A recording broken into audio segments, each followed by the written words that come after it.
educated in colleges. If you read from the Bible, obey the commandment and know who your mother and father is. Tune in to sa.neter, cause he the protector of the gods. I'm talking about Dr. Benjamin, Yusuf, Canaan, and John. We got the scale of my art. If he light as a feather, let's go and weigh his heart. I am the shrine of Ptah. You can say I am, better recognize a god. All I see is pseudos and frauds. Kudos to my dogs. Judo for you frogs. I think it's time to hop off the environment. Oh, you didn't know? It's environment tough. Oh, you didn't know? It's environment tough.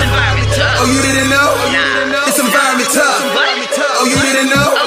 It's environment tough. Will survive. Comedic knowledge on the rise. Raising consciousness divine. To the truth we subscribe. Jabari leading the way. Shaka almost don't play. sa.neter don't open the gates. And been banging the day. It's a family for the culture. Rebuking all you vultures. Service environment full of soldiers. Unlock your mind, they'll expose you. HOK is the squad. Debating the truth is a nod. Watch where you step in the pod. Or they'll tear you apart. Oh, you didn't know? It's environment tough. Oh, you didn't know? It's environment tough. Oh, you didn't know? It's environment tough. Oh, you didn't know? It's environment tough. Oh, you didn't know? It's environment tough. Oh, you didn't know? It's environment tough. Oh, you didn't know? It's environment tough. Oh, you didn't know? It's environment tough. Environment tough. Environment tough. Environment tough. It's LV Europa. Whatever you do, make sure you do it in the toughest environment. Mac double. That's the only way we grow. Yo, roll call for them tough niggas who act inspiring. You can't hit the stage with my vets if you don't meet requirements. Heard you did all that work from the fifth to the first when I birthed your retirement. You hanging it up and it's still not enough in the toughest environment. Toughest environment, niggas will spit till they vomiting. Toughest environment, niggas will bring the piranhas in. Toughest environment, better be talking to scholarship. Toughest environment. Who the toughest, who the strongest, who the smartest? Hitting the stage, PowerPoint, and I'm going through papers regardless. Listen up, got a point to prove, but I'm moving on, cause you niggas retarded. Toughest environment, only up make you a target. You don't want that smoke, Jabari last week, run down on the whole Christina class with the pop. Oh my God, sa.neter, I think you the go, no rigmarole. Still take total control, just put my shit at the top of the post. For toughest environment. Listen, just get it, I'm still past a minute, I work every minute, and maybe I'm on with Chris Harris thoughts, and I thought you should know that this ain't a scrimmage. And I'm shaping you right, molding you tight to be in the image of toughest environment.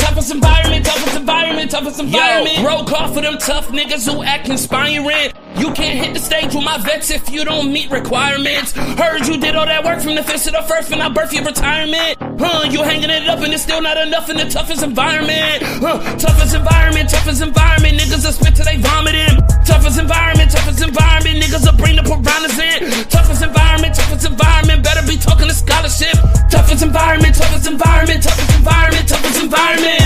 I'm sure we can work this out, just get in the ring. You better be Zion Alexa, this best of divine prospect when he doing this thing. Or Captain Tazari, out there, cross that line, I get away clean. Or Ali Muhammad, so valid, still got me up on my ding. All of it brought together because of the studio. Stop acting like y'all could've been doing that cause you didn't do it though. And I watch them lions get ran out of the den, this shit'll get crucial. Who you know will take the whole damn stage and turn that shit to a musical. Stay in your cubicle. The environment's tough, don't wire me up, I'm calling your bluff. I'm running it back and I'm running it back like it's never enough. Got them diamonds in the rough, and we can't get to every treasure, but you gotta help me dig it up. But to me it's like whatever. Yo, roll call for them tough niggas who act inspiring. You can't hit the stage with my vets if you don't meet requirements. Heard you did all that work from the fifth to the first when I birthed your retirement. You hanging it up and it's still not enough in the toughest environment. Toughest environment, niggas will spit till they vomiting. Toughest environment, niggas will bring the piranhas in. Toughest environment, better be talking to scholarship. Toughest environment.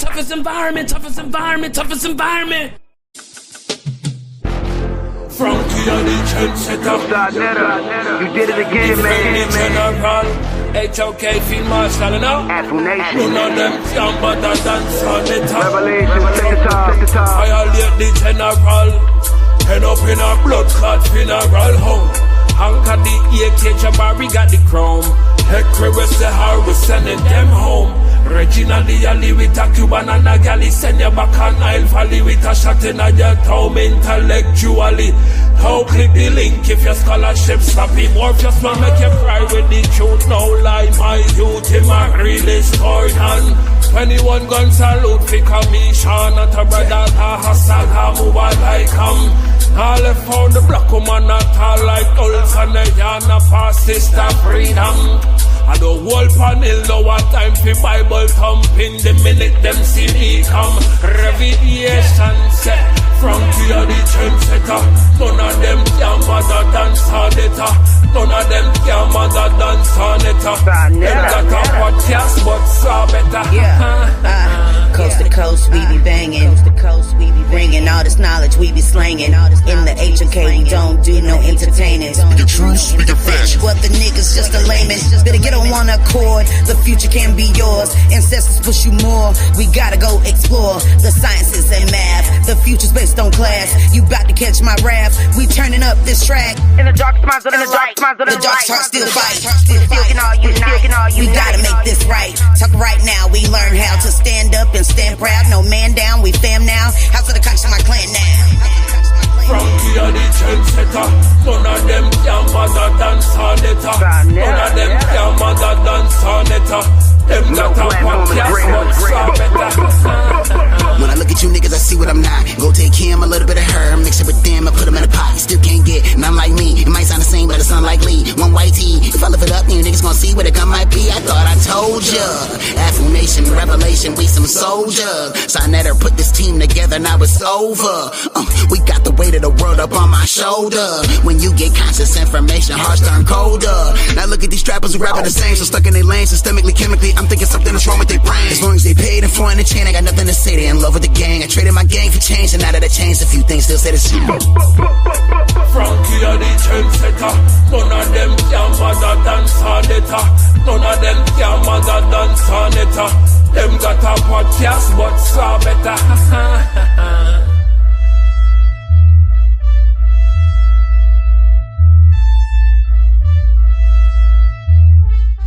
Nobody in America set up a platform like sa.neter did in the street. And nobody in the street, when sa.neter first got started with the bullhorn and all those pictures of the torturing that we went through slavery, okay, and taught on each portrait. Brothers and sisters, I see this as a fraction mathematical symbol. Sa.neter is the numerator. Brothers and sisters, what does that mean?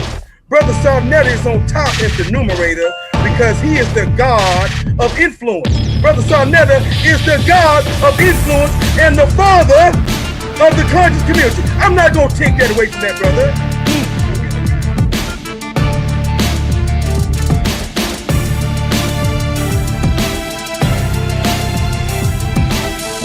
This question is for you, Brother Jabari. Yes.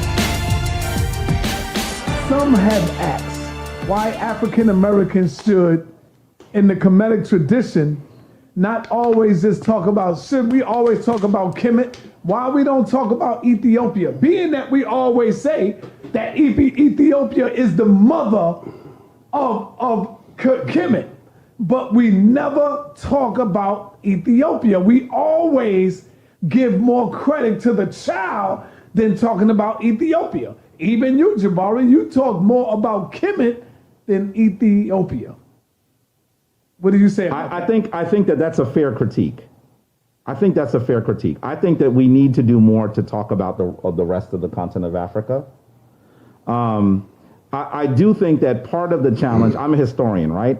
Sometimes I call this the bias of the historian, right? The bias of the historian is that if it's written, then it happened. If it isn't written, it didn't happen. And that's you can understand how that occurs, right? Mm-hmm. But the reality is that I think that I can give you at least 9 or 10 different portions of Kemetic history, of Kemetic texts, that in which they are saying that they came from the South, right? That's the reason why we say that that Ethiopia, or let's say Kush, or maybe you might even say Takensit or Punt, gives birth to Kemet. I would like to argue that Kemet was greater than those other nations, but being greater should not mean that we should ignore the earlier nations. the part of the challenge is that Kemet also comes into existence at a time when literacy is very new. And so that we still haven't even, I mean, what do we have that's written about Punt? As far as we know, they had no writing. As far as we know. We haven't found it. And so we're looking at Kemet, and we can actually see what they did. We can see the monuments. We can see the tombs. We can see the text, right?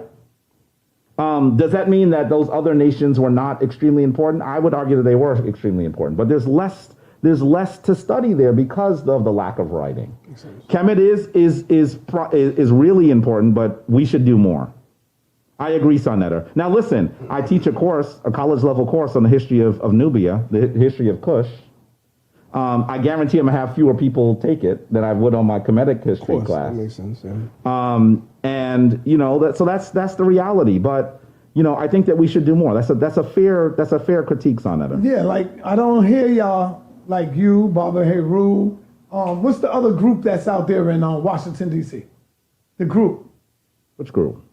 The with all the scholars when they be having the ASCAC? The ASCAC. I don't be hearing them as far as dealing with the Pygmy-Twa. Now the only one I hear representing the Pygmy-Twa and going in is Infidiji. Well, that's not fair. He going on a lot of African culture and other groups that's out there. Well, understand that when you talk about the Temple of Anu, Anu is supposed to be that original person that you're calling the Pygmy-Twa. Okay. So their name is based on that person.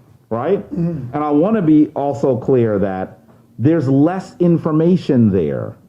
I think that we should truly believe that Kemet was a greater nation than those other nations. That's a fact. I mean, it just, the civilization in Africa flowered on its northeastern coast. It flowered there. That's just the reality. It was greater than that. It was greater than Cush. It was greater than Punt. It was greater than those other nations that came from the south. But I think that it does us a disservice not to do more work in analyzing and understanding those other groups of people. It's harder, though, because we can't find writing. And the Meroitic script, which is the Kemetic text, it hasn't even been completely translated yet because they don't have enough text to really finish their translation. So there's more about Cush that we just don't know. Okay, Brother Danyaahala, this question is for you. How do black people make the argument that they are, in fact, Hebrew Israelite without no testing, no nothing? They just come out just because they dark, brown like us. They come out and say, you know what? I am a Hebrew Israelite. Or somebody want to join your group and you see them and you just say, oh, they Hebrew Israelite because they claim to be Hispanic, or they may claim to be black, or they may claim to be Jamaican. You just say they Hebrew. How do one claim and make the argument that they are, in fact, Hebrew Israelite? All right, well, I'm going to start not with the African Americans, but since you said the so-called Hispanics and the so-called Native Americans, outside of the Levant, the majority of Hebrew artifacts that have been found in the world, the majority or the most Hebrew artifacts that have been found in the world have been found here in North America, North Central and South America. Now, a lot of people are going to say that they're forgeries, they're not real, whatever. Most Hebrew artifacts were found here, you're saying? Yes, outside of the Levant, that's correct. Oh, yes. Outside of the Levant. Outside of the Levant. The majority of Hebrew artifacts have been found here in the Americas, even as recently as it came to our attention, I'm going to say now about 5 years ago, they found a couple of hundred Hebrew stones in Puerto Rico that had Hebrew writings and stuff on that. Some of those writings, some of those artifacts and those stones were actually taken to Tel Aviv and they were tested and found to be authentic. And these were found amongst the Boricua and Taino Indians. And these things go back hundreds and hundreds of years. So there are definitely a lot of archaeological findings that point to these people also in their language, their tradition, their marriage customs, their burial rites, their purification rites, et cetera, et cetera. You see a lot of similarities to the ancient Israelites that you see in the Bible, as far as that's concerned. A great book to read on such a subject is the book called The History of the Native American Indians by James Adair, who lived amongst the Native Americans for a certain amount of time and observed their traditions and wrote it down. And it's just replete with different traditions that line right up with the Bible. Also, another one is called The Hope of Israel by Manasseh ben Israel. I believe that's another one. And there's a whole bunch of other ones as well. So that's dealing with them. As far as our people here in America is concerned, so-called blacks, Hispanics, and Native Americans, we believe we're the Israelites. The main thing that we use is prophecy. The things that we see written in the Bible, especially Deuteronomy, the 28th chapter, and other places in the Bible, we see ourselves in those prophecies. So we believe that we are the children of Israel according to the prophecies. Now, when you ask me about DNA testing, I have a problem with DNA testing when it comes to saying that I'm an Israelite, and I'm going to tell you why. The reason why I have a problem with testing me about whether or not I'm Israelite or not, who are you testing me against? What's the control group? What's the sample group? Who are you testing me against? Are you testing me against the people that's in Israel today? Because they're also just making a claim. They're also converts. Many of them came to Israel around 1948, so forth and so on. During the time that you had the whole Operation David and all those other things that happened, when they was brought to Israel in 1948, that is a claim. They have no proof that they're Israelites any more than we do. So who are you testing me against? That's the question that I would ask before I would submit myself to a test, whether you tell me I'm an Israelite or not. Also, you have to take into consideration migration patterns. Right? People migrated. The Israelites were constantly in and out of Africa. They went down into Egypt. They went down into these different nations, and they scattered all throughout Africa. So we're everywhere. So we believe that we're Israelites according to the prophecies. Jabari, you want to respond? I honestly believe that this is difficult for me. I think that often Hebrew Israelites make some claims that I think don't follow any sort of basic logic. And when you begin to tease at it a little bit, it falls apart. Sometimes they say, well, you're not Kemetic, but I'm not making the same type of claim that they're making. Fair enough. I'm saying that I'm practicing a tradition that comes from Africa. I don't have to be the great grand-nephew of Ramses III. I don't have to be, right? But their claim is that they are those people in terms of their lineage. Now, first of all, if they wanted to test DNA, they could go to ancient Hebrew burials. There should be DNA there. Where? We'll talk about that in a second. Where? That's not my major point. There are ancient Hebrew burials. Not many. But go ahead, continue. Well, there may not be many, but you can find them. So anyway, there are ancient Hebrew burials. I'm not going to go into that now. You could just search on another screen, ancient Hebrew burials, and you'll see them. There will find some DNA there.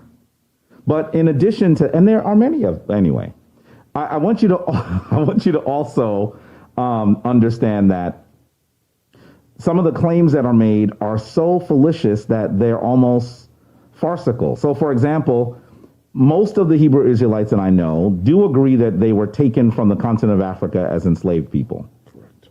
But they just argue that they weren't the Africans. They were like from someplace else and they were there. And so then I begin to ask them, well, when did you get there? And so sometimes they say at the fall of the Second Temple. And so once they say that, if you're not a historian, that sounds like it makes sense. But I ask people, when did the Second Temple fall? You could be searching this on another browser. Don't turn off sa.neter TV studios.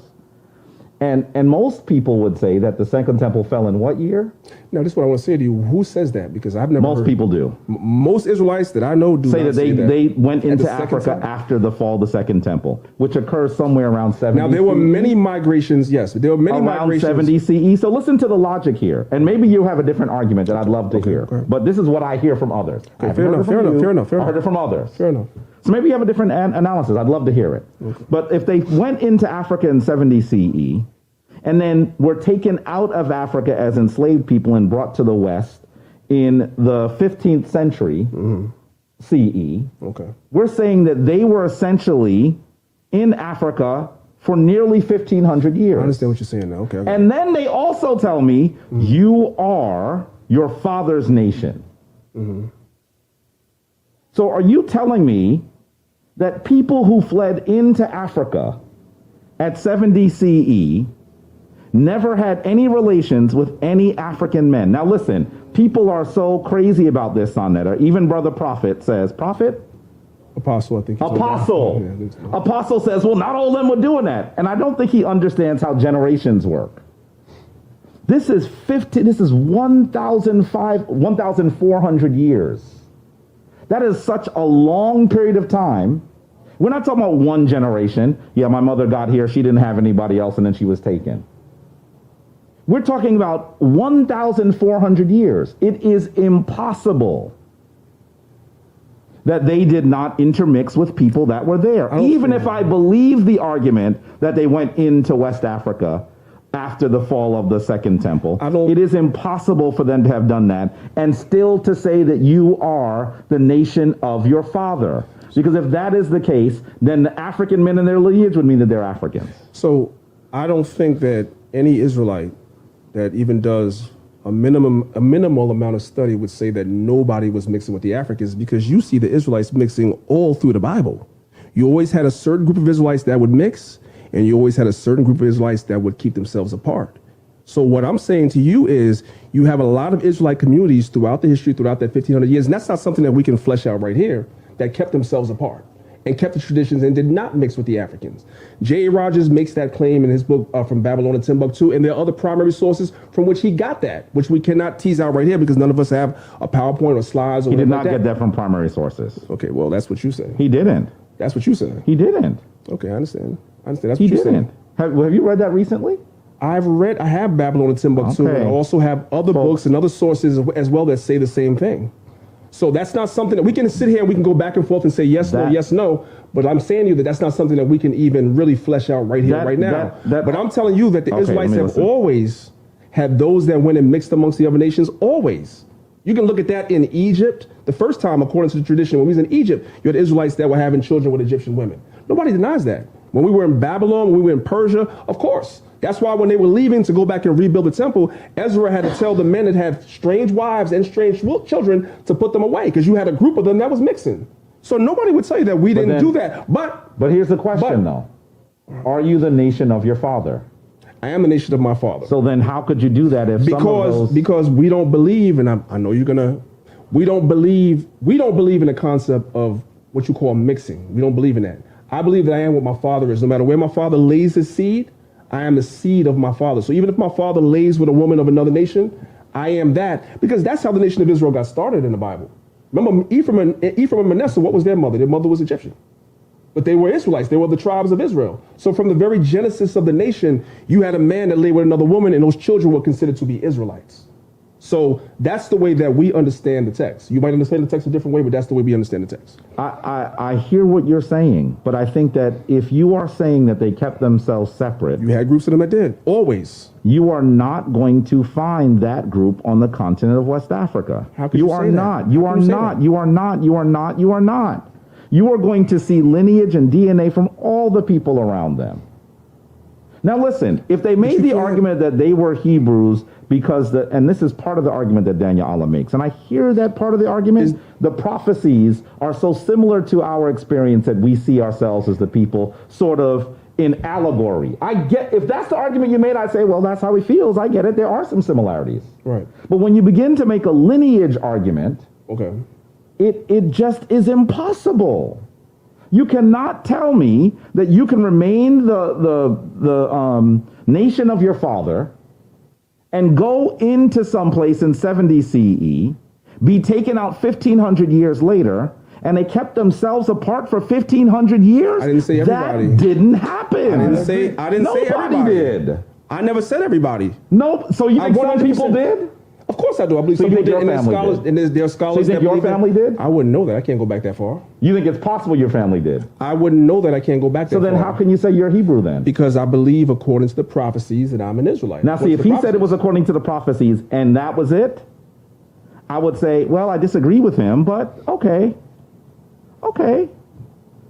And I would look more at the prophecies. That's like in allegory, right? But when you get literal, you're in trouble. You're in trouble. I mean, it's just impossible that for 1,500 years, this community stayed entirely I didn't separate. see you're using words I didn't use, so you have to be careful. I never said that the community stayed entirely separate, nor does even J. Rogers make that claim. Nobody said that, but you had Israelites that did keep themselves separate, as we always did. Always. sa.neter, this is impossible. This is impossible. Well, we're not dealing with, we don't want to. This is impossible. We don't want to deal with. If they kept themselves entirely separate, they would still be speaking Hebrew, by the way. And again, those groups on the continent of Africa do not speak Hebrew. If they speak Hebrew, they learned it just recently. They haven't been speaking Hebrew since the fall of the Second Temple. You don't see any Hebrew writing there. That's not really that's not a good argument. You don't see any of that. Jabari, so if they had kept themselves separate, Jabari, that's not a good argument. Well, I want you to explain to me why. Okay, the reason why it's not a good argument for you using language as something that would exclude them from being Israelites, remember that the Israelites, whatever captivity they were in, or wherever they were dwelling, they spoke the language of those lands. For instance, the Israelites that were living in Greece, right? The Israelites that were living in Greece under Alexander and ultimately under the Seleucid dynasty, go all the way down to Antiochus, the Greek language was forced upon them. Many of them didn't even speak Hebrew at all. But they were still Israelites because they were under Greek control. That's why when you read a story about the crucifixion, it tells you on the cross, it was written in the Hebrew, the Latin, and the Greek, because you had some Jews that didn't even speak their native language. So you can't use language of people not speaking a particular language to say that they're not the people, because you can clearly see in the Bible and throughout history, you had Jews and Israelites that did not speak Hebrew. I would actually argue that those people, even the Septuagint shows you that. If they are actually in fact the Hebrews, according to the lineage claims that you are making, not according to them obtaining a tradition and practicing a tradition wholeheartedly. If that's what they did, then, and that's the argument they're making, then that's the argument they're making. But when you're actually saying that they kept themselves separate, any of them, you would actually have to argue that they maintained text, that they maintained language, and that's not what we see. Well, see, you just told me you never even read the book. And I'm telling you, but I'm telling you, I don't have to read one book in order to. No, but there are others. But I'm just giving you one that you said that you own. Why don't you give it a try and read it? I am going to. Thank you. It's on my list. Thank you. And there's some other ones too. Thank you. Okay. What's a sister named Kimberly?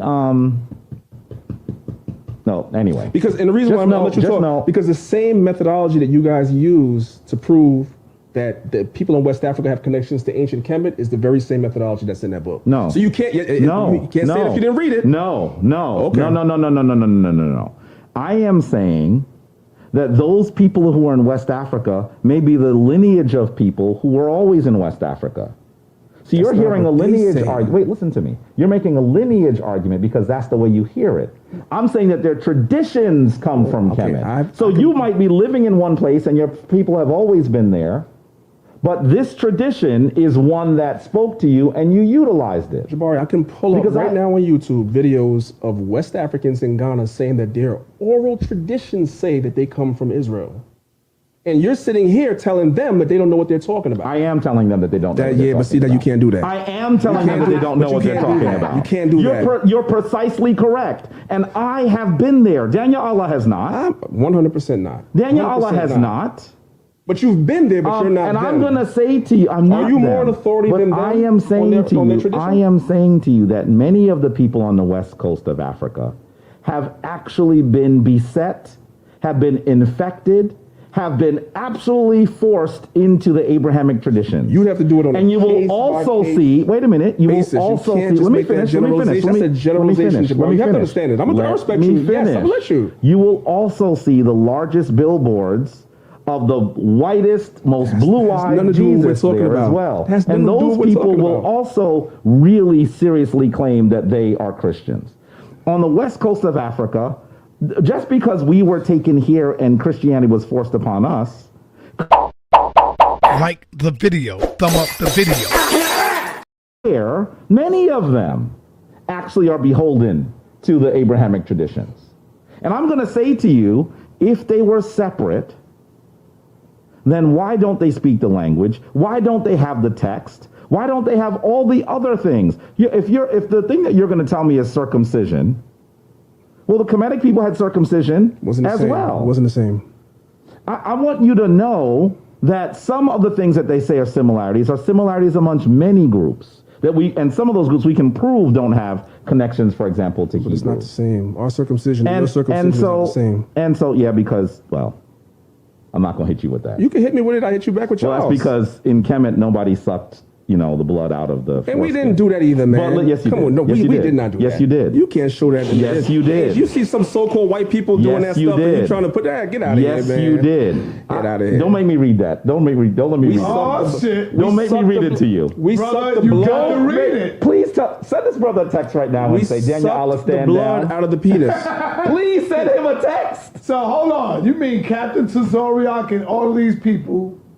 Of course, they didn't practice that, but I get that from them when Let they me was be talking clear. about the Jewish people. Yes, but let me be clear. I am not saying that Captain Zariak's camp practices it. I'm not saying Danyaala's camp practices it. You saying, but but it these teaches Jews that are in the not. book. These Jews aren't Hebrew. They not. That's why they don't practice it, because they have a little sense and they go, you know what? We're not doing that.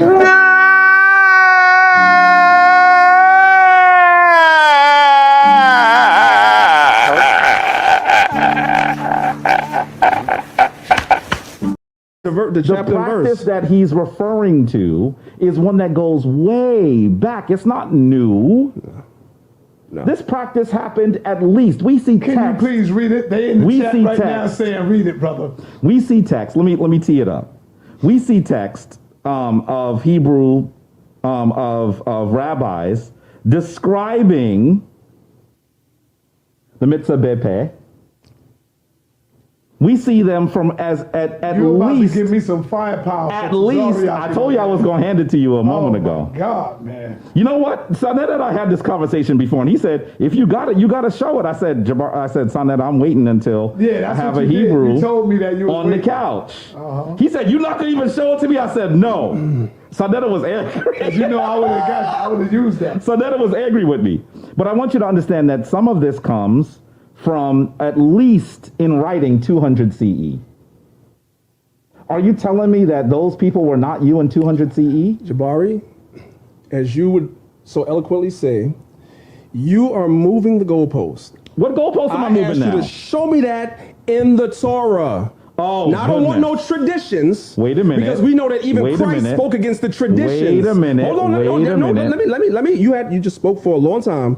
We know even Christ spoke against traditions. The Pharisees and the Sadducees and those that come from them had many traditions. One of the traditions was you had to wash your hands before you eat. And when the disciples did not wash their hands before they picked corn and ate, the Pharisees gave them hell. But that was a tradition of men. That's not in the Torah. Jabari, now listen, he would now make you think that the only Yo, you know what? You know what makes this deep? What makes this deep is that I got the point Jabari just did. Jabari just said, are you talking about you are not the people of 2000 CE? See, if you say you are not those Israelites, you're done. You got to claim that.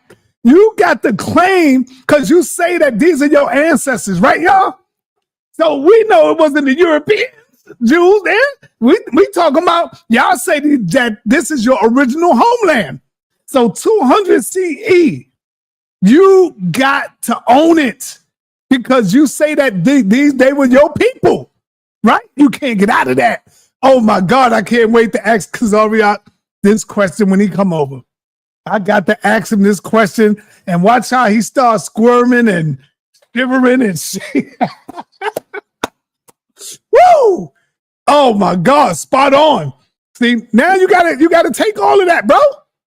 Sorry, Danyaahala. Love you, man. But you claiming to be an Israelite. What should we doing? You doing it like this? Listen, wait a minute. You try to do it the right way so they can see it, right? So I never be doing that all the time. Wait, listen. He is now trying to tell you that the only thing they read is the Torah. And we know very well that there are many, many, many Hebrew laws. Those are not laws. And I want you to be clear. Yeah, it is. I want you to understand that there are many compendiums of Hebrew or Judaic laws. This one you'll see in the Mishnah. Okay, family. And this is from 200 CE. Let him get it. This is from 200 CE. I hope you understand what I mean. 200 CE, 200 AD, 200 years after Christ, not the Torah. Go ahead. This is so long ago. Danyaahala, you got to let him get it. This is so long ago. No doubt. It says, we perform all the requirements of circumcision on the Sabbath. We circumcise, uncover, suck, and place a compress with cumin on it. That's from Sabbath 19b. This is in the Mishnah. Now, that's for who? The Hebrew Israelites. This is for, now listen, I am not saying, I want you to be clear. Right, I'm not saying that Zion does this or his group does this. I guarantee you, I know that Tazariak is not doing this and Danyaahala is not doing Israelites it. But you know why they're not doing it? Guess why they're not doing it? Why? Because they ain't Hebrews. So this is an ancient practice.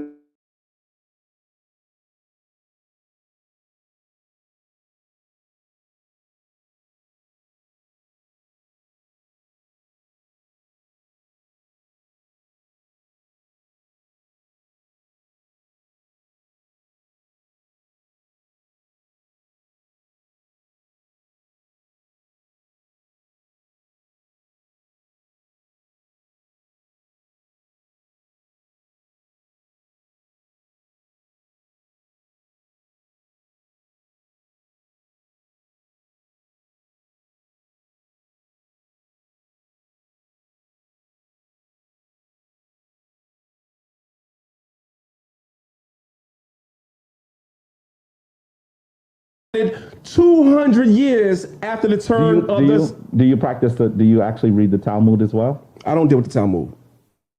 And most Israelites don't. Wait, notice what he said. I don't get what the Talmud. And most Israelites don't. And most Israelites don't. I'm strictly dealing. I wish there was subtitles so people could say, wait, what did he just say? I'm sure you people heard me. What? I'll repeat it and again. You know why he said that? I'll repeat it again. You know why he said that? This brother's a chess player, but I'm a better chess player. I'm a better chess player because he knows the pieces I'm lining up. And I'm going to be really clear with you that I am not saying that these brothers that are in our community are doing this because they're not doing. I would be stunned if I heard that. Now I tell you, I bet you there's someone doing it, but that's not emblematic of your whole tradition because some people do crazy stuff, right? Right? I mean, there are people in the Kemetic tradition that do crazy stuff too. And I'll be like, that's not us. I don't know who that person is. That person's crazy. Fair enough.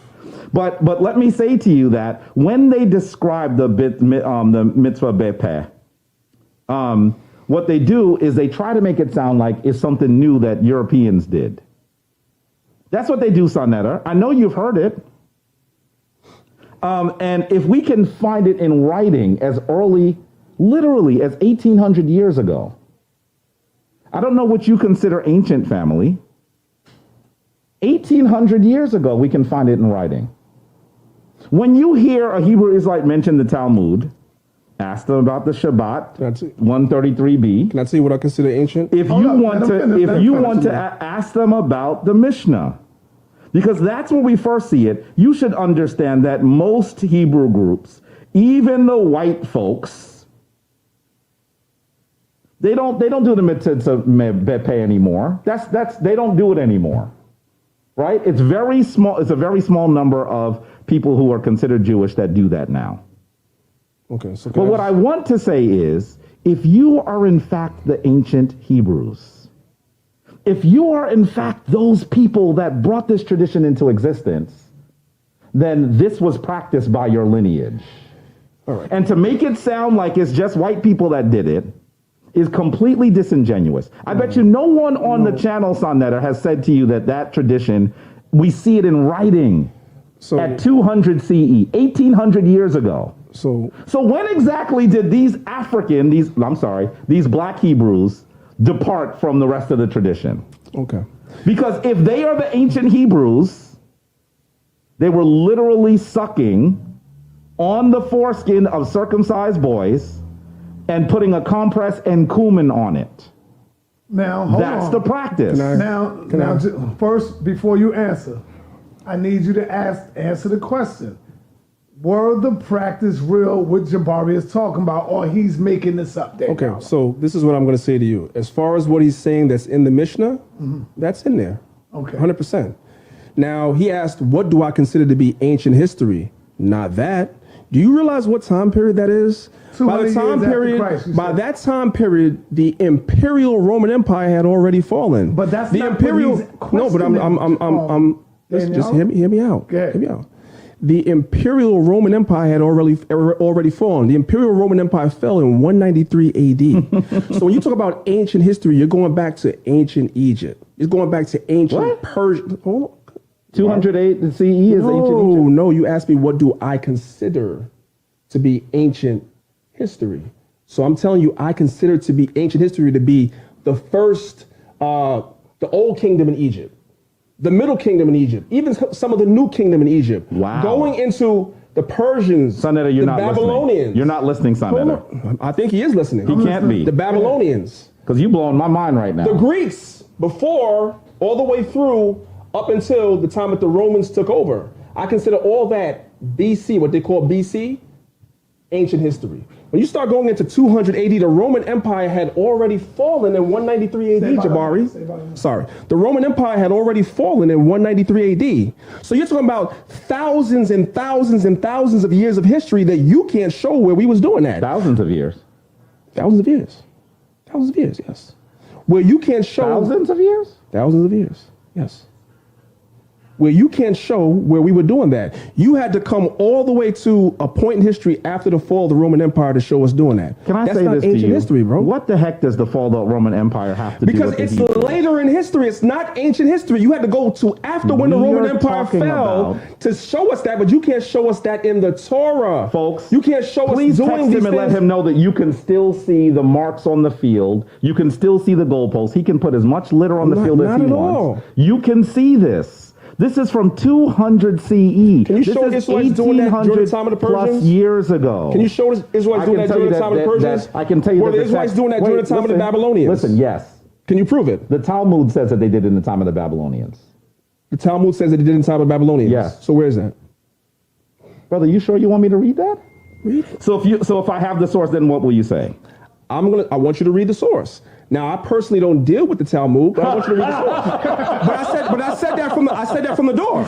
Oh, snap. I'm very consistent when I speak. I'm very consistent. We deal with the Torah. This is an article called "What is Oral Circumcision?" Circumcision. An article. Wait, listen. Well, listen. I want a primary that says I'm who's going doing to that. read to you what is being said. What is oral suction circumcision, and where does it come from?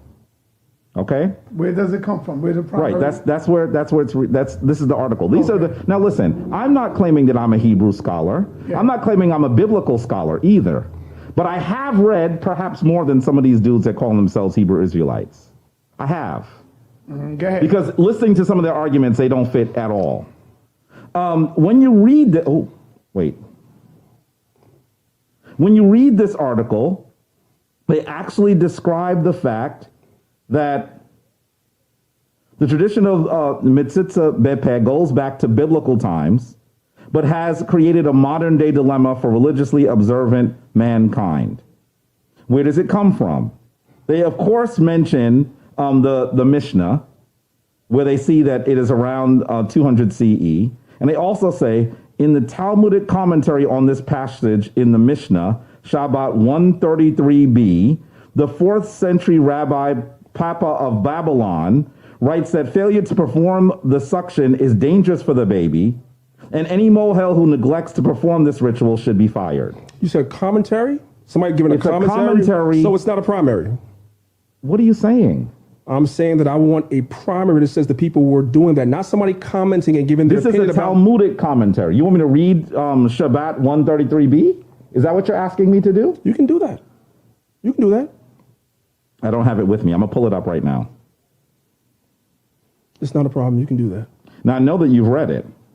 But my thing is that while you're... Wait. No, I'm not taking away from your argument. I'm not taking away from your argument. So what are you saying? My thing is, I just want to make my position clear one more time, right? Okay. We as Israelites, we deal with the Torah, not commentaries from sages and rabbis and this, that, and the third, not traditions, although some traditions are good. We deal strictly with the Torah. The Torah does not prescribe us to do that, which is why you don't see Israelites doing this thing. Can I ask you, what do most people call the Talmud? I don't know where you're going with the question. I'm sorry, what do most people in their vernacular call the Talmud? You tell me. Don't they call it the oral Torah? Yes, they call it the oral Torah. Okay.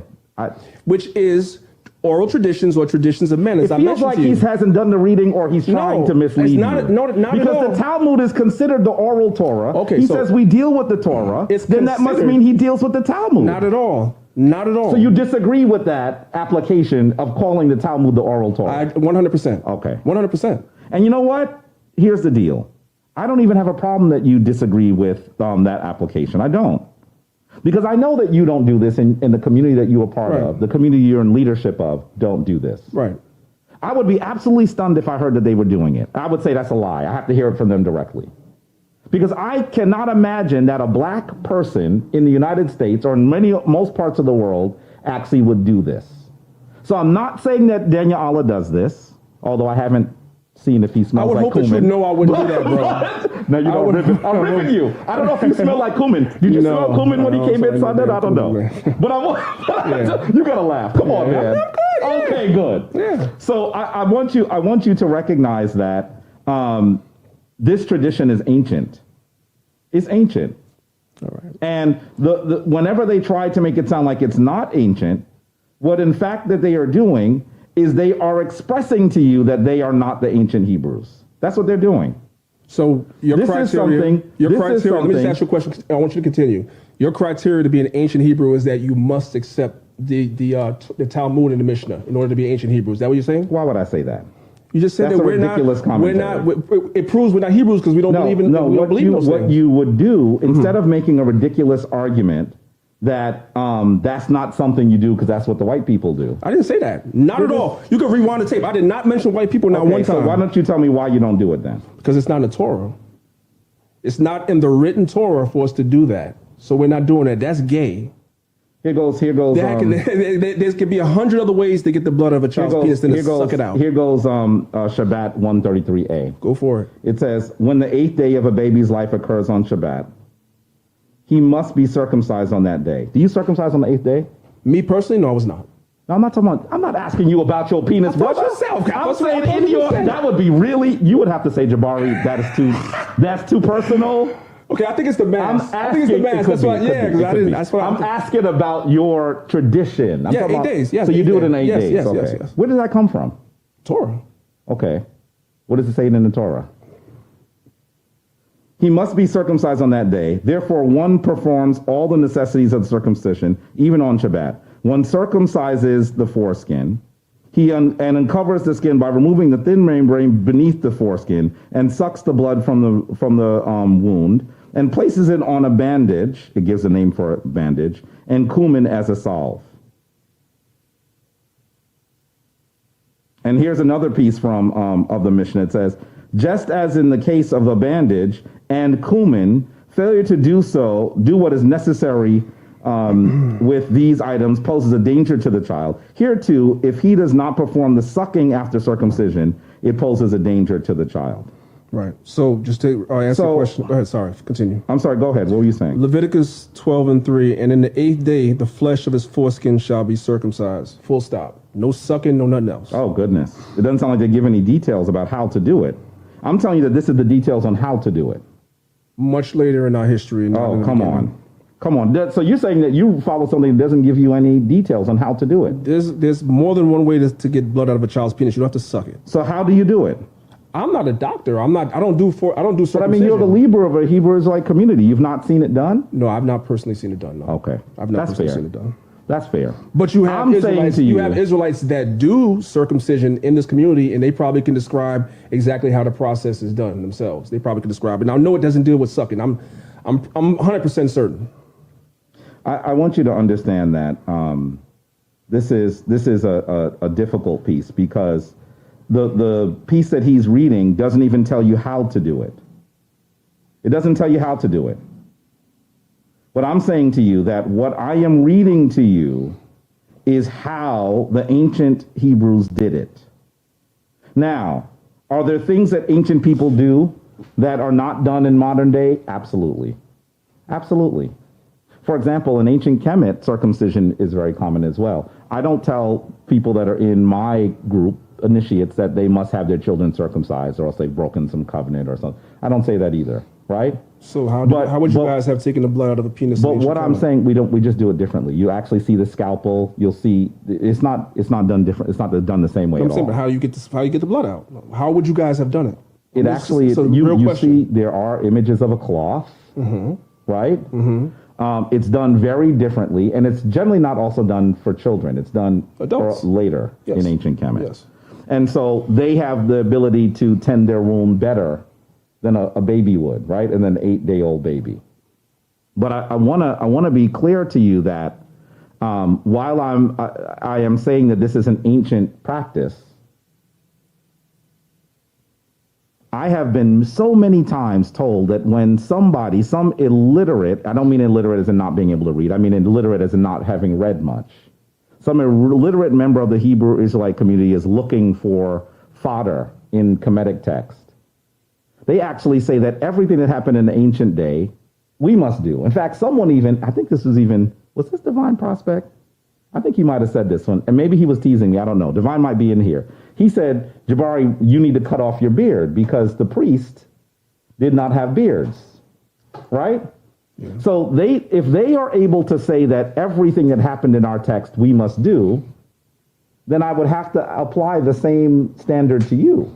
Fair enough. And I want to be very clear that the manner in which the circumcision is done is an ancient practice. And I wish they would just acknowledge that it was and that they don't do it today. But the reason why they don't is because they aren't those ancient people. And when they came to the tradition, they said, you know what, that don't make sense. And I agree with them, it doesn't make sense. Nobody in America set up a platform like sa.neter did in the street. And nobody in the street, when sa.neter first got started with the bullhorn and all those pictures of the torturing that we went through slavery, okay, and taught on each portrait.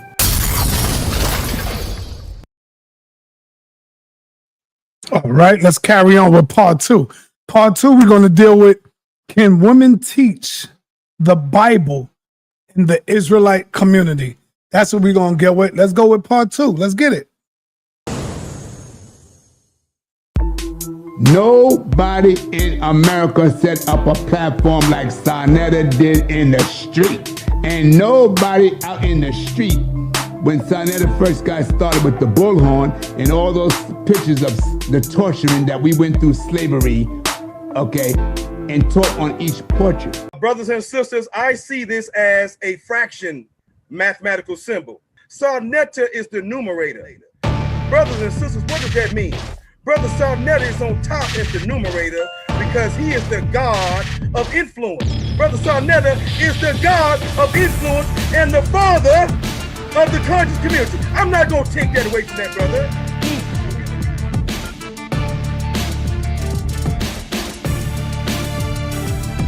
And so that would be fun for me. I'd want to see that. Because the fact that we have heard so vociferously from some groups that they are not African, they even say things like the African is cursed. I think you're kind of... Now listen, I haven't heard you say it, but I have heard some groups say it. Like who? You've heard it too, brother. Come on now, sa.neter. Danyaahala. Come on now, you've heard them say it. Somebody said the Africans are cursed? No, who? Who says that? Seriously, who says that? I wouldn't say curse, but the enemy. But their enemy. That I've heard. But to say the Africans all cursed? No. They would say like the Africans are the enemies. You know what? I'm not going to even argue the semantics of this. They say the African is the enemy. What I'm trying to say, I'm going to just do that because I don't want you to get away from my point. My point is that they are separating themselves from those people on the continent. Well, to take it a little step further, Jabari, what they really say is that they are cursed. They say they are cursed. The Israelites have been cursed. They are cursed. They say we are cursed. Yep. Y'all heard Bakwash. Bakwash said that the other day when he was up here. The last time he was here. He said they are cursed because they didn't follow the laws of the Torah. Y'all remember that? So the Hebrews believe that they are born cursed. Damn. That right there, that's a defeat right there in itself, man. When you believe in something like that, that your people are cursed, how do you get out of that? Oh, man, let's go on. Went as far as to say that the Europeans are closer to them yes.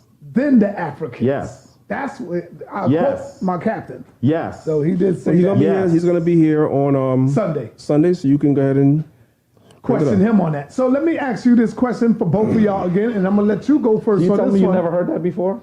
That the Africans are cursed. If you say the Africans are the enemy, right off the bat, that statement says. I'm not saying you said it. I'm saying if you've heard it, you know that Hebrew that is saying that is making a distinction from themselves and those people who are from the continent of Africa.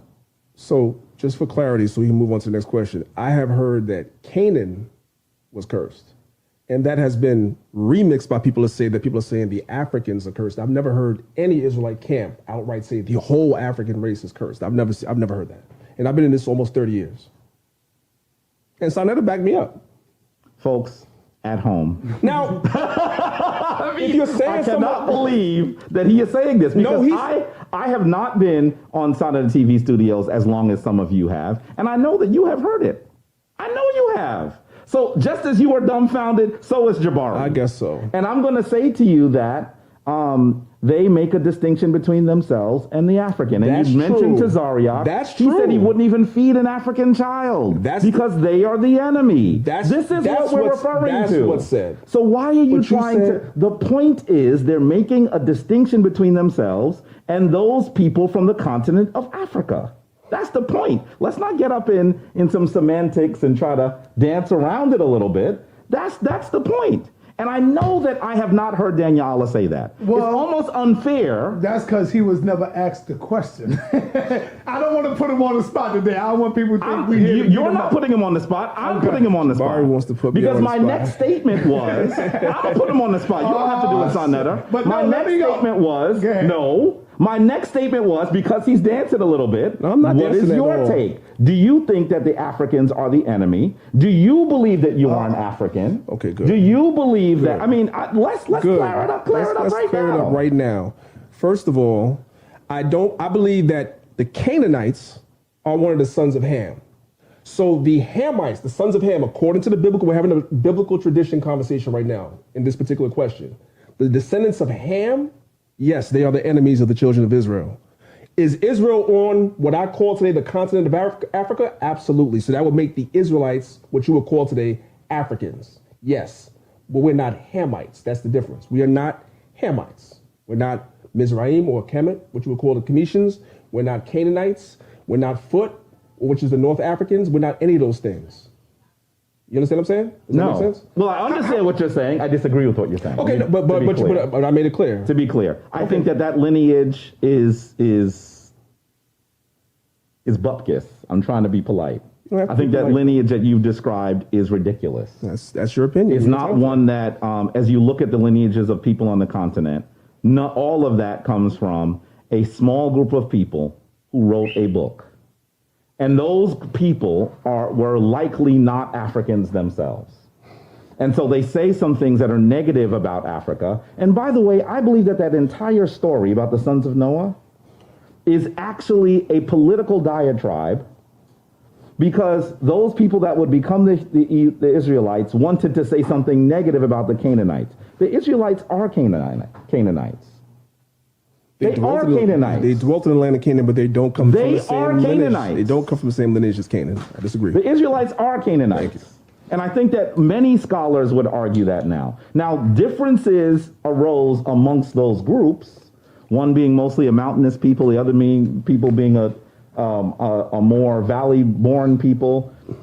Some differences became cultural around the foods that they ate and the foods that they didn't. But these are the same people. It's the reason why when we say Israel, you know I'm going to say, because this doesn't come from Jabari, this comes from biblical scholars, Hebrew scholars, that their argument is that Israel itself means El persists, or El continues. And El is the Canaanite deity. Okay. So if you are making that argument, how are they distinct? Jabari, that's an English transliteration. So that's kind of pseudo. So what does it mean? Okay, the last part of it means power, right? Which means power? So right, that's what it means. It means power. So the word Israel is a English transliteration of the word that we say in the Lashawan Kodash, Yasharallah, right? Yah meaning he, Shar was Sar, meaning prince, and Allah meaning power.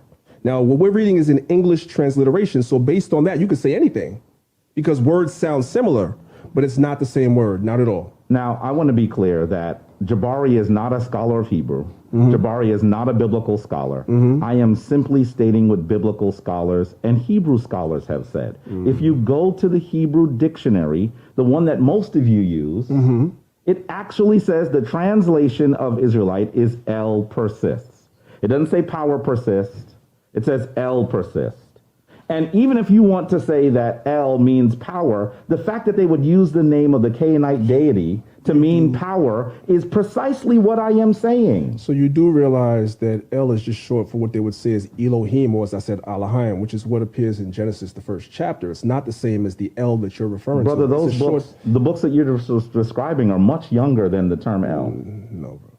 They're not younger than the term El. What I'm saying to you is a completely different word. It's a completely different word. That's what I'm saying to you. I don't want to pull out quotes on you. You can do whatever you want. I just need you to know. Talk for a minute. Let me move forward. Please, we're going to move forward, and if we want to go back, we can. Go ahead.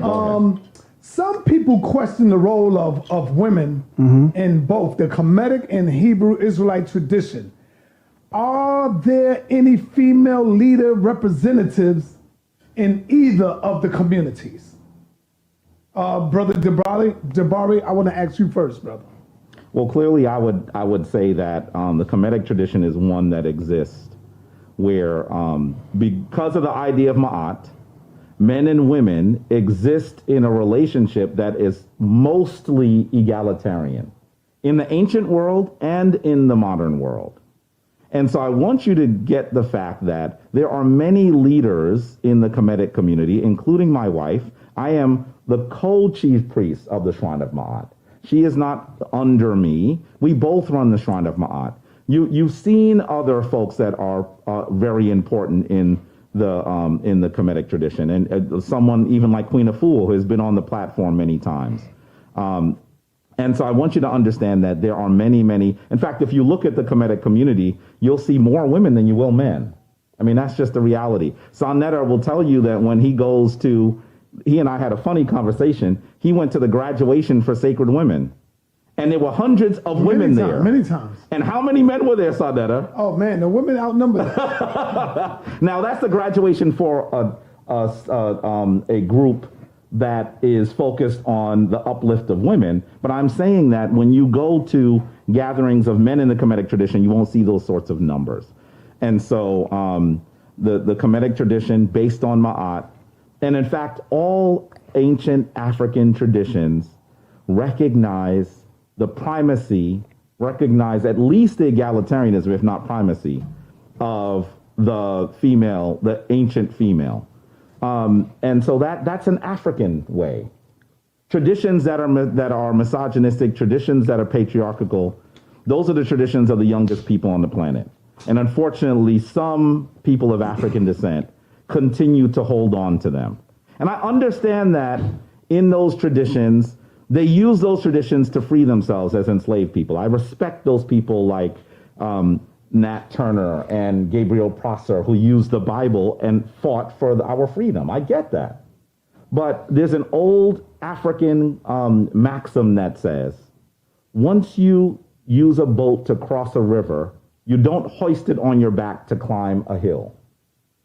I truly believe that it is time, now that we have access to African traditions, now that we have access to literature, now that we have access to the continent, we should actually be practicing African traditions. Brother, let me get back to you. Danyaahala, hold up for 1 minute. My joint just went off. Question for you, Brother Danyaahala. Did he answer? He didn't answer that question. No, I was going to ask him. I was going to ask you to repeat it. You want me to read it again? Yeah. Okay. Are there women who are in positions of power or leadership? I think. No, I said some have asked. Damn it, was that one? That wasn't it. No. Here you go. Some question the role of women in both traditions, the Kemetic tradition and the Israelite tradition. Are there any female leaders, representatives in either of the community? Jabari went. Now I'm asking you, are there any female representatives in the Hebrew Israelite community? I've gone to, well, first of all, let's start off with the scriptures. You see women represented in positions of leadership in the scriptures. We know that Deborah was a judge along with Barak. We see that in the book of Judges. So very early in the Bible, you see a woman with a position of leadership in the nation of Israel as far as being a mother figure in Israel. And Deborah judged Israel. However, Barak went to war for Israel. So you do see that in the scriptures. That's something that people really don't bring up because they like to isolate certain verses in the Bible. I get it, I understand, whatever. So you do see that. And I have also seen in certain Knessets within the Israelite community, when I've gone to Israelite summits, I have seen women in positions of authority and leadership within those Knessets and within those, absolutely. I've gone to summits and seen these things. My brother Jabari probably has never been to any of these particular summits or Knessets or congregations or synagogues and actually seen these things, but these things do exist within the Israelite community. I personally have witnessed and seen it myself. So we can't be making broad statements without having all the facts to back it up. Jabari, you want to respond to that? I'm not even sure. Let's be clear that when I look at Hebrew camps, and I've been in Hebrew spaces, I generally don't see women, and I think that's a problem. Even when you see Hebrews that speak, I don't see women, and it's almost not even their fault. I mean, because I think that when you're following a text that has misogyny in it, of course, you're going to behave in a misogynistic manner. So, and I want to say again, I'm not talking about this brother who is sitting on a couch with me, because as I look at the things that he does, in many ways, he is an outlier from the people that I see. He is different in this regard. So it's almost unfair. I almost feel bad bringing this to you. You know what I mean? Feel bad. You and I have had this conversation offline. I've had the conversation. That I have respect for him because of the way that I remember seeing one of the first videos I saw of Danyaahala. He's on the stage and he calls his wife up and talks about the work they do together. Right off the bat, I said, wait a minute, is that Danyaahala? Because I had met him before. But when I saw that, I was like, okay, this brother's a little different. But let's be clear, that's not what I see from most Hebrew groups. It's not. That's a little bit of an unfair, because I don't know how many Israelite groups you've actually been to. Like, how many have you been to? I've had interactions with Israelite groups since the 90s. And I don't want to just talk about the places I walk and go. Folks, you've watched many Hebrew Israelite folks on this channel. How many women have you seen speak? Now that's a little unfair, Jabari, and I'm going to tell you why. Okay.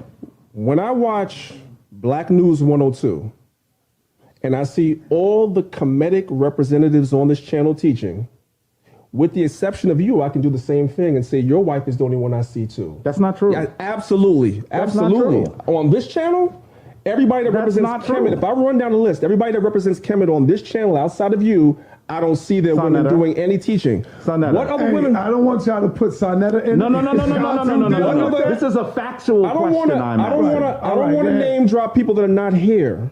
So, but you can if you feel comfortable. Besides yourself, who else in the Kemetic community, Kemetic tradition that comes on sa.neter's channel comes on here with their wife? Like, run them all down to me. Comes on here with their wife? You said that you don't see the women. No. That's not the question. You don't see the women in the Israelite community. That was the question I asked. You are changing the goalpost in a really slick way. It doesn't matter. The question is, are there women in leadership in the tradition? I already answered that.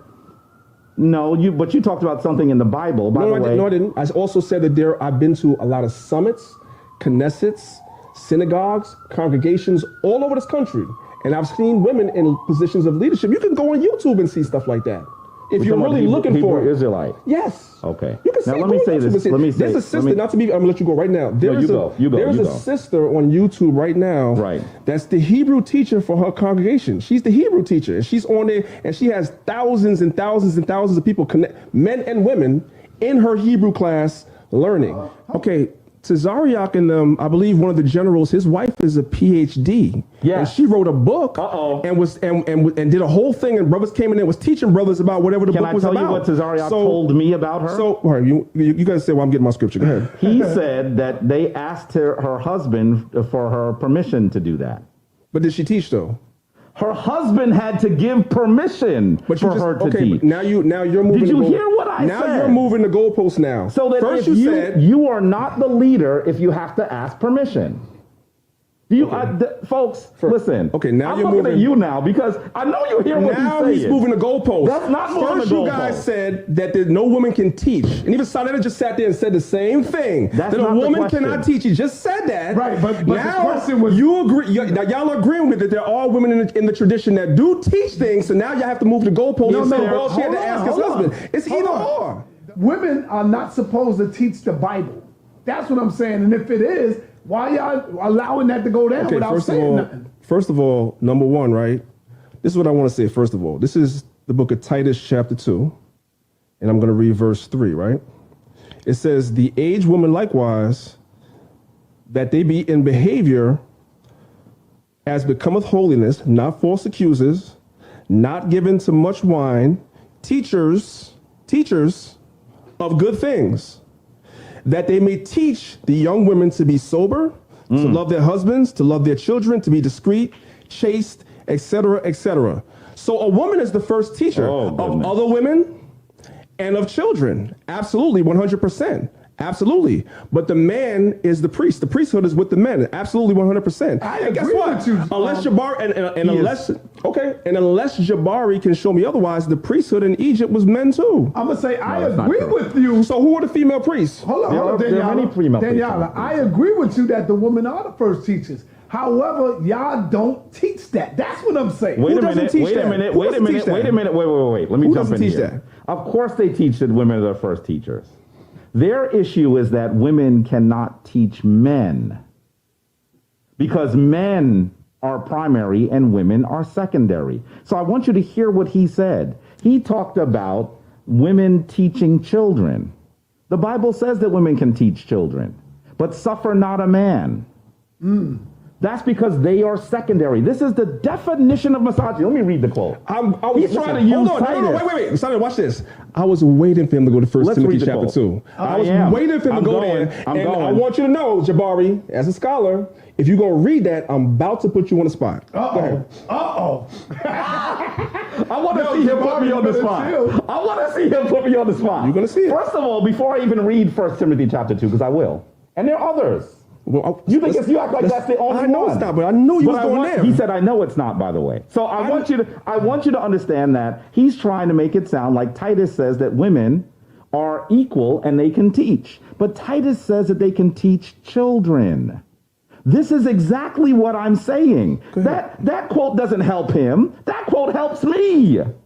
And if you were listening carefully, family, you heard it too. I didn't say that was the only one. Read it again. I didn't say that was the only one. You want to read it again? I want you to read yours. No, let's hear you read it again so you can see that. I have no problem. Let's you read are it again. impeaching yourself. No, absolutely not. This is Titus chapter 2, verse 4. Excuse me, start from verse 3. The aged women... Okay, go ahead, I'm sorry. The aged women likewise, that they be in behavior as becometh holiness, not false accusers, not given to much wine, listen, sa.neter. Teachers of good things, that they may teach the young women.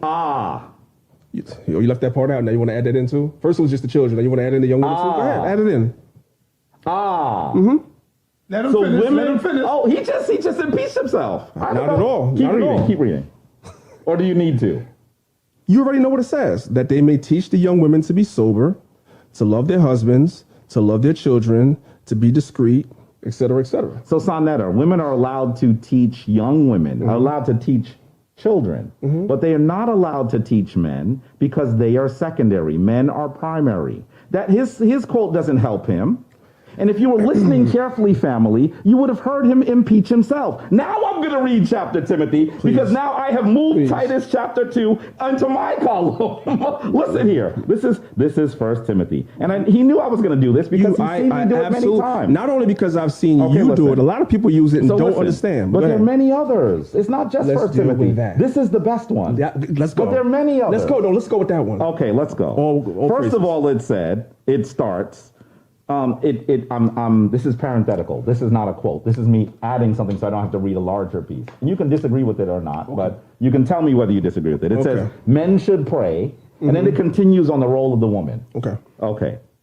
Women adorn themselves, this is a direct quote now, adorn themselves in modest apparel, with shamefacedness and sobriety, not with braided hair. By the way, sisters, if your hair is braided, the Bible says that you should not braid your hair. Or gold, if you got the jingling baby gold earrings on, the Bible says take them off. Or pearls. Or costly array. It continues a bit later down. Let the woman teach in silence with all subjection. But I suffer not a woman to teach, nor usurp authority over the man, but to be in silence. For Adam was first formed, then Eve. And Adam was not deceived, but the woman being deceived was in the transgression. Notwithstanding, she shall be saved in childbearing. And if they continue in faith and charity and holiness and sobriety. So there are several things here. First of all, it is not saying that women cannot teach. It's saying women cannot teach men. This is what the term misogyny means. And they're trying to dither and muddy the field by saying, oh yeah, women can teach. The issue is that women are secondary to men. I have some questions. And so it is saying very clearly here, not suffer not a woman to teach, let the woman learn in silence and all subjection. But I suffer not a woman to teach nor usurp authority over the man. I have some questions about the passage. I want you to teach. And I want you to understand that that's what it says. And to go back to what let's deal with that. I'm unpacking what you said. We can. I want to deal with that. Let me unpack what Tazariak said. Okay, go ahead. You go for it. Tazariak does have, and Tazariak, if I am saying this incorrect, please tell me, because my intent is not to misrepresent what Tazariak said. This is my understanding of what he said. In fact, when he said it, sa.neter and I were on the phone with Tazariak. When he said it, he got off the phone. I said, sa.neter, he doesn't even understand that what he said is misogyny. It's not. This woman has a PhD and she teaches. So? And he said, we asked her husband to give her permission to do so. Can you imagine if a woman has a PhD and she still has to get permission from her husband? This is misogyny. What are we talking? She's secondary. Her husband don't have a PhD. It's not. But no matter how learned she is, no matter how degrees she has, she still has to ask permission of the dude just because he has a henanen, a penis. Okay. This is misogyny. No, it's not. So let's hear what Danyaahala got to say. No, I have questions for him about that passage he read. But before I do that, I want to say this. Jabari, you do realize that there are women in the world that want to submit to a man. You do realize that, right? Are you telling me that there are none? No, are you telling me? There are. Of course there are. So if a woman in her natural state wants to submit to a man, in her natural state, every woman is not the same. In her natural state, I'm highlighting what he's saying. Okay, I didn't say every woman. Subtitles no, but you got to really listen to what I'm saying. Yeah, of course. I'm not speaking for every woman. But there are many women that want to and look for a man to be submissive to. My wife, listen, hold on, Jabari. I can only speak for myself. Go ahead, please go ahead. I did not mean to interrupt. My wife is one of those women. When I met her, my wife was very intelligent. She was very accomplished. She had a lot of skills. But she told me that she didn't want to lead. She didn't want to be in charge. She wanted a man to submit to. That was what she wanted. It had nothing to do with religion because she wasn't religious. That is what she wanted. That is what she desired. She desired a man to lead her. And so if I choose to lead my wife and that's what she wants, that is not misogyny. You cannot say what you said applies to every woman. Every woman does not want to be equal or at the head with the man. Some women want to be submissive. That's in their nature. It just is what it is. You can't speak for every single woman, Jabari. I know you can try, but you don't know every single woman. You're not in every single relationship. You're not in every single situation. So every situation is individual and unique to itself. But I don't want to deviate from that.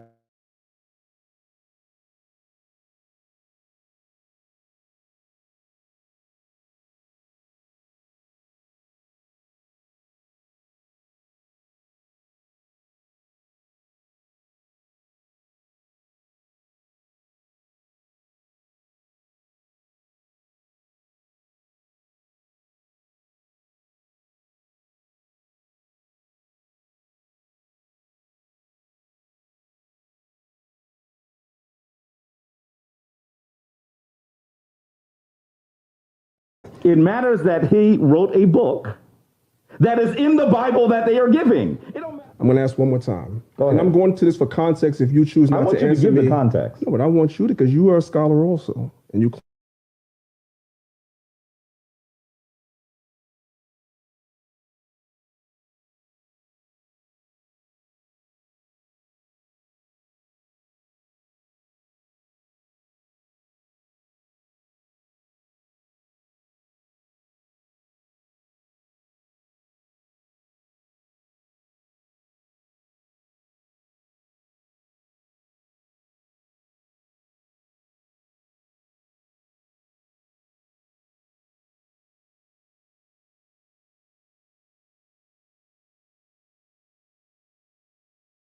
just address it so we can move on to the next thing.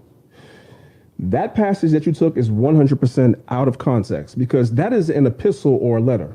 You took a couple of lines. I know it's written in chapters and verses in modern Bibles, but it's a letter.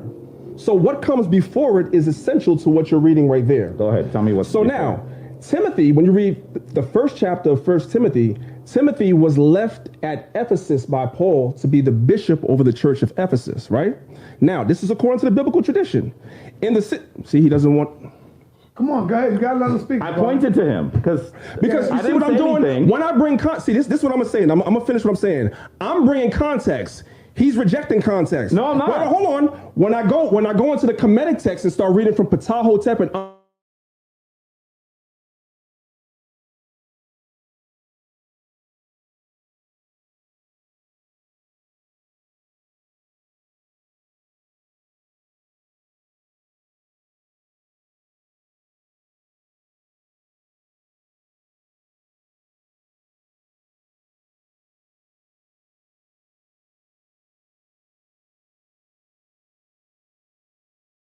on in the church of Ephesus, which the book of Ephesians in the New Testament was written to, is you had a lot of the women in that particular church that were involved in the worship of Diana, and they were seducing members of the church to go and worship Diana, which is why Paul spoke specifically to those women in that church and told them to keep silent because of what they were doing. Now, why do I say that, right? Because this is what Jabari will not tell you. When you go to other parts of the Bible,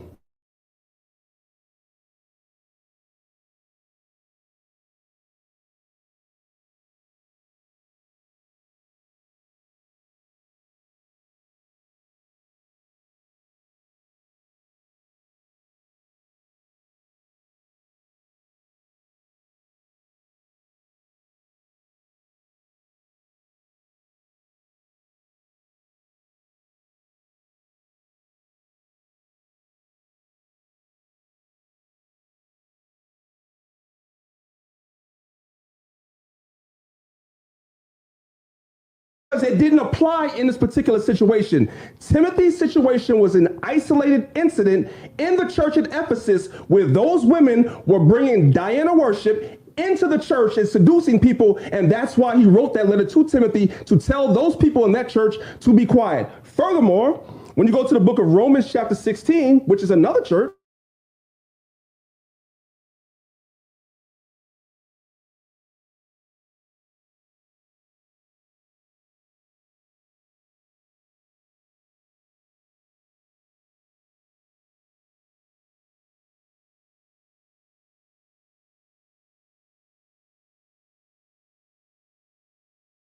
you have the following women in the book of Romans, the 16th chapter that Paul is speaking about, and he's giving praise and reverence to all these sisters for all that they are doing in the church, and he instructs the leaders of the church to listen to these women, okay? So you're talking about Tabitha, right? Tabitha was described as being a disciple. Are you familiar with Tabitha? I am. Also known as Dorcas in Acts chapter 9. Mm-hmm. She was called a disciple, but I thought a woman had to be quiet, right? You had Priscilla. Priscilla had a husband called Aquila. Priscilla and Aquila were both teaching. That's in the book of Acts, the 21st chapter, right? Now, you had Phoebe. That's in Rome. You had Junia. You had Typhina, Typhosa, Julia, et cetera, et cetera. All these women in the New Testament, in the epistles, they were doing these things. So I don't understand where all this misogyny comes from. I don't understand how you take one text in the book of 1 Timothy, the second chapter, and apply it to the whole Bible when I can go and read in the book of Acts and I can see where women were prophesying. And when you prophesy, you don't prophesy with your mouth shut. It has to be open and words have to be coming out to prophesy. So that text that you read does not apply to Acts chapter 21.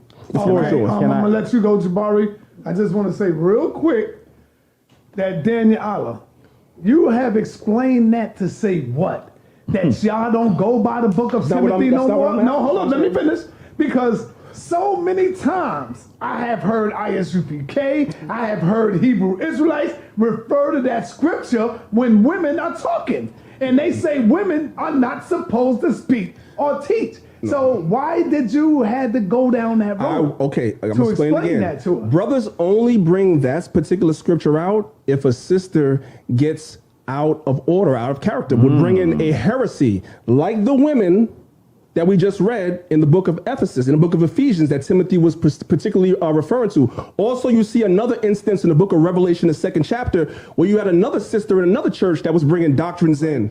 You brothers, I don't want to say you two particularly, but a lot of people, they superimpose Christianity on what it is we teach. Instead of people coming and say, well, what is it exactly that you teach, Danyaahala? What is it exactly that you teach, Zion-Lex? What is it exactly that you teach, Captain Cesariak? When it comes to the sisters, you superimpose Christianity on us and tell us that an isolated text in the book of Timothy that was written to the church at Ephesus about a problem that was going on in Ephesus now applies to the whole Bible, when I can go into the book of Judges and see you had a woman as a judge. I can go in the Bible, I can see women like Huldah that was a prophetess, et cetera, et cetera. You can go so many places. So is it all right for me to rip out the book of Timothy's now? That's not what I'm saying. Go by it? But I'm asking you, can I just rip that part out? Let me answer this real quick. I have to give Jabari a chance to speak, right? Let me answer this real quick. Do you understand the purpose of the epistles in the New Testament? Do you understand that? Let me just explain to you so you can understand it better, right? When you look at books like Romans, Corinthians, Colossians, Philippians, Titus, Timothy, books like that, what was happening was you had bishops or leaders that were set up over those churches. And these bishops or leaders were having problems specific to what was going on in their particular church. And they would write the Apostle Paul, according to the tradition, about the problems that was going on in their church. And these epistles you're reading in the Bible are his answers to what was going on in that particular church at that time. Corinthians was written to the Corinthians about things that was going on in there. The Philippians is written to Philippi about the things that was going on in there. Timothy was written to the church of Ephesus along with Ephesians about things that was going on in there. Yes, we use it all in terms of today when we see certain situations that might creep. Like I have a congregation. If I see something similar to what was going on in one of those epistles in my churches, in my congregation, then I use that wisdom in that epistle and apply it to my congregation. But at the same time, as Jabari has testified to, right, I don't shut my wife down from talking. She has her own YouTube channel. And I still read and believe the same scriptures he's pulling out. So obviously I don't understand it in the context that he understands it, but nevertheless I'm gonna fall back. Let me say that I don't think that Danyaahala does believe it in the same context. This is not about Danyaahala entirely. It's not about Danyaahala entirely. I believe that he views his wife as an important part of his team. And I think that in the ways that I've seen you interact, I believe that you really believe that. This is not about you personally. Okay. It's not. And in fact, it's almost unfair for me to take this out with him here. Take it out on me. But we're talking about the tradition, right? Okay. So I want you to understand that Danyaahala is actually describing something that is not in the text. He wants you to believe something that is not in the text. And I want to be clear that if Paul was actually just speaking about this particular group, if he was just saying these particular women are leading people away from the Bible, he would not have had to say that this is the role of women and this is the role of men based on Adam and Eve. You just have to read the quote, family. He is putting lots of stuff in there that is definitely not there. Let me read the second half again. Because he would like to once again litter the field so you can no longer see the lines. Like you're playing football and there's so much stuff around, you don't even know if you're at the 50-yard line. So the first chapter of Timothy doesn't say that he was in Ephesus? The first chapter of Timothy doesn't say he was in Ephesus? Let me finish. Here we go. It doesn't matter where he was. But I was right then. Listen to the point. Listen to the point. He says, let the woman learn in silence and all subjection. But I suffer not a woman to teach, nor to usurp authority over the man, but to be in silence. This is his explanation as to why they should. I want you to hear this, because he's trying to deceive you. For Adam was first formed, then Eve. He didn't say, these women are still doing Diana, and this is wrong. He says, Adam, who is supposed to be the father of all humanity, and Eve, who's supposed to be the mother of all humanity. Everybody, not just people practicing Diana. Does he think that you cannot listen and you cannot read? So it continues. And Adam was not deceived. In other words, Adam wasn't led astray by Satan, by the snake. But the woman being deceived was in the transgression. So I want you to understand, he is talking about all women and all men. That is what the quote says. So he is sticking some stuff in there that ain't in there. What about the women because that he's prophesying? trying to defend himself. Now listen to the end of it. Listen to the end of it. Notwithstanding, she shall be saved in childbearing. So it's her blame. She is being blamed for us falling from grace from the Garden of Eden in the Bible, because she was the one that was deceived, not Adam. That's what he's saying. And he says, if they continue in faith, oh no, wait, let me just be clear about that. She'll be saved in childbearing. We are actually hearing that Paul is saying that the punishment of women for Eve being deceived is the pain of their menses, the pain of childbearing, the pain of carrying children. Is it only the women in Ephesus that carry children and have menstrual pain? It's not what I was saying. This is not, of course it's not what you were saying, because you were saying the wrong stuff. No, I wasn't. I want you to be really clear that Paul is not simply referring to those women. Paul is referring to all women. Because if he wasn't referring to all women, then why did he give the example of Adam and Eve? So then you have to exegete the 21st chapter of Acts that I just read, where you had women prophesying and Listen, prophesying. I want to be clear. Explain that. There will always be exceptions to the rule. There will always be exceptions to the rule. So then it's not a rule if it's an exception to the rule. No, that's not true. Every rule has an exception. And this man was a... Because if that's the case, every black person is a billionaire because we have Robert Smith and Oprah Winfrey. Okay, there are always exceptions to the rule. There are always exceptions to the rule. There are clearly women in the Bible. There are some women. It's not a large number of women in comparison to the men. But there are always women who did things that were important in the Bible. There are. It's not like I haven't read it 4 times myself. So let me ask you. But I want you to hear. Timothy was not at Ephesus, right? Let me finish. And that letter was not proprietary to the church at Ephesus. Finish. What about the first chapter? If it was just about Ephesus and what was happening with women leading people away from the Bible, he would have said that. Well, the scholars gave the example. No, you don't agree with the scholars? No, they don't. They don't? No, they don't. Okay. They actually, many scholars say that this is misogynistic. I can give you a list of them. I can give you a list of scholars that tell you that he was talking to just Ephesus. We could easily come back and do a PowerPoint. If he was just talking about Ephesus, why did he give the example of Adam and Eve and saying just that like women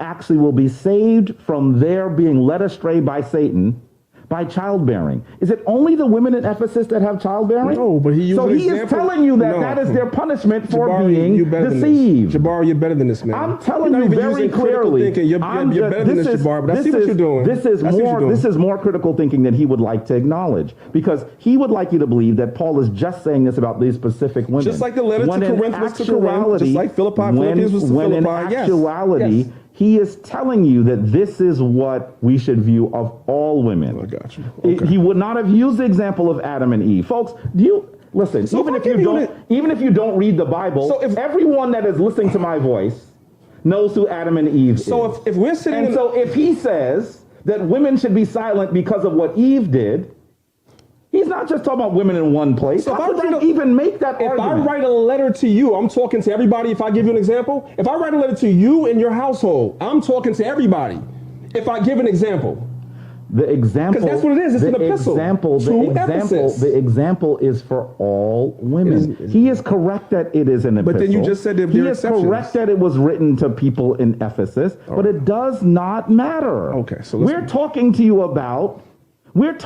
about how the Bible views women. But it doesn't view women that way. And if he is going to use Adam and Eve in that manner, then he's not just talking to Ephesus, to women in Ephesus. I want to say one more thing here, and I'm not going to go long. This is just one quote. Jabari, I could talk about this for 6 hours. I heard them all. Because there are many, many, many, many, many sections of the Bible that actually restrict, that reduce women to secondary. One of the things that people don't even realize is all Christians follow the 10 Commandments. By the way, he said earlier that Christians don't follow laws. I didn't even know why he said that. Because as a Christian, as I was as a child, clearly we learned the 10 Commandments. We tried to follow the 10 Commandments anyway. Of course they have laws. But I want you to hear that the 10 Commandments, I did not know until I was an adult, that the 10 Commandments were written to men. They weren't written to women. They were not written to women. So in other words, women are not, in fact, the women are included there as property in the Ten Commandments. You know this. Here it is. You shall not cover your neighbor's house. You shall not cover your neighbor's wife, or his male slave, his female slave, his ox, his donkey, or anything which belongs to your neighbor. So because the verse says you shouldn't desire your brother's wife, that makes her property? It's written to women. It's written to men. Even the pronoun that is used, folks, you could look this up. This is low-hanging fruit. That's the reason why I keep saying, I've gone over this on your platform, sa.neter, 5 or 6 times.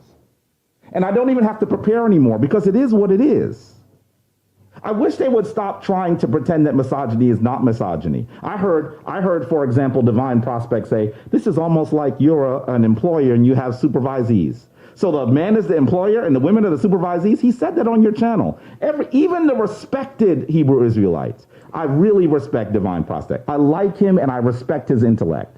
I like Danyaahala and I respect his intellect. And I think he's a really solid brother. But it bothers me that the most astute among them are trying to say the text doesn't say what it plainly says. This is clear. And if Tazariak is in the room, I know that I don't believe Tazariak routinely lies. I don't believe, that's not how I know him. He said some things I think of Tazariak, I don't believe you. But most of the time, even if it doesn't help him, he'll just say, well, that's how it is. Okay, let's move forward. And so let's ask him right now, the sister that has the PhD in your camp, did you not ask the husband for permission for her to teach? I'm sure he probably did. He could call in, right? So that if he did, then what is that saying? If this woman has a PhD and he has to ask her husband, just because he has a swanging thing, for permission for a woman with a PhD to teach, this is misogyny. This means that man, that's your opinion, is higher than the woman. The man is the head of his household. The man is the head of his household. We don't deny that. The man is the head of his household. Absolutely. I'm quite sure Jabari is the head of his household. But apparently not. I am not the head of my household. Apparently not. My wife and I are partners. I hear that. She is not underneath me. So let me ask you, Jabari, when it comes Hold on. When it comes for a decision to be made, you're saying that she can make the decision? I'm saying that we make decisions together.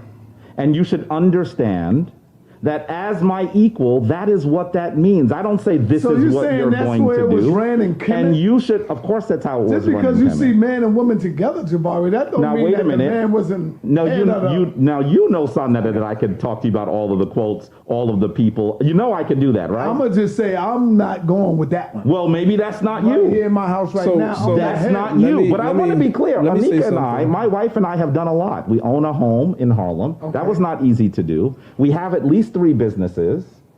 We are the heads of a shrine. I'm not saying, sometimes people think, well, if a man doesn't have the final say, then it's difficult and it's hard and it's messy. Yeah, maybe it is a little messy. But the reality is, I don't think that's a little disrespect to the woman. But the reality is, wait. But the reality is, let me finish my statement. Sorry, go ahead. But the reality, and Sonny doesn't want to interrupt me first because he felt strongly about this. But the reality, and I get he feels strongly about it, but the reality is that in partnership, that is how we're able to do more. My wife is intelligent. My wife also has a doctorate. My wife is a very articulate, intelligent. I married her for her brain. Not that she's beautiful too, but that's another show. That's another show.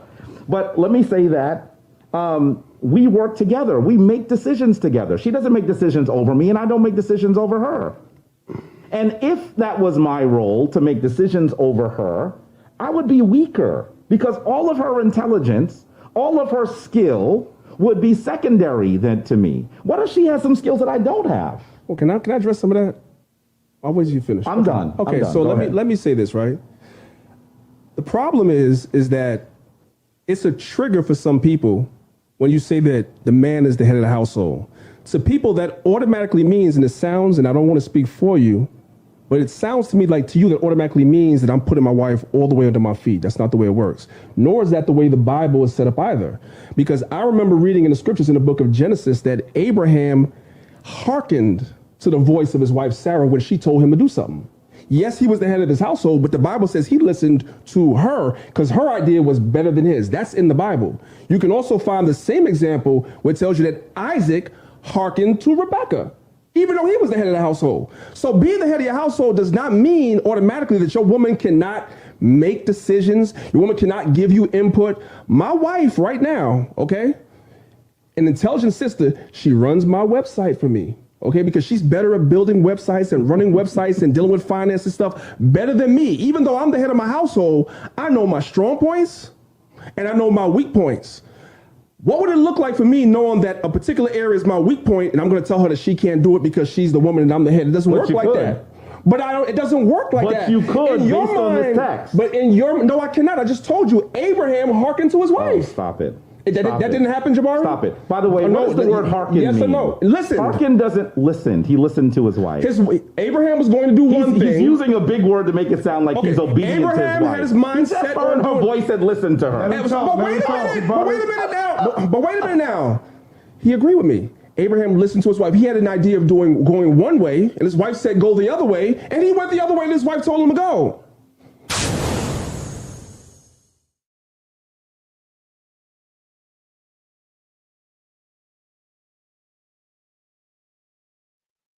What the hell is going on here? What's going on? Part 3. Let's get with part 3.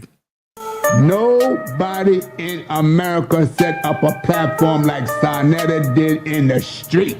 And nobody in the street, when sa.neter first got started with the bullhorn and all those pictures of the torturing that we went through slavery, okay, and taught on each portrait. Can you dig it? Can you dig it? Can you dig it?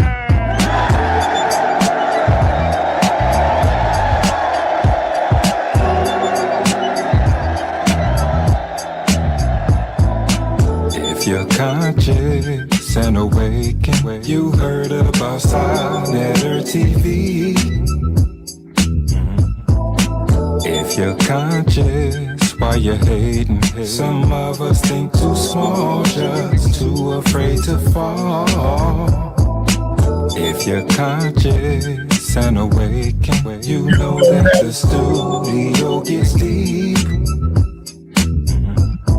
Black news and history in the making. Let's get up from the fall, wise up and take it all.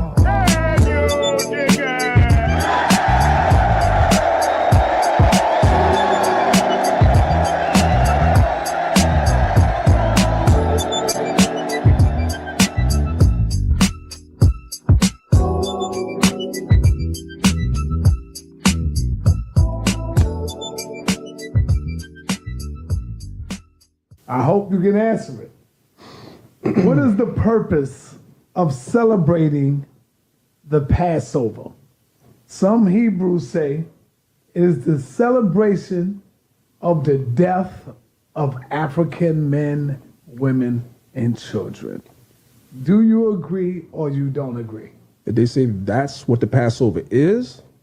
That's not what they did. They say the purpose of it is the celebration of the death of African people. Remember, kill the firstborn. So kill them. I don't deny that that's part of the narrative, a part of the story. So once you know that is, why are you celebrating the Passover, brother? Because it was the deliverance of my people from the Egyptians. So why wouldn't I celebrate my people being liberated from the Egyptians? Why would I not? Why would I not? Okay, so you do agree that it is the celebration of the death of African children. Just like if, well, you know, most people wouldn't. I don't want to use a bad example, but I'm just going to say this, right? The same way that I teach, and this is a theological statement right now. It's not dealing with. I teach that according to biblical prophecy, America's going to be destroyed, and the white man's going to be destroyed, and he's going to fall. And guess what I'm going to do? I'm going to celebrate that too, because he oppressed me too. It is what it is. And you know what? It ain't going to just be white men that's going to die. It's going to be white men, women, children, old, young. But if that's what has to happen for me to be liberated from under this society, then that's what it is. So I don't have any problem celebrating the Passover. I just want to say this real quick and I'll give it to Jabari. But the Passover is not the celebration of the killing of Egyptian babies and women. That's not what it is. It's the celebration of us being delivered from Egypt according to the narrative. That's what we're celebrating. That's the part that we're celebrating. It tells you right in the book. I'm not saying it doesn't say that they died, but that's not what the celebration is about. Specifically tells you in the Bible what the celebration is about. It is a part. It says because they smoke the Egyptians, the children. And we left Egypt at the same time. See, this is the problem, Dad. You got to stop trying to sugarcoat. I'm not sugarcoating One nothing. thing about Tazariak. Did I deny that? If I call Tazariak, he gonna say, "Hell yeah!" Well, wait, hold on a second. I celebrate it because of the death of. Did I deny? No. That the narrative says that men, women, and children died. Okay. What I'm saying to you is the story is. The story is. Nah. What I'm saying to you. Put a little fertilizer over the doo-doo, bro. That's all you're doing. Not at all. Not at all. What I'm saying is the story is greater than just that part. That's the part that happened at the very end. The story is greater than just that part. The main reason why you do the Passover is because of the death. Can I ask a question? The Africans. Can I ask a question? What were they passing over? Right, there you go. I'm agreeing with you. It was passing. The angel of death was passing over the houses of the Israelites to go where? To go and kill all the firstborn of the Egyptians. The firstborn is not always a child. That's true. You could be an adult and be the firstborn. That's true. So it was the firstborn of the Egyptians and their cattle and everything that they had. The firstborn of them died. That is part of the tradition. Afterwards, we left Egypt and went. Now I want to be clear. When I say children, it's a whole story. I am still my mother's child, even though I'm an adult. So when I say children, I don't necessarily mean that they are babies. Right. So I'm not. So I want to give Jabari the floor. Not yet. Let me just close out real quick. I'm sorry. So I'm not denying that part of the story, but what I'm saying to you, it's a greater story than just that. Like when we do the Passover, we don't just read the part about them killing the Egyptians. That's not what we do. We read the whole entire story and celebrate that whole thing, including the Exodus, etc. The whole thing. That's what we're commemorating on the Passover. Our deliverance. That's what I'm saying. But go ahead. Go ahead, Jabari. I think that we have to recognize that. It is in my tradition. It would not be in Ma'at to murder innocents. It would not be, and I think that the Passover. It is literally. I know he's saying it's bigger than this, but it is they passed over Hebrew homes to kill, and some of them were children. Let's be clear. Absolutely, innocents, to kill the firstborn of the Canaanite people. Now, let's be clear. This is not a historical story. It did not occur. It is an allegory. But to continue to celebrate the murder of Africans, to me, is backwards for black people. And I truly believe that this is one of the reasons why we end up in tension, right? This is one of the reasons why we end up in tension. Because this is a good move by the white man, too. Listen, this is one of the reasons why we end up in tension. Because when someone says, or even if someone tries to, notice he says, people were killed. You notice the passive term? It cleans up the fact that people were murdered. And I want to just be clear that anyone who celebrates that, I have to question their morality. Because I know that these children, some of them were babies, were not part of anything that anyone did in the story. To celebrate their murder, it does not sound to me like that is a moral act. And I'm just surprised that in 2020 we have black folks that are still doing it. So this is what I want to ask you, right? If I celebrated the killing of white people like Greeks, would I be wrong for that? If you were celebrating the killing of white babies, I would say yes. Because we have a holiday like that too. It's called dedication. I would say that was wrong. That's not something that the Kemetic people would do. But you only bring it up after I bring it up. In other words, you make it seem as though it's just a story in the Bible where we just killed the Africans and the Egyptians. No, there was other instances where two nations went to war, men, women, and children died. This is not going to war. This is not going to war. Saying, okay, they were sleeping in their beds. Okay. This is not going to war. Right. So, but what I'm saying to you is still, in all, there are many instances where the Israelites did go to war. This is not a story of war, you're correct. Where they went to war and they killed men, women, and children. And you guys, what I'm saying to you is this. I have no problem with saying that I celebrate the holy day. To me, it's a holy day. I'm sorry if it upsets you. It's a holy day. But here's the thing. it's an isolated thing where you only isolate that, and everything else that happened, you don't have a problem with that. No, I have and a lot. I think it is because you follow the Kemetic tradition. That's why you're partial to that. I had problems with that before I was ever part of the Kemetic tradition.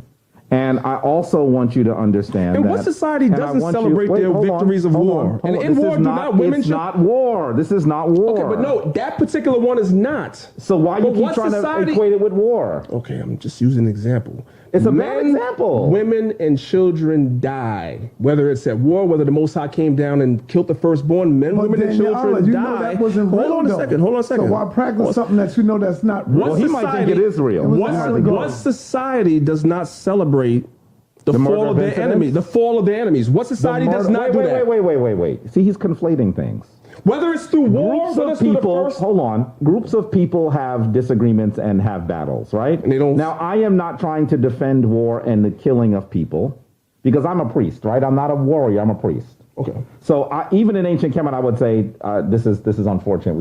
If I was a priest in ancient Kemet, I wouldn't have been the one saying kill him. Yeah, let's do it. That just wouldn't be me because that's not my role. But I will say that when you conflate it with war, you are once again undermining the backwardness of it. The reality is it is a story about the murder of innocents who slept in their beds. And some of those innocents were children, and they were definitely people of African descent.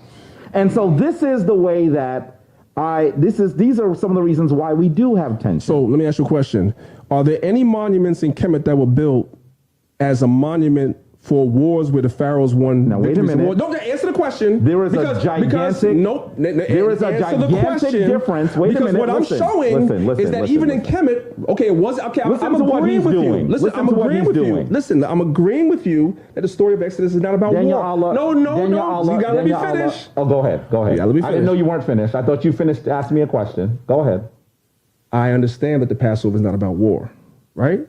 However, I also asked a follow-up question to you guys and said, what people do not memorialize or celebrate the fall, whether it be through the firstborn dying, through the plague of the Passover, or when they go to war and kill men, women, and children? What society does not celebrate that? I see monuments in Egypt where pharaohs built to celebrate the fact that they won wars, and in those wars they killed men, women, and children. Do you have a problem with that? Do you have a problem with that? Number one. Now, I got to keep it a buck. That's a good cut, Danyaahala. That's a good one.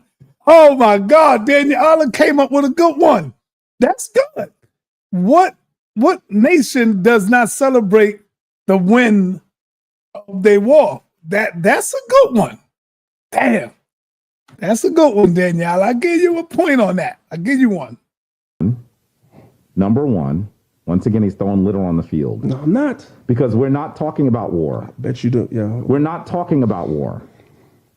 And as many times as he's agreed it's not war, but then tried to use war as an example, he's doing that because he knows he's on shaky footing. Yeah, but when you at war, men, women, and children But wait a minute. But don't go down there, son. Wait a minute. It's okay, though. Right. So that's okay. Wait a minute. Listen. Wait. Let me finish. So it's okay. So it's wrong. No, I want you to finish, but let me just, please. So it's okay if children, women, and men die through war, but if it's the Passover, now it's bad. Because you're saying war and Passover is two different things. So it's okay if they were not at war. So it's okay. It's okay if the Egyptians go to war with another nation and kill men, women, and children. And build monuments to celebrate it. That's okay. First of all, wait. Is that okay? Wait. Can you let women and children die all the time? Can you let the priest and historian say something? There are no monuments about the murder of children in Kemet. There are none. So in these wars, but wait a minute. No women and children died. Is that what you're saying? Wait a minute. Come on, Jabari. There are always times when groups of people over history in every corner of the world have had people who are combatants who do battle. And women and children die. And I want you to be clear that is not what we are talking about. I bet not. He would like for you to make it seem like that. But that is not what we are talking about. We are talking about a celebration of the murder of innocents who were sleeping in their bed. We are talking about the celebration of the murder of some of those were children, babies, who were not fighting, did not have an axe, a sword, or I got you on the ropes now. Let's go. I want you to know that the Passover is a celebration of the murder of innocents, and many of them we should know are babies because they're the firstborn, and understand that that actually means that we're celebrating people who were murdered in their beds. They did not have axes. They did not have swords. They did not have spears. They did not have bows and arrows. They were sleeping. And I think that that is very different. Let's not try to make this about war, because this is not war. Second of all, let me say about war that I'm a priest, so I'm never going to celebrate war. I'm just not. That doesn't mean that I'm not also a historian and understands that war occur, but I'm never going to celebrate murder of people. Some of the Nazis did. And I want to be clear. I want to be clear that when we are talking about the Passover, we have black folks who are celebrating the murder of black children, and that's what they're doing.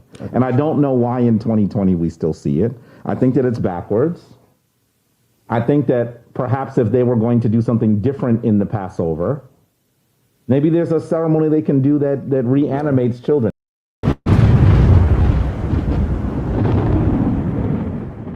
sa.neter TV, sa.neter TV, yeah. I wanna listen to see. Oh, I wanna listen to sa.neter TV. Yeah, you gotta tune in, y'all. Tune in.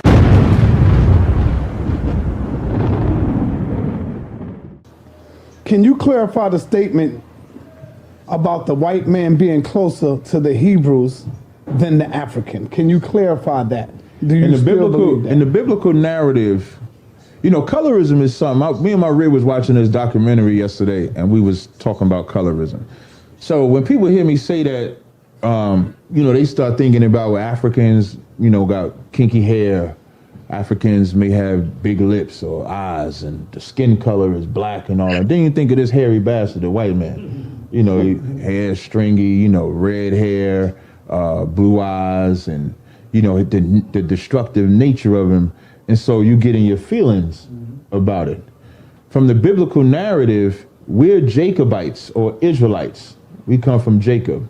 In the biblical narrative, Esau is the so-called white man today. In the biblical narrative, Africans descend from Ham. They don't descend from Shem. So in the biblical narrative, we're not connected to Hamites, but we are connected to Edomites. We're connected to Arabs. We're connected to Chinese and Japanese. We're connected to East Indians. We're connected to anyone from the line of Shem is who black people are connected to. Mm-hmm. Ham is connected to the line of Ham. Japanese, we're connected to East Indians. We're connected. Apostle, you got your TV running. The line of Shem is who black people are connected to. Ham is connected to the line of Ham. You got your joint running, man. Indians.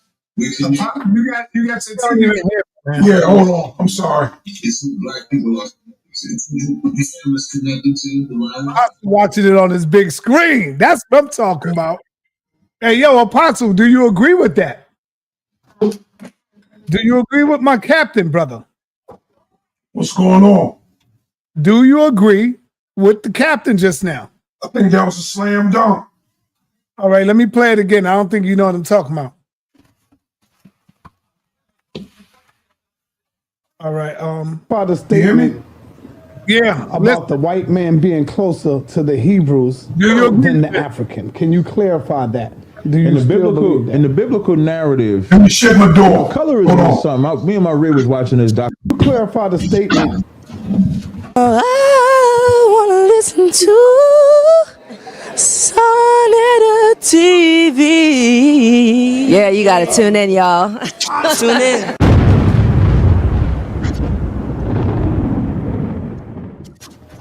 All right, come on back, Apostle. I want to see. Do you hear me, Apostle? Do you hear me, Apostle? Do you hear me? Oh man. Apostle.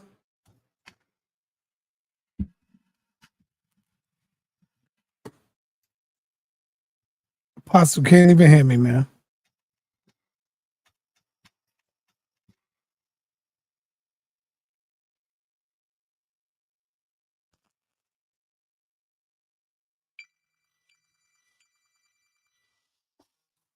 Yeah, what's up? Yo, you don't hear me. You don't hear me talking, bro. I know. I don't hear you. Right. So my mic is working. Hold So on. Yeah, my mic's working. yeah. Do you hear me now? Do you hear me? I hear you on the phone. Yeah, something wrong with your joint then. You probably got to go out and come back in. Yeah, I'll do that. All right, go out and come back in.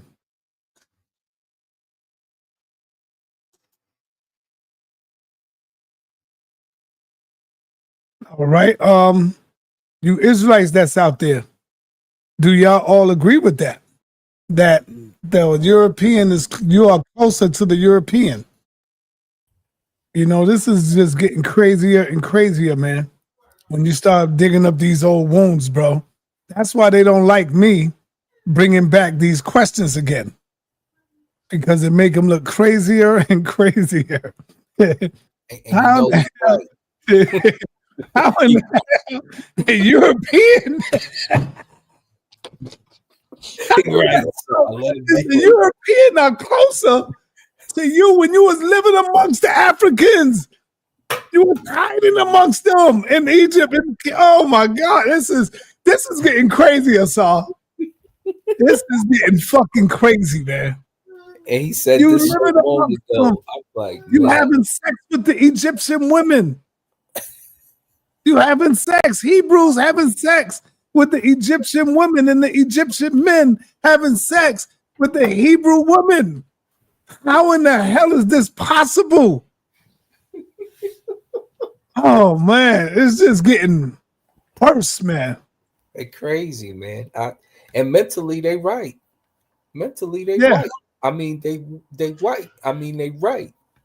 What you mean by they right when you say that? Mentally, they are closer to the European in they thinking. I got you. Yeah. Mentally they white. I mean they right. Come on, man. That's incriminating evidence about. Yeah. And see, they hate the word house Negro. They hate the word sellout. They hate the word. But what did you just tell us? What did you just tell? And then you're going to turn around next week and say, he's my enemy.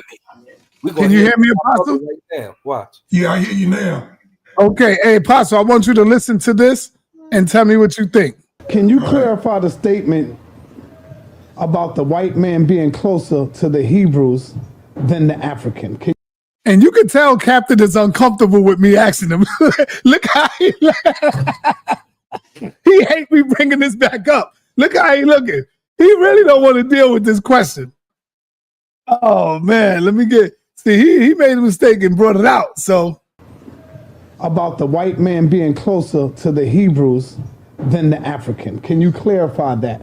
Do you in the still believe that? In the biblical narrative, you know, colorism is something. Me and my rib was watching this documentary yesterday, and we was talking about colorism. So when people hear me say that, you know, they start thinking about what Africans, you know, got kinky. Hey, I gotta say this. See, this to show you that you's a dumb sucker, because nobody over here. I've never heard Jabari. I've never heard Asa Mka. I've never heard none of us claim to be Egyptian.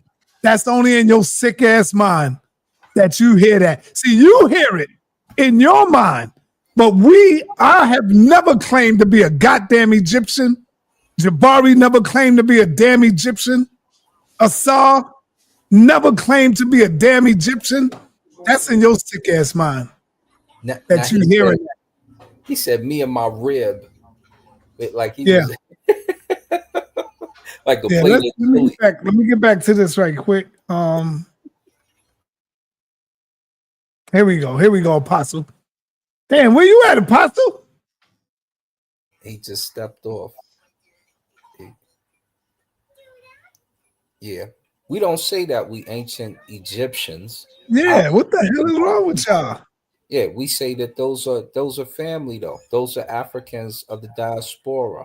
I'm Congolese and Mali and Cote d'Ivoire. That's my mix. And most of me is Congolese. And you can see it from my height. So it's not, it's not like it's a mystery or something. It's you need to know what part of the continent you come from if you're getting specific, because not everybody came from the west coast of Africa. It's called the Middle Passage.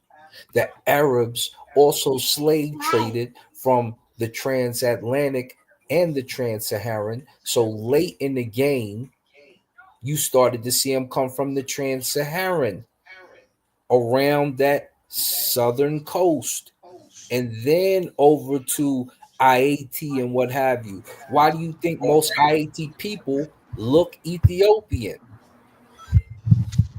Because guess where most of them came from? Egypt and Ethiopia. And the records tell you that. Why do you think we could find the SARS on the boat? What I'm doing finding the SARS. Remember they challenged me on that? Remember I pulled all them. It's about 27 SARS that came off the slave boat. All right, here go Apostle. He keep running when I'm telling him. What's up, Raku? Hold on. Get your headphones in, man. Rakufu, what up, brother? What's up, family? Hey, so I just want to say to that, we not Egyptians. That's our family. It's like when the European says he's an Italian and the other one says he's from the Nordic lands of the Vikings up north, they all claiming to be white family. We saying the whole continent about we black family.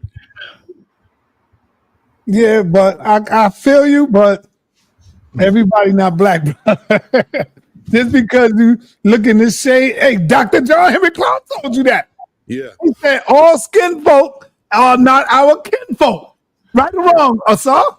He did, but he meant politically, Asar. He didn't mean that we ain't people more. The fight is Nah. Listen, brother. I want you to really hear me. Yeah, all Africans on the continent are not black. They are not our brother, bro. They're not Negro. They're not. Look. When you go into Europe, they'll tell you that they are different people. Right. They will tell you they different. I get that. Right. I get what you're saying. But as far as the human, okay, watch this side. Let's break it down like this. Because we're talking about who we love. Okay, the Ashanti love the Ashanti, the Yoruba love the Yoruba. Let's deal with it from a scientific perspective. The human person with 5 fingers, 5 toes, me and you, no matter who you have sex with on this planet, woman, she can produce a baby that's not retarded. We are one human family. We started on the continent of Africa. We left. That's what the Pan-Africans are saying. Why is he double? Let me finish. That's because he probably got something playing. You got something playing because you got an echo. I do? Yeah. Yeah, you got an echo. Let me see it. Go ahead and talk now. Say something. 1 2 1 2. All right, you good. I put Apostle on mute. That's all. Okay, so all I was saying, Sa, is as the world... While he's talking, Apostle, just go on mute. Listen, it's still the same. No, it's not. No, it's not. Am I Go ahead, talk, brother. So what all I was saying was we left the continent and we went, everybody else can hear me and there's no echo. Okay, so as we left the continent and we moved around, we became different, DNA, because we ate different stuff, we lived in different climates, but we all are one humanity from the continent. And the black continent, the people that, like so I say, they may be a little bit this, they may be a little bit, they're closer to us than anything outside the continent. That's all I'm saying. So as a people, the Europeans were smart enough and collectively said, white man's burden to civilize the whole people, no matter if you're a white man from the north, white man from Italy, white man from Spain. We all brothers, we're going to colonize and we're going to cut up Africa. We got to get a unification. Even though we don't want to claim, we are a people in a situation that is similar. Even if we're not the same people, we're in a similar situation, white oppression. I hear you, brother. But we really need to understand that we are our own people. I'm with you on that. There's nobody like us, and I'm talking about the so-called African American. Yeah, I'm with you. African American. We are our own people. We look different. I mean, it is what it is. I'm sorry. I know Asylum Car don't like to hear that because y'all don't really look different. I got that African, that bug in you, man. You know, we just pulled up the doppelgangers last week. But I'm telling you, man, once I found out who I was and my ancestors, I'm rolling with my ancestors and my family, brother. I'm from my grandfather is full-blooded Shinnecock. All right, so I'm going with my family for real. But guess what? Hold on, brother. Hold on. Okay. But guess what? I'm not denying the African gene that's in me as well. See that? So I'm not like these other native or these other Indians. I claim that because we are mixed. But my grandfather is full-blooded with no African, none. Now watch, when you say that, Sa, you're saying that literally your grandfather manifested from the earth. No, he came out the DNA of them Africans. No, that's not what I'm saying. That's what you said. I'm saying, when you say he's full-blooded, no African, that ain't true. Ain't no human on earth, no African. Correct.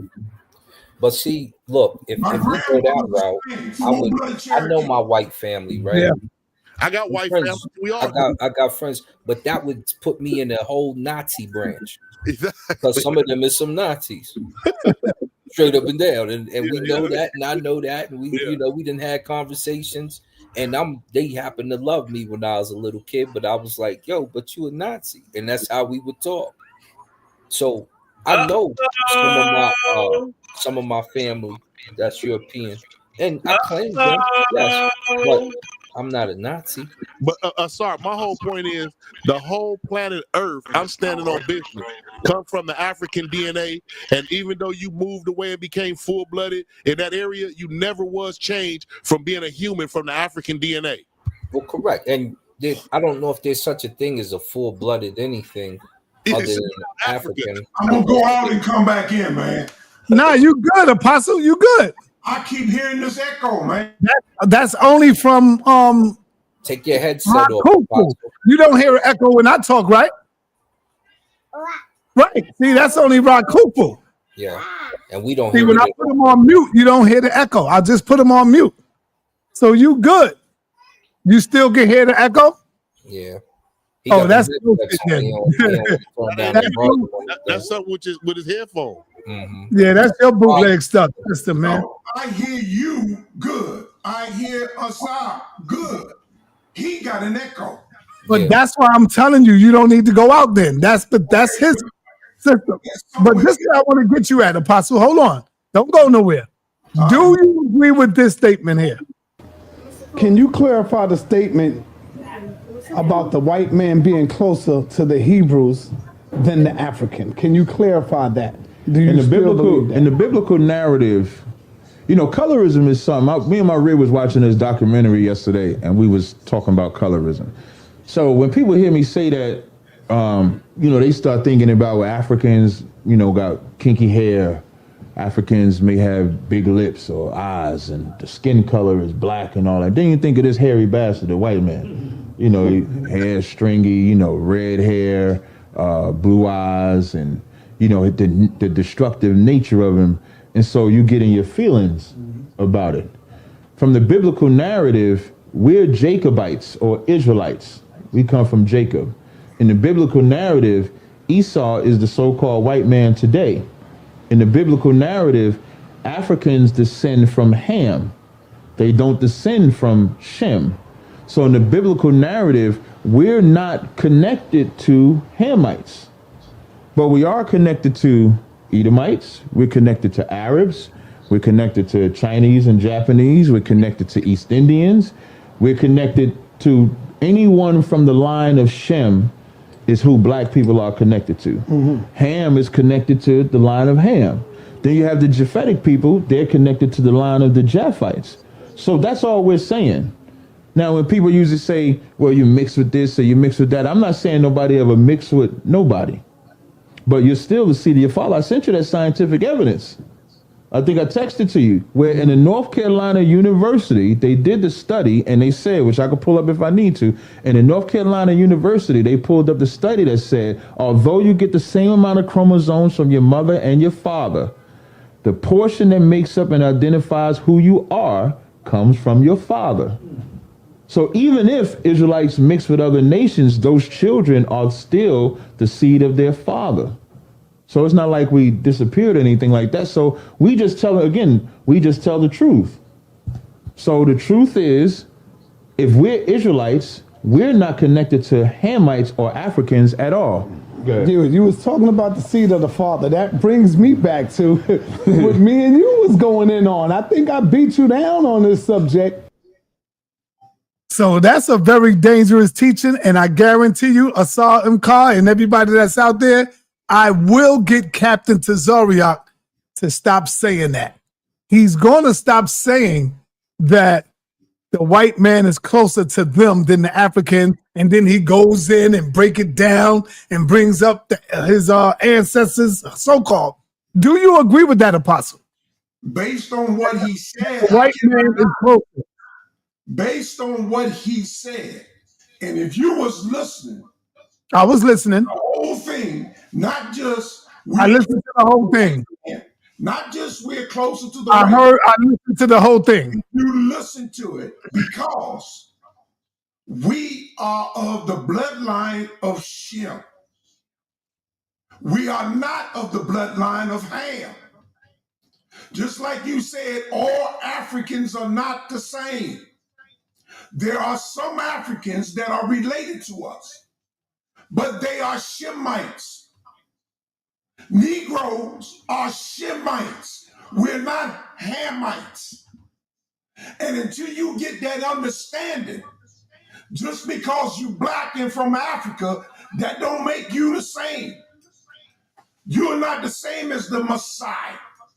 You're not the same as the ones that's cutting up their faces, that can't grow beards, that got hair on it, barely got hair on their head.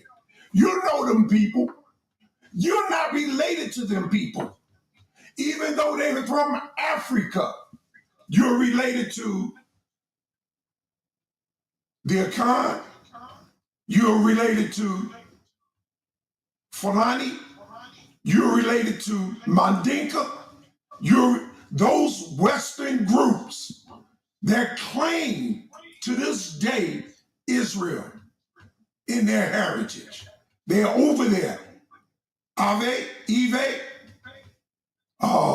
Yoruba, but not them ones over there like the Messiah that's 8 feet tall. We're not related to them. Or you be 8 feet tall. You're not related to them.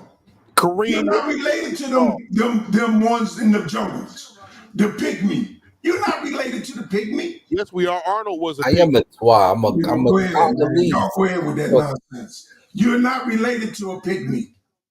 Let him get it out. Let him get it all out. So, based on what and the thing is, Esau was Jacob's brother. Okay, so Apostle, I got all of that, what you're saying.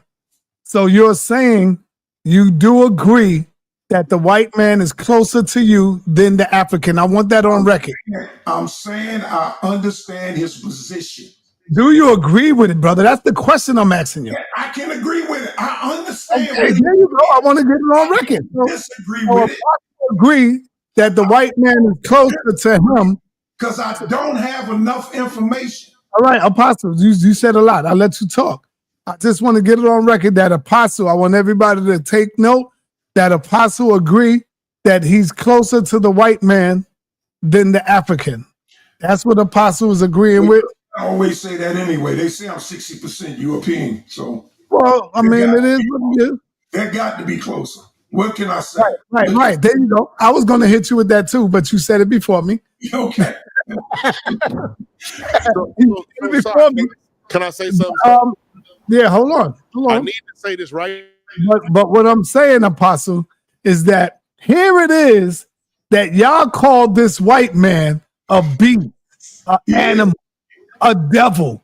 But then you break down how close you are related with each other, this could be the reason why y'all so goddamn crazy today and do the same damn thing that the white man do. You know why? Because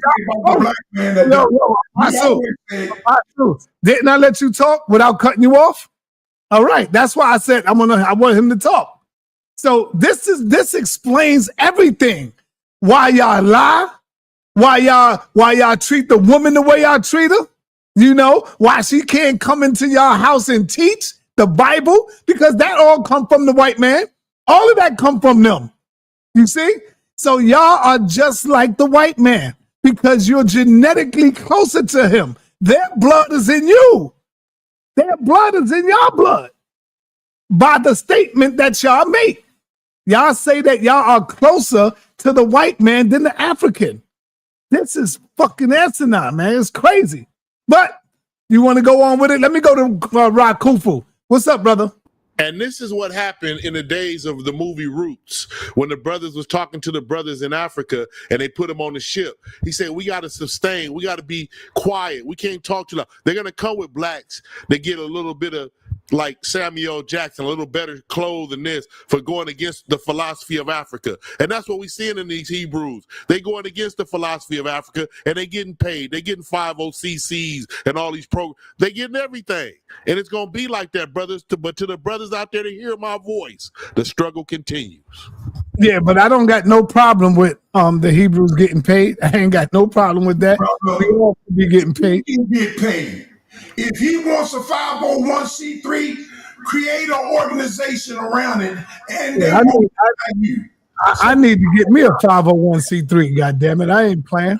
I want one of them shit. I'll get you, sir. I just said that out of just to. What you're doing is a lying. The fact I'm a lying prophet. You a false lion from Cuba. Apostle, stop talking over him. Apostle, let him talk, brother. Nobody talk over you, brother. Let him talk. Now, when we looked on the paper this morning, so I seen he gave me a heart. Apostle, let him talk, brother. He was talking to Tazariot. Tazariot came up with this place called Goshen. We looked it up. There was never even a city called Goshen in Kemet. That's a myth. It's just live in it. That's what's so insane. They will shoot and kill for that. So we gotta watch these terrorists. It's just a shame that these cats. The book tell you that. You call them a terrorist, brother? Basically, no, you wild. They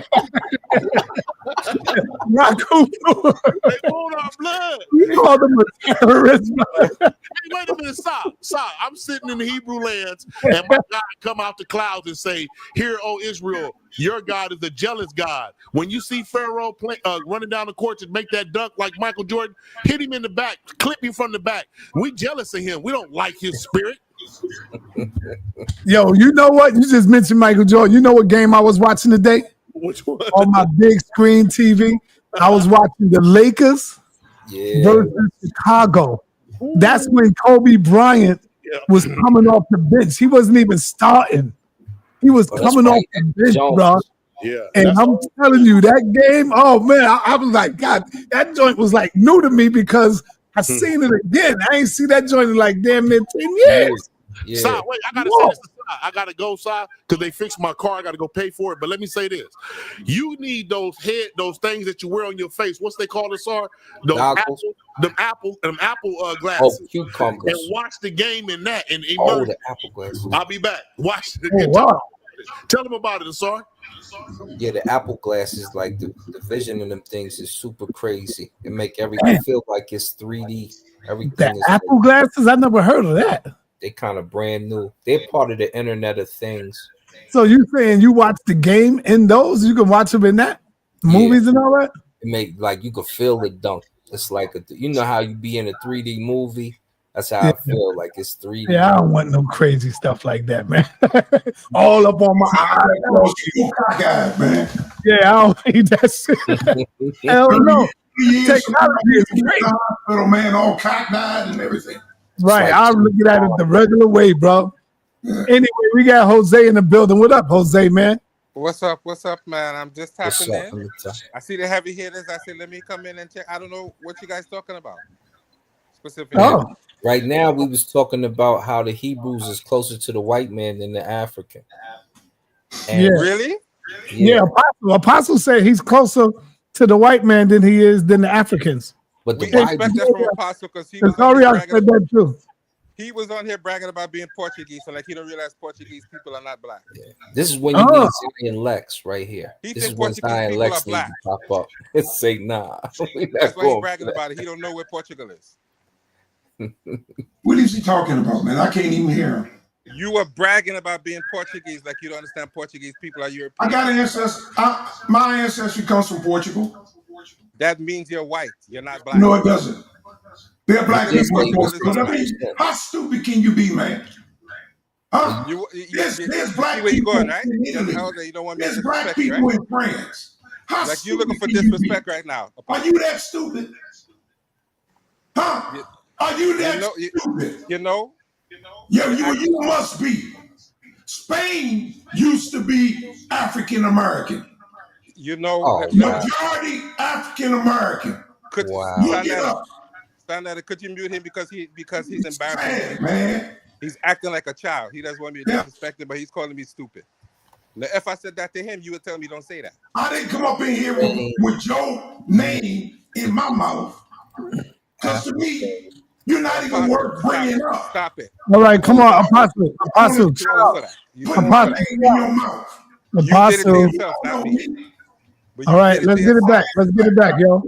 Okay. All right, hold on, Apostle. Let's get it back. Let's get it back to the respect. Come on, the man ain't disrespect you, Apostle. Tell him that leave my name out his mouth. I didn't come up in here talking about him. He came up in here talking about me. No, I was addressing you, brother. I was but don't address me. You know what? You are the poorest excuse for an elder I've ever seen in my life. So let me address that. You need to go sit down before you give yourself a stroke.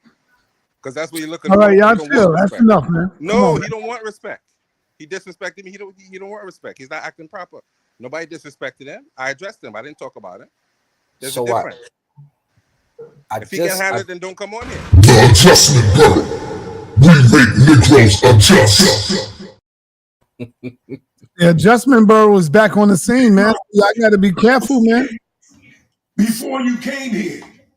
All right, hey, Apostle, let it go, man. Let's let it go, Apostle. Yo, let it go now. Let it go, brother. Let's move forward. So I looked up African Americans ruling Spain. It said black in Spain is fight for black American travelers because it can be racist. So when exactly did black Americans during the Moors? Yeah.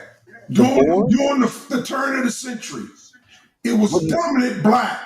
You know what, Apostle? You got to turn down your thing. That's probably why you hear echo. Your joint is real loud.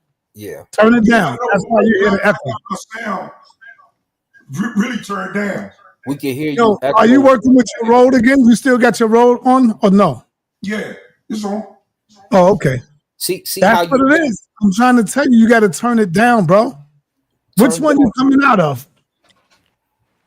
2. Okay, you got the 2. Make sure there's no effect on 2. Because just like you're in the studio, if you have reverb on it, like I can hear you have it on it. No. Listen, Apostle. Turn it. Point it back there again. Point it back there to 2 again. Let me see it. Point your camera again.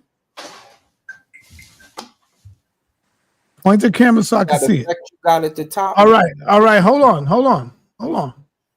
All right. Do you see the number 2 on your screen?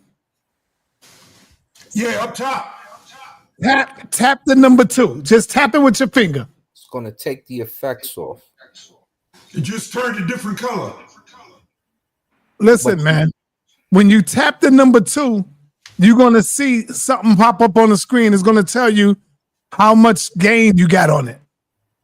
There it is. Yeah, right there. See the plus sign and the negative? Negative. It's the negative. Turn down the negative. There you what you got it on? What is it on? What number you 52. I got it on 57 now. Oh, mine is on 55. But see how he still got an echo? It's because he needs to turn down his echo. You got reverb on. We can hear ourselves coming through yours. You got that delay. Cut your delay off and go up to those knobs. You see those knobs up top? Yeah. Nah, don't mess them up. Don't mess them up, Asar. Don't mess them up. Yeah. There you go. All right. Which one you got your headphones in? 2. All right. Yeah. Turn down 2. That's what you do. Turn down 2 because you probably got it so loud. It's close to your mic and it's coming out. Turn it down. Yeah. Turning it up. Turn it down. Now, what do you got in number 1? He ain't turned it down yet. So turn number 1 all the way off. Turn it all the way off. All the way Nah, off. you had it up, man. No, number 1 is here. I had it down. I'm talking about the buttons, brother. The buttons up top. See that white line? All the way off. You won't hear me. Yeah, turn it all the way down. The buttons. Yes. Yeah, I can hear you. Okay. Turn your 2 down. That you turning it up. Turn it down. Nah, that's how we can see the line is still up. Point the line down. The white line. That's his headphones. That's why you gotta have the headphones to hear it. So, Asar, you doing a debate on sa.neter soon? Yeah, Asar got a debate coming up this Saturday. When you gonna get into the ring against sa.neter? Who, me? Yeah, we gotta see you debate somebody, man. Oh man, I'm not a debater, man. I just be getting wrecked, brother. Nah, man, you gotta change the name. That was for fun. That's why he had Nepal with him. You did a good job, son. This was about me, man. You put that together. Now, who is the supreme deity of the Bible? Yeah, I beat Apostle. Even Hebrew said I beat him. His own Hebrew family said I beat him. Yeah, well, Apostle did well. You beat him. You and Nepal cheated me, man. Oh man! All you gotta do is look at the last round. You stopped my flow. What's up, say cool? Peace, say cool. What's happening? Talking about you going to your channel. Apostle. Yeah, your mic's still loud, Apostle. Is it still loud? Yeah, you got to turn it down. You got to really turn it down. Don't put it on what mine's is. We gotta get you in a debate, say cool. You got to put yours on 50. Hit the number 2 again, and then hit the minus as you speak. Hit that number 2. Now talk. I got it on 54. That sounds yeah. Put it on. Damn, 54. That sounds good. Now you good money. No echo. You straight. Okay. Yeah, you good now. All right. What's up? So stay cool, man. What's going on, brother? When you gonna come do a presentation, bro? I know, sa.neter. I've been very, very busy, but I have to do that. You know. All right. Let me let you know. Asar and Kai, you got this coming up this Saturday, 7 o'clock, brother. Saturday, 12 days. Do not sleep on this young brother. Do not sleep on Asar. I'm telling you. Listen, October 4th, we have the fight. October 12th is when you set it for. That's in like 2 weeks. And oh, yeah? Who is incorrect? Who is the supreme deity? I don't care about that. That was the title, brother. I wrote it down when y'all said it. No, you wrote his portion down. I told you I don't care about that part. I said, well, it needs to say, is there 2 gods? Text me the title, brother. You got to text it to me. Then we got Apostle and Yara tomorrow. So Apostle and Yara gonna get that word, and they coming at you too, Assault. I want you to know that. They can all get it. Yeah, they coming at you tomorrow because they disagree on what you said. Who? You know, Yara and Apostle. Come on, Apostle and Yara. You said about the Hakakasu. Hikakasu. The Hikakasu. Okay. Man, you can call them what you want to call them. I'm gonna call them what they said they were. Uh-oh. See, Yara, you taking on a lot of debates at one time. I got Elder Yara going up against the Pastor Reggie this Saturday. Wow. Pastor Reggie come to represent that church, man. Come to represent that church on you, man. There's Kassar right there. He's right here. He just popped up on the scene. side in the mix. Okay, talk to me. Say cool. What's on your mind, brother? So, sa.neter, I was driving, so I was listening in, but I couldn't contribute. So I said, let me get home before I make one or two comments. I want to just make a little disagreement with you and with Jabari tonight for the first time. Oh man, you making a disagreement with Jabari? Yeah. Oh man. Uh-oh. Debate coming. Oh man. I like that. Versus Jabari, boy. Well, respectfully, Jabari I know. is a professor. I respect him a lot. But he made a comment. I don't know if this is an old video you were showing him with the Hebrew guy. They were arguing. Yeah. Jabari said he's not the head of his family. Oh, and that's right. Man is not the head of the house. I want to disagree with that. I disagree strongly with that. I want to disagree very, very strongly. And we have to be careful not to fall into the neoliberal trap of the West. The man is the head of the house. We have to make it very clear in our African culture. Jabari was being real soft on that shit, man. Like, come on. I have to sit down with Jabari. I need to sit down with him to go through African culture.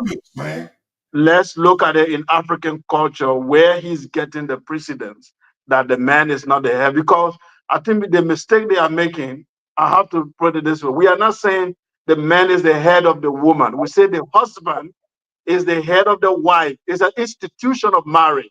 The institution is different from ordinary men and women on the street. Right. Ordinarily, a man and a woman on the street, they are equal human beings in the city, in the country. Equal opportunity. But when you go to the institution of marriage, that is different. There has to be a head. There is CEO in every company. There is captain on every boat.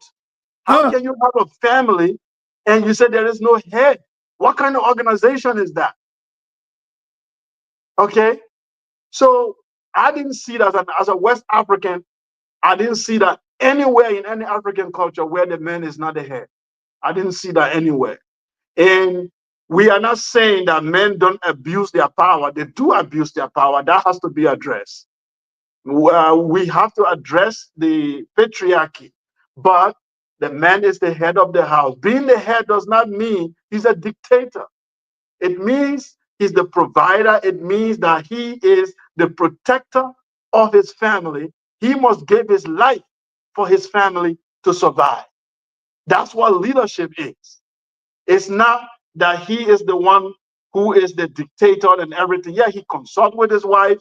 They sit down, they discuss, but the wife always knows that this man is the head of this house. I take no decision until we agree.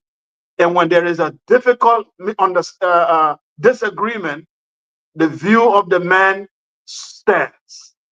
That we have to discuss that with Jabari. And I want to make that very clear. I want to make it very clear that I agree with you 100%. And I think that's a weak, soft stance on Jabari part when he do that. Now, hold up, Apostle. Now, what do you disagree with me? Now, where I disagree with you, sa.neter, but I don't know what is a disagreement, but it's sort of a correction. You said we are not African, we are our own people. Right. I was talking about the African American. We are African Americans. I want to be very clear. When we use the word African, I think we are understanding it from the European perspective. Let's look at it from our own perspective. When we use the word African, we are referring to a people who have common history, common origin to the continent that is now called Africa in recent modern human history. We are not going back 1 million years or 200. We are talking about recent human history, 500 years ago, 300 years ago. People who have a common ancestry, history, and connection, cultural connection to the continent of Africa. Now, there are different groups. I'm a Mandingo. I'm quite different from an Igbo from Nigeria. We are not the same people in terms of language, in terms even some cultural aspect. We are different. but we are African in terms of common history, common ancestry, and common struggle in modern geopolitics. We have a common goal and common history. Now, the African American can be considered an ethnic group within the African family. You are African, but you are just a separate group of people with your own unique history and nationalism and everything, which is understandable because you have your own struggle in America, you have your own reality over there, but that doesn't separate you from your Africanness. Look at the white man of America. He doesn't separate himself from Europe. Never. NATO is European alliance. Everything Trump does is in alliance, or every a white American president, they never leave Europe behind. Never. Forget the fact they don't call themselves European American, but everything they do is Europe. The language they speak is European, their culture is European, their history is European, their military alliance is European. Why do we want to separate ourselves into little tiny fragile groups instead of putting ourselves into a global group that gave us more power and advantage over other people? That's why I have a problem with Captain when he said he's closer to the Japanese, he's closer. The only thing I will tell Captain, I don't want to take away from his faith and his book, whatever you want to believe in his fairy tale. But what I want to tell whatever Hebrew that believe in this, you are the only people that make such statement on this planet. No Japanese will ever say he's closer to you. No Chinese will ever say that. No white man will ever say that. You are the only people who think that you are closer to people who don't look like you. So that says something about you. That's all I'm going to say. One Okay. thing he said. Hold on, Apostle. Hold on, Apostle. You could go after me. The only reason why I teach that we are our own people now, because we don't have the culture no more. We don't have our language no more. We don't have the ways of the Africans no more. We have our own ways now. You see, so we've been going for like 300 to 400 years off of the land of Africa. And so we became our own people. We don't even sound the same. We don't talk the same. And we don't really, I ain't gonna say look the same, because the features in the face, you can still see Africans that look just like us. So I ain't gonna say we don't look the same. We do look the same. No, I'm not tripping. Hold on. Are you telling me that we have not lost our mother tongue? Sir, we only know where we come from. I'm coming. That's another one. Hold on. Let me address that. Hold on. Say cool. Hold on. That's another one. We don't even know where we come from. And another thing is that there's no such thing as an African, brother. There's no such thing as an African. That's a continent. And the people on the continent don't call themselves Africans. They call themselves by what they are. Like you, they see you, they say, oh, that's the Mandinga. He's a Mandinga. They don't say, oh, he's an African. When you on your motherland and you there, they don't call you an African, say cool, and you know I'm right. Now, see, we only say that over here because we don't know no better. The white man taught us to say, those are Africans. Those are the Africans. Yes, they did, brother. I say, cool, don't challenge me. I will go out tomorrow and interview Africans, brother, and they will tell you, no, we don't call ourselves African. We call ourselves by our names, by who we are and where we from on the continent. They will tell you that. Don't challenge me, say, cool, I will do it. Speak now? Yes, go ahead, speak. Sir, did you watch the just concluded United Nations General Assembly? I watched some of it, yes. Okay. I want you to go back tomorrow, do this experiment, play all the video of African leaders who spoke on that podium. They use one word. We are African and we want a seat on the United. They never say we are Mandingo or Igbo. They say we are, I'm coming. I said every one of them use the word we are African. So you go on the street to interview an uninformed guy and say this uninformed guy is now, it's like saying It's like saying, I'm going to go on the street and ask somebody who is unsophisticated to speak to a sophisticated issue. If you go on the street and ask someone who is from Ethiopia, okay, and say, "Are you African?" He said, "Yes." He would say, "Yeah, my country is on the continent of Africa, but I am Amharic, or I am Oromo." He will call his ethnic group. What I did tell you is that you are an ethnic group of an African people. An ethnic group doesn't fall from heaven. It's just a group of people came together at a certain time, and they form certain common understanding among themselves due to certain history, and they become an ethnic group. It doesn't fall from the sky. You are a Mandingo at some point, they didn't exist. It was just a group of Africans created a different dialect and they became Mandingo. So I'm telling you, the African American is just an ethnic group within the global African community, the Jamaican. You are not the only one in the diaspora. The Jamaicans are there. The Haitians are there. The Barbados, the president of Barbados, she even spoke, identify herself as African. She's from the Caribbean. So I'm telling you, we are an African people, but you being a separate ethnic group is a fact. But that doesn't make you a different people. You have a different culture. And hold on. Brother Larry, you hear me, Brother Larry? Yeah, I hear you, Simon. Did you hear Sekou just now? I heard what he said. What do you think about that when I say that we are our own people now? Because I've learned a lot of that from you. Go ahead. sa.neter. Yeah. What language is he speaking? English. He's colonized. His perspective is colonized because he's been taught that. Thank you. That's what I said. The colonial reference to the people on that continent is a singular reference, right? Right. There are over 1,000 different ethnic groups on that continent. But so what? the outside, listen. Hold on, say cool. They don't respect your culture. They don't respect you. They calling you African because they don't have any regard for you. They don't care to learn your identity. African is not an identity. African, listen to that. That's what someone called you. You didn't call yourself that. Someone else called you that. You Mandingo? Did Kakamusa call himself African? I don't think you so. Mandingo, say Kui asked you, are you Mandingo? Did Kakamusa call himself African? I don't think so. Say cool, where you that at? Would be Mansa Musa. sa.neter, you are mute. If I thought you would mute me, that's why I'm silent. I'm waiting. Okay. When the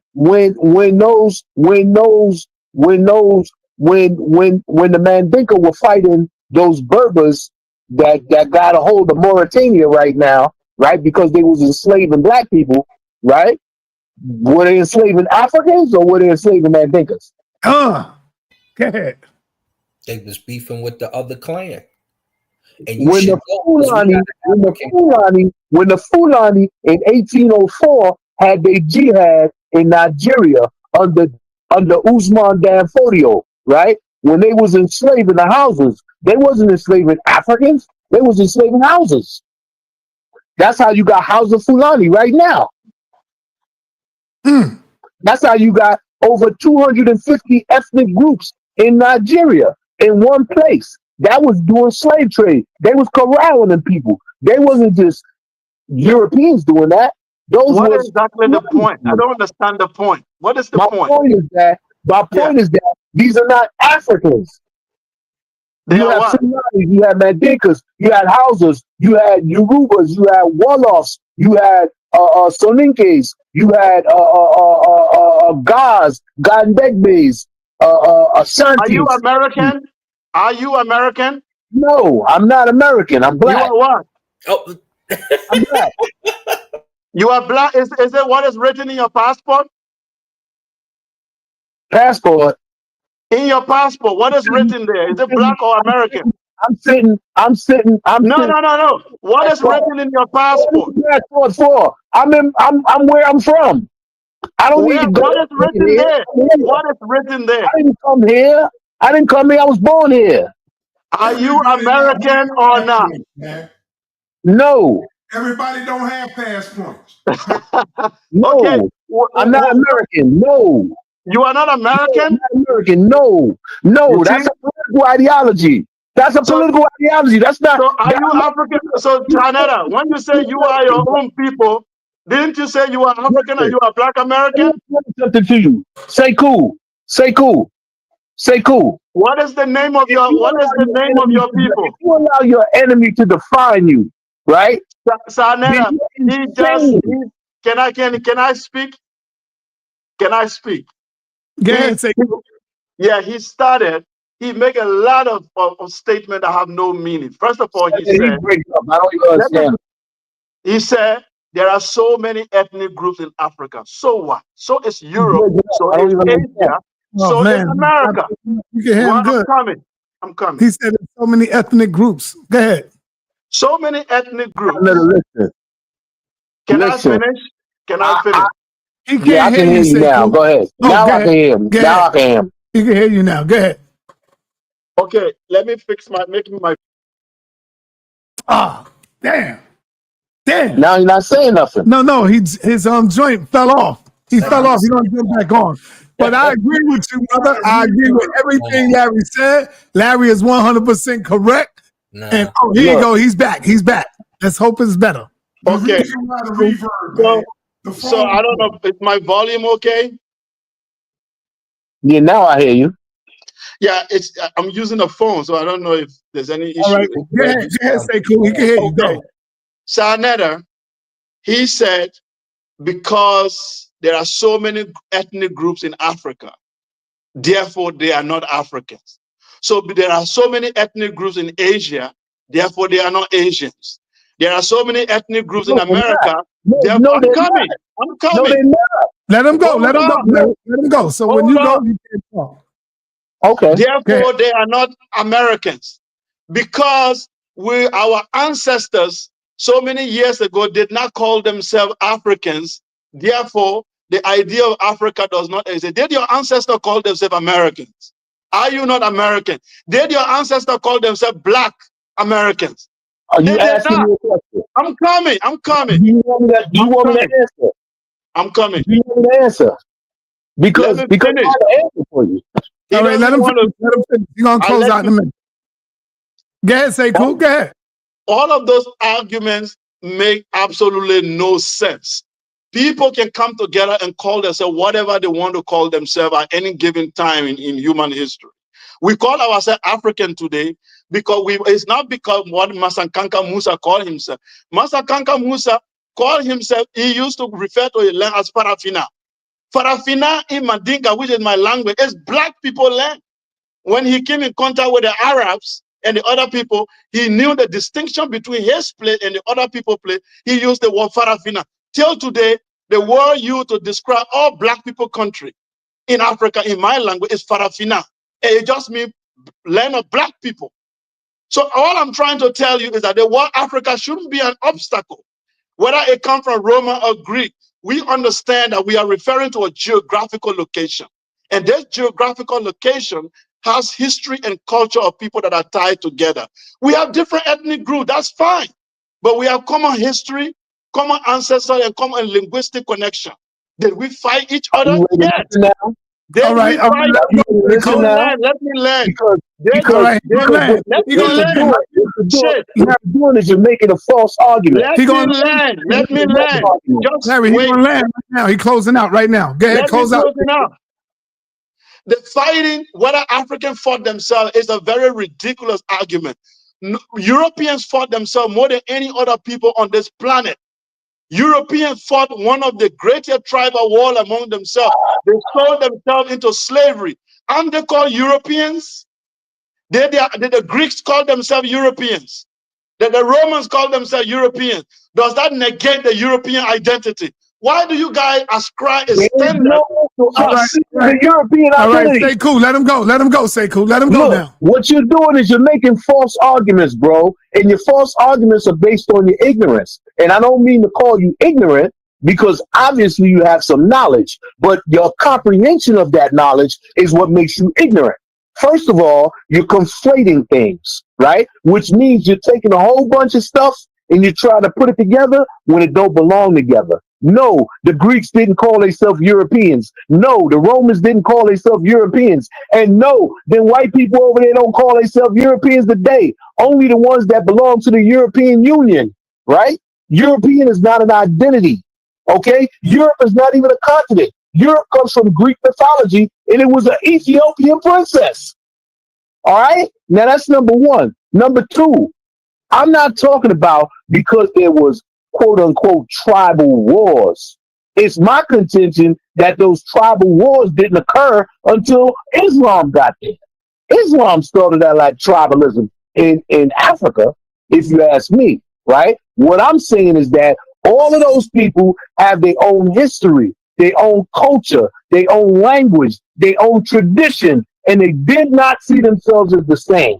They did not call themselves the same thing. And as far as you saying the land of the blacks, listen, that's what Sudan means, right? In ancient Kemet, Egypt was the land of the blacks, right? We always refer to ourselves as black. That's not new. The translate, in fact, the Romans got it from the Berbers, because the Berber word for that water is where you get the country Niger from. And that word, when the Romans got a hold of it, is where the Roman word for black comes from.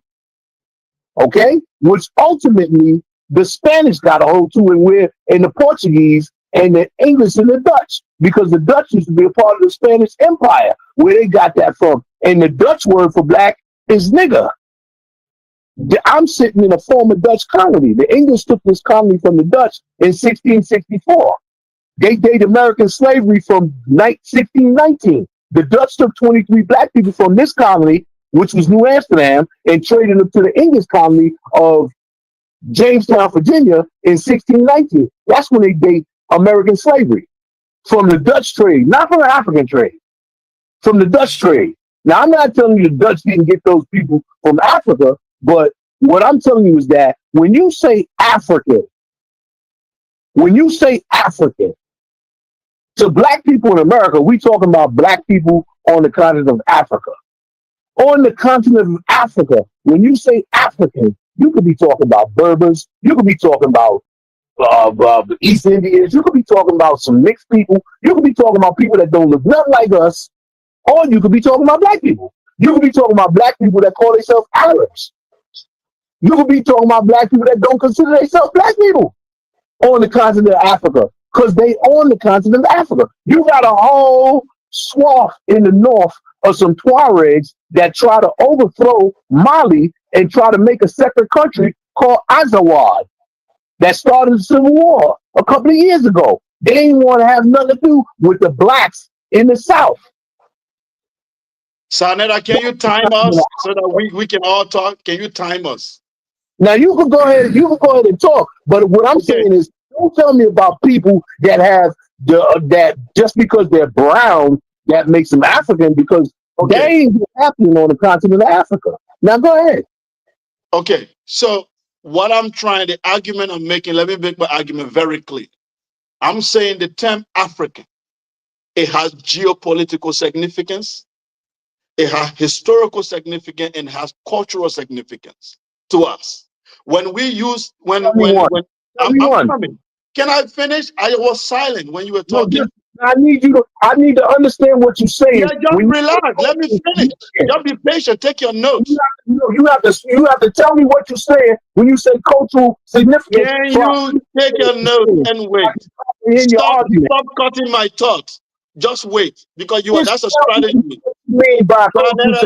You muted me. You can mute him as well. Brother Larry, you got to let him go. Just let him go. I need to know what he means by cultural significance. Can you mute him as well? All right, go ahead, Larry. He's going to tell you right now. Go ahead. Right. Go ahead. So he's first of all denying tonight that he's not an American, because he knows when he agrees to that put all his argument in the garbage. That's why he doesn't want to. He denied tonight he's not an American. He's living in that land. All his documents tonight is American.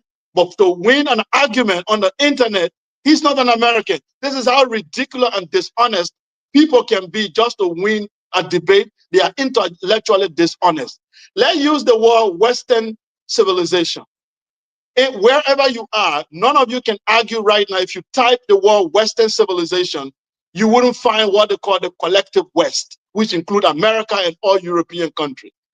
Now, geographically, when you use the word West, Australia is part of Western civilization, but Australia is not in the West. Australia is not in the West.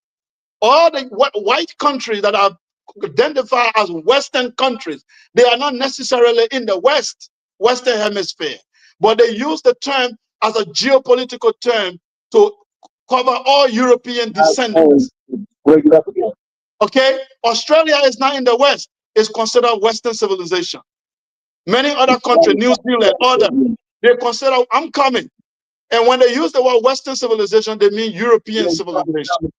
Yeah, he's saying you're breaking up. He can't hear you, but we can hear him good. If you guys can hear me, he's pretending not to hear me, but I think you guys can hear me. You sound like a computer program. It don't sound real. Yeah. sa.neter, is it true for you guys or for him alone? It's him alone. We can hear it good. So you are the one who have a computer program problem. Where you at, Larry? He's on the phone.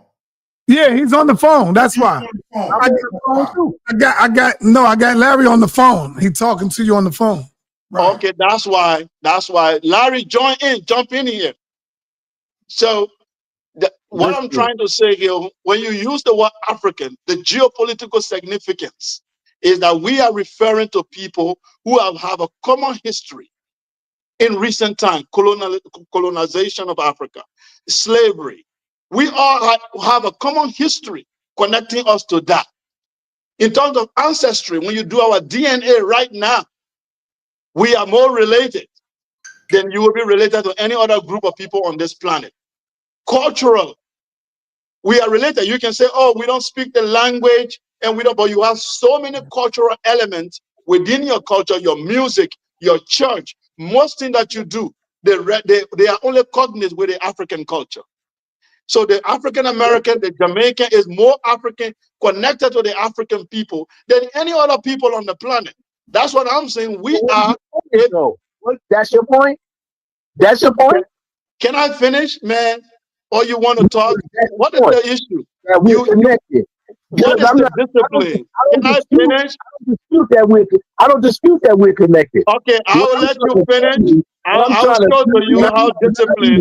Let me teach you discipline. Let me teach you discipline. I'll be quiet. You talk. Yeah, but at first he called me a liar. I gotta listen to him call me a liar, and then listen to him tell me something that I'm not saying. He's incorrect. I never said we weren't connected. I never said there's no connection. I'm telling him that we're not African. That's your enemy calling you that. That's not you calling yourself that. If he's a Mandinka, he knows his identity. He knows this. He's being disingenuous. He knows this. He speaks his language. He knows his language. He knows there's no word for African in Mandinka. He knows that. That's a foreign term. He knows that. So he's the one that's being disingenuous. I'm telling him that I'm not American. That means that I don't identify with the political ideology of this country. No.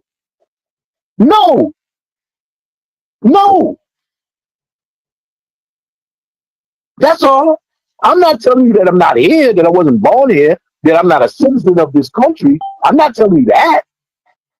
But tell me you're a citizen of Africa. Because there's no such thing. Now, sa.neter, I'm going to go. Leave you with Okay. Now he's running. I taught you discipline. I taught you discipline. Now you got to discipline and listen. I'll see you tomorrow, Larry. I got to come get you tomorrow. You're going to be turned up. No, he has to listen now. He has to be disciplined and listen as well. Because I just taught him discipline. I wanted to tell you, the phone was open when I was hearing that reverb. Oh, okay. Our lines were open. That's why. Oh, yeah, it was, because I looked at it and I seen it and I had to hang up. Go ahead, Sekou. He said the enemies call us African. Hey, Sekou, before you go on, let me let you know He Brother said he's a citizen of America. Hey, cool. Do you hear me? You hear me? Yes. I want to let you know he had many battles with Jabari. You can see him sitting down with Jabari. We all from New York City, from Harlem. So Brother Larry had many battles with Jabari. I'm going to throw up one. I'm going to throw up one tomorrow. So is that the old guy, Larry? Yeah, that's Brother Larry. Yeah. Oh, the brother Larry. Oh, I know him very well. I've been following him. Okay, I didn't know he's the one. He sounds very young on the phone. Yeah. Okay. Yeah, that's Brother Larry. Okay. Hey, Then I'm very sorry. It's an elder Larry. I respect him. I didn't know he's the one. I wouldn't have yelled like that. You know, I'm taking the side of Larry. That's one of my teachers right there. And I'm wrong with Larry. Larry's right. You wrong on this one, Sekou. No, I'm not wrong. Larry is an American. He denied to be an American tonight. No, that's not, brother. You got to understand what he was saying. Who called you an American? Who called you American? He said he don't agree with the political. That's what he's talking about. Okay, whether he agree or not, is he an American or not? That's a political term. It wasn't by choice. So America have the choice to call people American, but we don't have a choice to agree that we are African. No, what I'm saying is, it was not my choice to become American. I'm an ancestor of slaves. That is a very lame argument. Are you an American citizen or not? I'm an American citizen, yeah, for sure. Okay, who called you that? And the name America, is it from your ancestors? The state. The state called you American. Yeah. So if the continent of Africa decide that we who live here, adopted in the African Union, sat down and voted and said, we call ourselves African, we identify with this term, you say it's not valid? No, I'm saying, I'm saying I didn't call myself an American. But you answered the name American. Not really. Rebel against it. You don't have a document in your house right now that say you're an American? Yeah. No. Come on, man. Actually, I got a tribal document. Hold on. Hey, let me put Brother Lai on a 24-hour timeout. He's up in here being a bad boy, a bad Muslim boy. So let me put him on a timeout. For some reason, you're always saying something stupid and crazy to me, man. Brother Lai, let me let you know, brother. I know you don't like me, brother. And guess what? The feelings are mutual. I don't like you either, bro. You see that? Hold up, man. I just tolerate your ass in here because you come in. But I don't like your ass either, bro. And I know you don't like me. So the feelings is goddamn mutual. All right? So go ahead, Apostle, man. What's going on with Brother Lazar? Don't know and don't care. Don't know and don't care, bro. Brother Lai has been a hater ever since he started coming over here, man. This is don't know and don't care, man. In America. You want to know what I am? See, one thing I do, Brother Lai, is I speak my motherfucking tongue. I speak my mind. If you don't like me, just say it. God damn it. I wouldn't even be on your channel. So if it's one thing with me, as I don't bite my goddamn tongue, I'll let you know that I don't like you, nigga. Just like you, I know in my heart that you don't like me, that you don't fuck with me. It's the same thing. The feelings are mutual. Diplomat immunity. You know what diplomat immunity means? Apostle, are you an American citizen or not?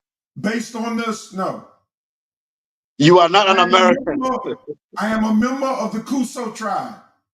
So the Kuso tribe, are they American citizen or not? No. What country? No. What country are they? Territory of Kuso territory. What passport you travel with? I don't have a passport. So how do you travel internationally? Outside of America. No, you don't travel. So you are a prisoner. You are a geographical prisoner. Are you a prisoner? No, I'm not a prisoner. Can you travel international? Not without a passport. I don't have one. Okay, are you a prisoner then? No. Okay, what passport can you travel with? I don't have a passport. I can't travel with none. So there is no country on earth without passport. I mean, you are a prisoner. No, I just haven't applied for a passport. Many people don't. Okay, you are under UN protectorate. You are a geographical prison. I understand you. We are not talking about prisoners. We are talking about citizens. I'm under CUSO protection. Yeah, I'm discussing citizens, not prisoners. No. See, that's why I can carry a gun in any state. Because I'm not bound by the laws of America. I have diplomat immunity. sa.neter said, according to the government. According to the government. Apostle, you better wake up and stop fooling yourself, man. Israel. You really better wake up for real, bro. Huh? You really better wake up for real. Oh man, I don't know. You think this is carry a gun in New York City? What? Apostle is a prisoner. He's not a citizen. Carry a gun in New York City. I have no reason to be in New York City. Yeah, well, you just said you can carry a gun anywhere. They will on these roads. Apostle, they will shoot your ass and ask questions later, nigga. So you can go ahead and carry a gun all over you want, and you keep being fooled. All they're gonna do is say we saw a gun. That's it. Well, if that's the case, I can shoot back. You think I won't? Good luck. You better wake up, Apostle. That's all I'm telling you. Apostle, wake up, man. I'm not afraid. I know it's his father's birthday and all, but Dad, come on. See, all of y'all guys get out there and rob and steal. As soon as who rob and steal? There you go. Who are you talking about? Police. What are you talking about? Robbing and stealing? Who rob and steal? I'm just saying, them guys is out there that's robbing and stealing. They do that all over the world. That's not just in New York. They bad. They talk about trash. But as soon as the police pull up, you see the whole block scatter. I don't scatter. That's all over the Apostle. That's not just in New York. No, that's everywhere. That's what I'm saying. But anyway, get back to Say Cool. Say Cool killing you on the information. Apostle, you are an American. Say Cool. Hold on. Stop denying your citizenship. Unless you are.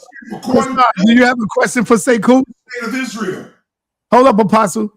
Kassar, do you have a question for Say Cool? Oh, you scared to Say Cool, huh? He said no. He's a Hebrew. He's a Hebrew too. Say Cool. Yeah, Hebrews. I love them, but I think they are very confused. But they are very confused. But I love them, by the way. But they are very, very confused. Did you hear? Apostle, I need to debate Apostle, because he said there are Hebrews in Africa, a Hebrew tribe. There is no goddamn Hebrews in Africa. Apostle. Oh, wow. All those who call themselves practicing Hebrew religion, they are converts. They are Christians who decided to be confused like you. There is no such a Hebrew tribe anywhere on the continent. Their DNA. And like you said, they got the right to call themselves whatever they want to be. And you ain't got shit to do with it. Yes. But what they cannot do, what they cannot do is to say they are connected to Abraham in the Middle East. We're going to test their blood. No, they can't do that. We're going to test it. Stop talking over people, Apostle. Let them talk, and then you Apostle, can talk. let me tell you, it's okay to call yourself anything. In politics, that's allowed. But if you make a statement that can be tested scientifically, then we're going to test it. If you say you are connected to Hebrew Israelite of the Bible in the Middle East, then we're going to test the information. Other than that, if you want to call yourself alien, whatever, it's okay. But once you establish geography, history, genetics, and language, then we're going to test it. Then we're going to test it. We're going to test it. This is a legal document that says I am a member of the state of Israel.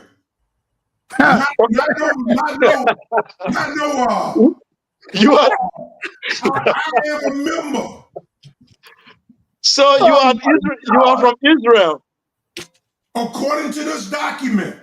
So do you have an Israel passport? According to this document. Where is your Israeli passport? You see this government seal? You can't put it on the big screen, Si. This nigga straight crazy. Apostles. You see that seal? Do you see that government seal? I can do the same thing and put an alien there. Let me see you do it. Let me see you do it.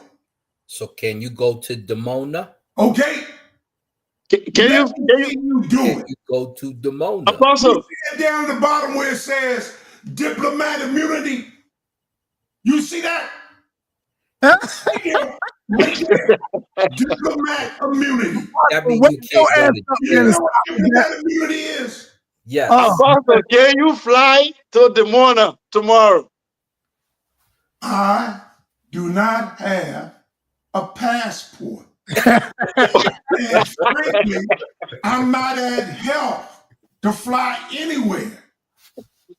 You are a prisoner, Apostle. You are a prisoner. I cannot get on the airplane. Period. You like Moses, huh? Can you go by boat? You like Moses. You can't see the promised land. Hey, if you think you're going to come up in here and make light of me and make fun of me, Sekou. No, Apostle, I love you. I love you, Apostle. Believe me. No, I love you. Okay. And I respect you. You are my elder. I respect you. You can get this document. You go ahead and get it. Apostle, okay. You are my elder. I'm not making fun of you. I'm just laughing at your information.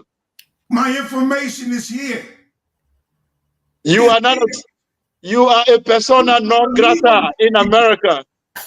Brother, this is a legal document. You are Apostle is stateless. He's a stateless person. No state. Voskoki. Apostle, do you confirm that you are stateless? I live in Tennessee. That's where I got my home. You don't have you don't belong to any country. Sure, I belong to a country. Which I belong country? to the nation of Israel. The Israel of Netanyahu? No. Which one? What is the geographical border of that country? You see that? Yeah, you're Muskowski. Yeah, I see a lion and I see some things there. They look. No, this here is my tribal police badge that allows me to carry my weapon. You see that? Hey, Apostle, let him know. Let him know, Apostle. See, y'all can laugh because you don't know no better. Apostle. All right? You don't know no better. So you can laugh. Okay. So. But the only thing I'm doing is laughing at your ignorance. Because you don't But I don't know your country. I don't know where to find it. Can you show us on the map? Can you show it on a map? Yes. Yeah, get an ancient map and look up the state of Israel. Oh, it's in the past. It's a country in the past. I need to ask a question. My family's from the past. Let me ask you. My family go back 3,000 years. What about your family? But I'm talking about you now. Are you a citizen of a country? I'm a citizen of this country. America. Like everybody else that's in this country. So you are an American? I said politically, I don't. Or a prisoner. You are a prisoner. Politically. I don't accept that. So how do you go about getting a badge? You can accept it, and you can even take pride in it. I choose not to. So, sa.neter, apostle country exists in the book. It doesn't exist in reality. Yeah, I'm starting to see that. Yeah, it's in a book. It's reality. Yeah, that's sad. No passport, no flag, no geography, no phone call number, no passport. Apostle is a prisoner in America. My kingdom is not of this earth. Oh, it's in heaven. Hold on. All this time, Apostle, I'm thinking you talking about the real Israel of today, and you're talking about some 2,000, 3,000 years ago, I'm bro. not talking about badge is not going to work in the real world. Israel. Apostle, hold on, Apostle. That badge is not going to work in the real world, Apostle. What? That card you got is not working in the real world. What's not going to work in the real world? The card with the seal on it. That's for the book. That's for your book. No, this ain't for no. This was that's for Wonderland. No, you don't know what the hell you talking about. So say cool. You knew about this. That's the simple fact of your grandfather. You can go through the court and get one of these, but you don't know no better. So everybody can go get one. You saying we all could go get one? No, we all can't. What are you talking about? Not unless you can show this government that you got ancestors that are native to this land. And you are as sovereign as any Native American. You really believe you're a sovereign, bro? Yes. You're starting to sound like these Moors now. Just say so. All right, if you're a sovereign, you know you should be able to go anywhere in the world right now, outside of America. You know that, right? Probably without their permission. Probably can. I don't know. That's not my point. I know I can go anywhere around here. Nah, man. We can do that. We can do that without a card, brother. We can go anywhere around here without a card that you got. Can you get on the plane and go to Egypt? What I want to go to Egypt for? Can you get on the plane and go to Europe? I can't get on a plane, period. You get on the plane and go to Israel. I can't get on a plane, period. And I wouldn't want to go to Israel. Why not? Why would I go to Israel? Why wouldn't you? I don't have a reason. Isn't that your motherland? No. Oh, damn. No. Wow. That's not the motherland for you, brother? Yeah. That's the motherland for the Ashkenazi. So yeah. Where is your Israel? Yeah, where y'all from then, Apostle? Where y'all from, Apostle? Where your land at? My land is right here. Oh my God, man. Yo, let me call Captain Tazariak, man. Oh, my land is right here. Oh. sa.neter, I just reviewed Apostle Real Theology tonight. Yeah. His Israel does not exist in the Middle East. It's in America. And it's in a book. It has a police badge, but it has no passport. And the citizens are prisoners. It's confusing, man. Yeah, because those are your words. You ought to be confused with them words. Hey, Kassad. Hey, Apostle, how you pronounce his name again? Hassad. Is it Hassad? Marcus? The CH sound. But he can pronounce it anyway. Hassad. Hey, Hassad, do you have any question for Say Cool, brother? Come on, man. You gotta have a question. No, like in Spanish, the J is silent. All right, hold on. Everybody hold on. Because Hassad ain't got no question. I'm gonna stir it up right now. Do you agree, Sekou, with Jabari? Check it out what he said. But I'm not making the same type of claim that they're making. Fair enough. I'm saying that I'm practicing a tradition that comes from Africa. I don't have to be the great nephew of Ramses III. I don't have to in a second. Where? That's not my major point. Ask people, when did the Second Temple fall? You keep telling me that people who fled into Africa.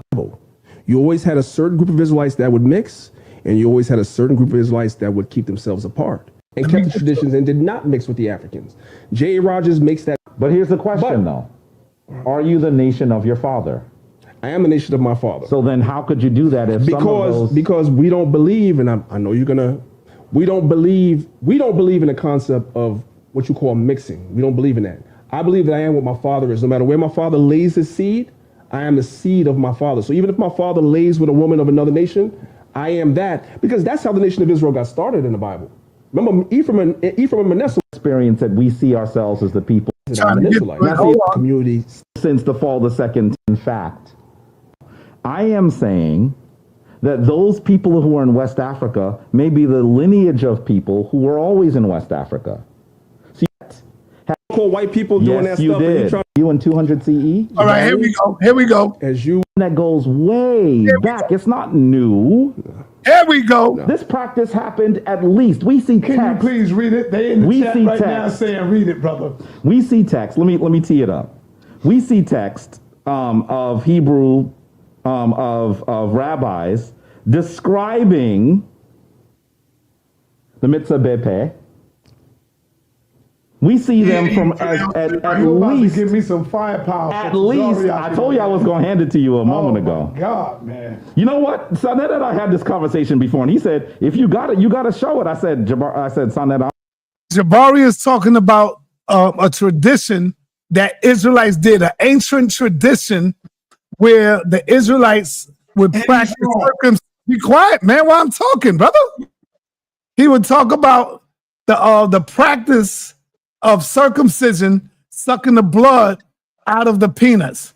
This is what Jabari is saying, that these Israelites did this 200 CE. Right. 200. Apostle, you just can't be quiet, huh, man? I said right. I don't need you to say nothing, bro, because you're throwing me off. So I understand this shit is hurting. So if the Israelites are saying no, they wasn't doing it, then y'all not those ancient Israelites back then. Stop saying, man, stop talking, man. But then when I put you in the back, Apostle, you say I'm wrong. You say I'm wrong, right? But I'm not. I'm just trying to have dialogue. Man, look at you. Just look at you, man. I know this shit is hurting. So you can't claim to be an ancient Israelite if you say that the Israelites were not practicing this type of circumcision. You can't either, Hassad. All right, let's listen to what Jabari said. No, and then we're going to talk about it. Yeah, I have a Hebrew told me that you on the couch. He said, "You're not going to even show it to me." I said, "No." sa.neter was angry. As you know, I would have used that. sa.neter was angry with me. But I want you to understand that some of this comes from at least in writing 200 CE. See? Are you telling me that those people were not you in 200 CE? Jabari, as you would so eloquently say, you are moving the goalpost. What goalpost am I moving now? No, he not. He got you. Are you telling us that you are not them Hebrews 200 years ago, Danyaahala? Yeah. Huh? Come on, man. See? So if you are those Hebrews of 200 years ago, then guess what? Your ancestors were sucking the blood of the penis dealing with the circumcision.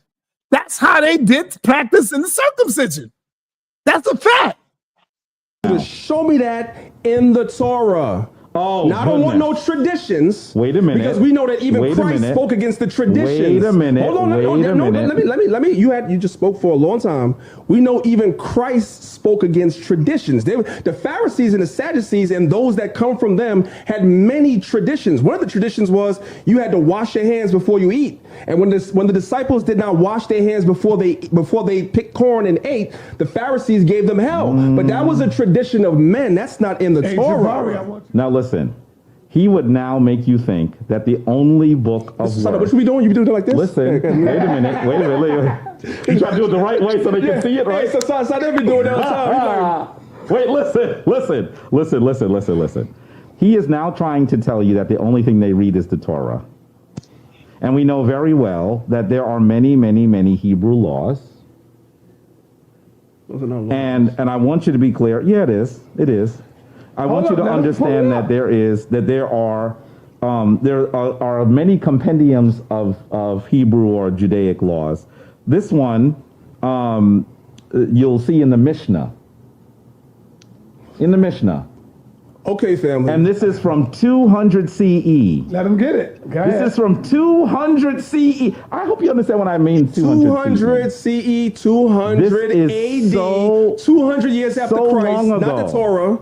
Go ahead. This is so long ago. Danyaahala, you got to let him get This is so long ago. No doubt. It says, we perform all the requirements of circumcision on the Sabbath.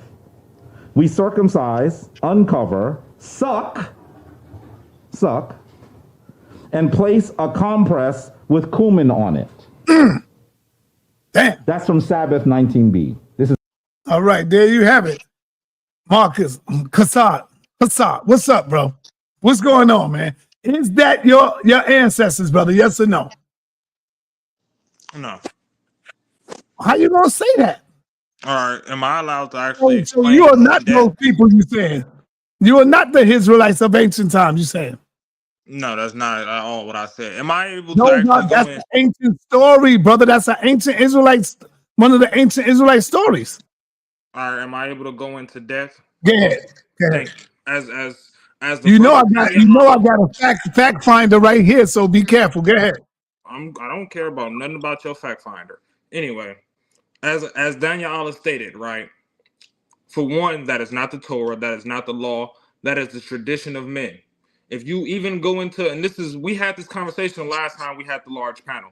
There's different groups of Israelites in the Second Temple period. He said 200 CE. That's even after the Second Temple was destroyed. The Israelites dispersed into different groups and categories, right? Some of them went into West Africa, as is documented. Some went into different places of Europe. So who was there 200 CE? Who was the Israelites there then? The descendants of the Pharisees. Who? The Europeans, black people? Some of them was European. Were they Israelites? Depends. Gotta name them. You look at you don't even know, brother. So how you gonna say it wasn't them?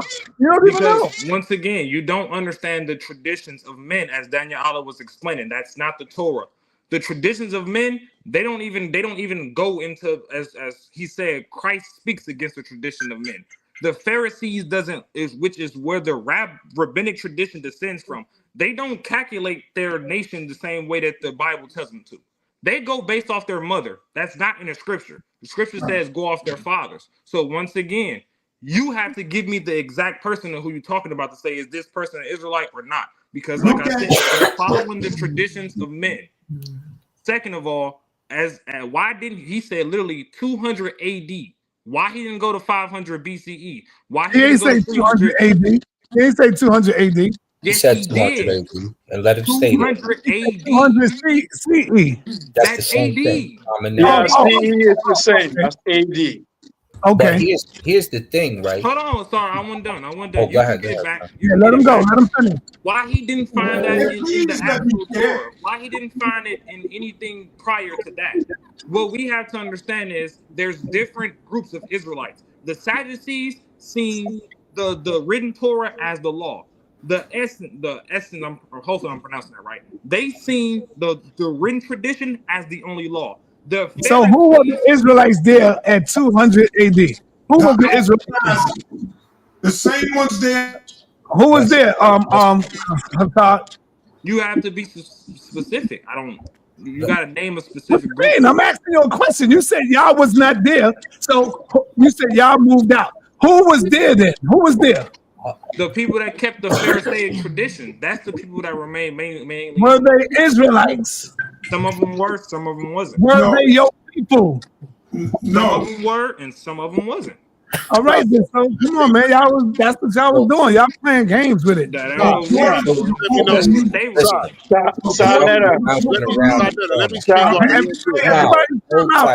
time out. I'm gonna let you go. You have to say cool. These people are Christians who are claiming to be Hebrew or whatever. They are actually Christians. And one of the way you know is that when you quote something from the Old Testament, which they don't agree with, they start to quote Jesus. Right. They start to quote Jesus said this. They try to shy away from the reality of the Old Testament using Jesus to cover up. Was doing with Jabari. That's what he was doing with Jabari. That's what they do. So these are Christians. That's the first thing you need to know. Secondly, every religion on earth, and including Judaism, we know the history of the religion from the writing of its scholars, not just the text itself. It is the writing, the interpretations written down by the scholars over generations is what we use to trace the history of that book. The same thing with Islam.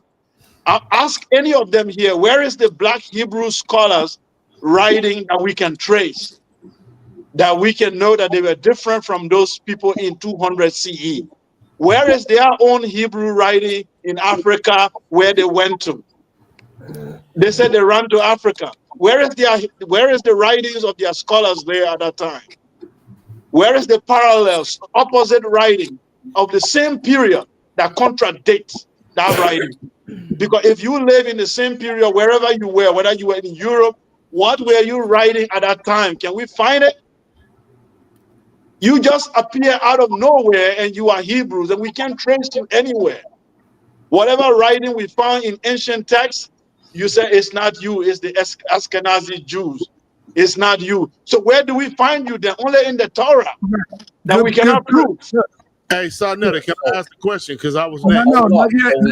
I want Apostle to go, and I don't want nobody to talk over Apostle. Yo, hold on.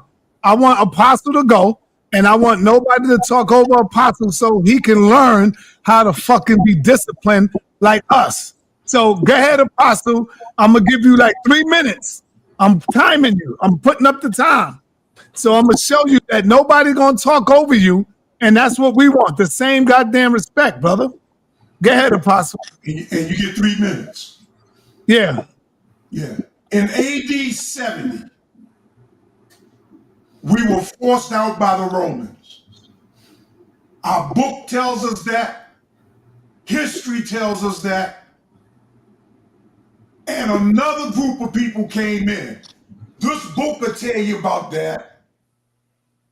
The Ashkenazi Jew came in around the year 100, fully controlled and then from 600 to 11, the Mesoretics created the problem that we have today, changed our language and brought in the Yiddish. We left in AD 70. We don't read a Mishnah. That's why Tazariak taught Regia, bringing a Mishnah to the table. We don't read the Talmud. We don't read the Kabbalah. That is not our work. We don't deal with that. We deal with Torah. That's our law. Torah. Period. No other law. That's the Ashkenazi Jew that's right there right now, while most of you believe that they are the Jews and we black folk can't possibly be a Jew. And it's black folk that's saying it. It's black folk that's saying it. Just like back in the day, it was black folk that was saying we colored. It was black folk that was saying we're niggas and Negroes. It was a younger generation coming up saying, no, we black. No, you're colored. You're the same old like Suke. Well, stop it, man. We don't do circumcision since we left Israel. We no longer did circumcision because we no longer had the Levi priests to perform it. And that's the book. Read Luke 21:24. And it said the Gentile came in to Israel with the sword and slaughtered. And the Bible told us to run to the hills. And that's what we did. We fled. And if Sekou want a book, check out Edgar Shaw, The Expulsion of the Black Hebrew Jew from Portugal and Spain. All right, chill, because I got this. All right, thank you, Apostle. Let me go to hold up, Inky. You just got here. I'm gonna let you go, Inky. I gotta let Asar Mka go. Asar Mka gotta go. I see you, Rafu. Go ahead, Asar. Let me break down some history. 51, 125 AD or CE, the New Testament books were written. 140 AD, Marcion, a Roman businesswoman, taught that there was two gods, Yahweh the cruel, God of the Old Testament, and Abba, the kind father of the New Testament. Marcion eliminated the Old Testament as scriptures, and since he was anti-Semitic, kept from the New Testament only 10 letters of Paul and 2/3 of Luke's gospel. He deleted references to Jesus' Jewishness. Marcion's New Testament, the first to be compiled, forced the mainstream church to decide on a core canon, the 4 Gospels and letters of Paul. Now, 200 AD, which our brother Jabari referenced, and Danyaahala said, those aren't my people. The periphery of the canon is not yet determined. If you have no canon, you still don't even have a Bible compiled unless you go back to Alexandria and Codex Alexandria. Bring it out, son. According to one list compiled at Rome, AD 200, the Mauritanian canon, which you just tried to mention, Apostle, the New Testament consists of the 4 Gospels, Acts 13 letters of Paul. Hebrews is not included, so you need to stop it because you know you need Hebrews. 7 general epistles. Yeah, done. And I could keep going, but I'm going to sit down on that. Because that's enough. Con. All right. We're gonna go to Rakufu and then Ink. Wait, sorry, I just got a question. No, Rakufu don't be long. He just get it in and that's it. He ain't gonna be long. Go ahead, Rakufu. All right, can y'all hear me? Yeah. Loud and clear, brother. No echoes. Okay. So the practice you're asking about is known as mitzitza bipeh, oral suction. It is not something from the biblical Israelites, but a later rabbinic custom that developed many centuries after the time of the Hebrew Bible. Here's the historical context. Biblical circumcision, Brit Milah, in the Torah, Genesis 17, Leviticus 12. Circumcision is commanded for Israelite males on the 8th day, but there are no details given about how it should be done beyond removing the foreskin. There is no mention of oral suction. Since there's no mention of oral suction, doesn't mean oral suction didn't happen. It's just clearly said that there's no mention of it. I rest. That's it. Right. But you know what? That's what Jabari said. He said that. He said that. All right, let me go to Dr. Inky. What's up, man? All right, so my question is, because I missed the show, so I'm just trying to get a consensus on who is saying that the Israelites are sucking blood out of, you know what I'm saying? Like, who's saying that like, is there like a two sides to this argument where some people are saying that that's what's happening and some people are saying that that's not what's happening? Like, who are the actual people that are saying, like, who's verifying, who's standing by? The Hebrews say this. All right, Jabari is bringing it out. The ancient Israelites story. The ancient story, that the practices that they were doing back in 200 EC, right? And Jabari, the Israelites practiced circumcision by sucking the blood out of the penis. Now, does Jabari have a source for that? Yes, he was showing the source. You ain't been watching it. But that source that he just read didn't say that they were sucking the penis. It just said that they was doing circumcision. Brother, they still now, do it. That's for who? The Hebrew Israelites. This is for. It's the Brit Milah. It's the source. Wait, listen. He is now trying to tell you that the only thing they read is the Torah. And we know very well that there are many, many, many Hebrew laws. And I want you to be clear. Yeah, it is. It is. I want you to understand that there are many compendiums of Hebrew or Judaic laws. This one you'll see in the Mishnah. Okay, family. And this is from 200 CE. Let them get it. Go This ahead. is from 200 CE. I hope you understand what I mean. 200 CE, 200 AD, 200 years after Christ, not the Torah. Go ahead. This is so long ago. Danyaahala, you got to let them get This is so long ago. No doubt. It says, no doubt. we perform all the requirements of circumcision on the Sabbath. We circumcise, uncover, suck, and place a compress with cumin on it. That's from Sabbath 19b. This is in the Mishnah. Now, that's for who? The Hebrew Israelites. This is for, now listen, I am not saying, I want you to be clear, Right, I I'm know what not you're saying saying. that Zion does this or his group does this. I guarantee you, I know that Tazarak is not doing this and Danyaahala is not doing it. But you know why they're not doing it? Guess why they're not doing it? Because they ain't Hebrews.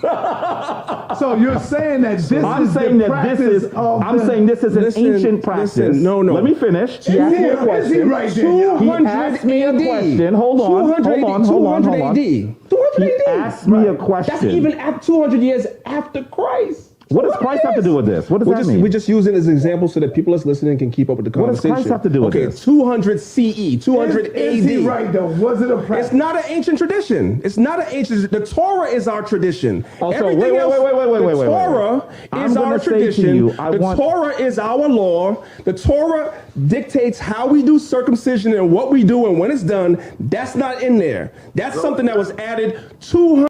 That was a lie because the Torah does not tell you how to do it, man. See how you lied? 100 years after the turn of this. Do you practice do you actually read the Talmud as well? I don't deal with the Talmud.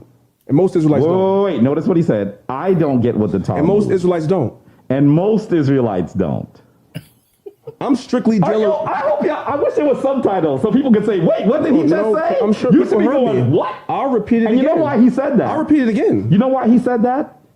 This brother's a chess player, but I'm a better chess player. I'm a better chess player because he knows the pieces I'm lining up. And I'm going to be really clear with you that I am not saying that these brothers that are in our community are doing this because they're not doing. I would be stunned if I heard that. Now I tell you, I bet you there's someone doing it, but that's not emblematic of your whole tradition because some people do crazy stuff, right? Right? I mean, there are people in the Kemetic tradition that do crazy stuff too. And I'll be like, that's not us. I don't know who that person is. That person's crazy. Fair enough. But let me say to you that when they describe the mitzvah bepeh, what they do is they try to make it sound like it's something new that Europeans did. That's what they do, sa.neter. I know you've heard it. And if we can find it in writing as early, literally as 1800 years ago, I don't know what you consider ancient, family. 1800 years ago, we can find it in writing. When you hear a Hebrew Israelite mention the Talmud, ask them about the Shabbat, 133b. Can I tell you what I consider ancient? If you want to ask them about the Mishnah, because that's where we first see it, you should understand that most Hebrew groups, even the white folks, they don't do the mitzvah bepeh anymore. They don't do it anymore, right? It's very small. It's a very small number of people who are considered Jewish that do that now. All right. Inky. Yes, sir. Inky. Yes, Go sir. ahead. You gotta say. That's nasty work. That's all I gotta say. Jabari, listen, Jabari is funny because Jabari likes to bully people on the Jabari think he's slick. And see, this is where you get into that nasty loop where now the Hebrew Israelites is gonna pull up, Horus and Set, and they're gonna be like, yeah, well, you see what he did with his buck cheeks, and like it's just gonna get crazy. So Jabari know what he's doing with this. That's all I can say. This is all right. Hold on. We got you, Todd. We got to get Sekou. What do you think, Sekou? Yes, I think for me, I'm not very familiar with this particular topic, to be frank with you. So I don't really like to delve into area that I'm not familiar with. Okay. So this particular practice of the Hebrews, I'm not familiar with it. All right, I got you. Let me go to 7 Asar. Hey, Sa. 7 Asar. Unmute yourself. Let's go. Sa. You got the camera stuck on me, Sa. Yeah, Sa, real quick, so everybody can know, this is Shabbat 133A 18 and through 133B2 in the Mishnah. And see, if I had done that, I'll be putting it back. All right, now, 7 Asa, you hear me? Asa, you might have to get back on your phone, brother. Peace. I can hear you. Can you hear me? Yeah. Can you hear me? Yep, I can hear you. You can't hear me? I can hear you, brother. Okay. You can hear me? Yes. You can or you can't? Your computer Yes, I can hear you, brother. Okay. Can you hear us? He's delayed. Okay. I just want to make a comment about what Danyaahala had said when they were talking about the oral circumcision, right? And Jabari had asked him, would you, do you guys practice that? And he said, no, it's not in the Torah. And that took me aback because in saying that statement, he's saying if it was in the Torah, it would be in practice with them. Did you catch that? Yep. sa.neter, when you saw the interview, did you catch that when he said it wasn't in the Torah, that's why they didn't practice it? Go ahead, brother. So these Hebrews will practice. I can hear him. It seems like I might be on a delay. Yeah. Because I'm talking to you guys and no one's responded to me. Oh, I'll respond. I'm just saying we got to remember that. Yo. You got to let him go because he on a delay. He ain't going to even hear that. Go ahead, Asa 7, make your point, bro, so I can move on. Yeah, my point is, you know, these Hebrews will claim they don't do these atrocities, but I saw Danyaahala say he would do it if it was in the Torah. It would be a practice of theirs. So, you know, you don't have no excuses when it's in the Torah, right? And for you to say it's not in the Torah, that's why you ain't doing it, it just lets me know where your morals are. And then another thing I want to say, I just want to say this to the Israelites out there who deny this fact. This is an actual fact. You guys are Canaanites. Historically and biblically, you guys are Canaanites. Hey, Asa 7. I have to correct you. To correct you. They are not Canaanites. They are African Americans like everybody else, brother. They just think they are these people, man. I feel you. They just like us, brother. I feel you. Come on, man. They ain't no goddamn Canaanite. They are not no Israelite. They are African goddamn American right here in America. I'm just like dealing with the scholarship though, right? Can I ask Asa 7 a question? Asa 7, here's my question. My question is it a possibility that was breaking up on me. No. Can you hear me? Asa 7, I'm trying to ask you this question.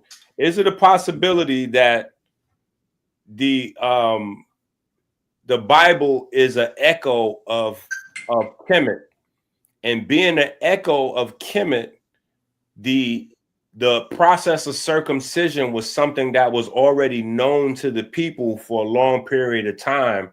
So the instructions are not there because it was something that was already practiced for a long period of time in Kemet. So are we saying that in Kemet they was sucking blood off of the private part? No, you ain't got to ask him that because they wasn't doing that. They wasn't doing that in Kemet. Yeah, they wasn't doing that in Kemet, brother. It was being done more to older boys instead of young babies. You see, it was done to older boys, and they wasn't sucking no goddamn penises, brother. And we wasn't either. You could have asked us something, caught that. There's no evidence. There's evidence that you guys we wasn't sucking no penis neither. That was they were doing. Yeah, you was. That was a rebellion. Hey, let me go to had his hand up. Go ahead, Assad. This is crazy. Sorry, you wild for this, bro. I just want to say that for the record, bro. He ain't even put no pause or no Diddy in the title or nothing. You wild for this, son. No pause, no nothing, brother. Straight raw. Straight raw. Kasad, yeah. So I'm just respond to a few of these things real quick. You can hear me good, right?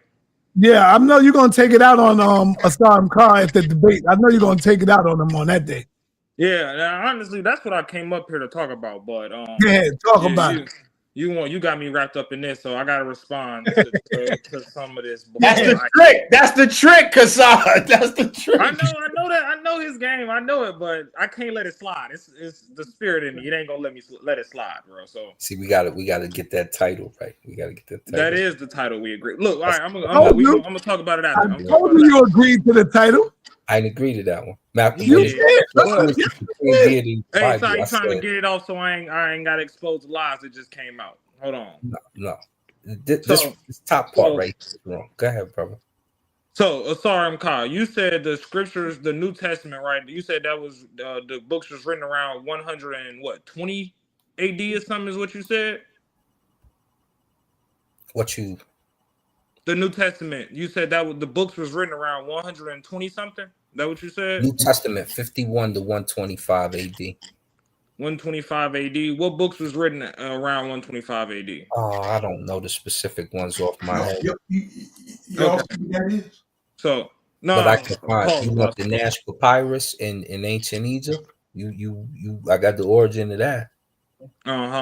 Anyway, that's got your. So I wanted to make sure you. All right, because fell off. Let me know when I can speak, sir. Okay, speak, brother. Okay, so I looked up Israel because Israel always claimed this monotheistic, heliotheistic, whatever one God belief. I said, so was Israel polytheistic by chance in its origin and conception? It says yes. Can y'all hear me? Evidence strongly suggests that ancient Israelite religion was originally polytheistic before evolving into a strict monotheism centered on Yahweh, and it breaks it down. So I'm just wondering, are these people that's calling themselves Hebrews, are they honest enough to agree and say, yeah, we were, or are they standing on pride saying, no, that's false? I mean, what's going on? All right. That's the debate. What you read? One God in the Bible. Leave that Google alone, man.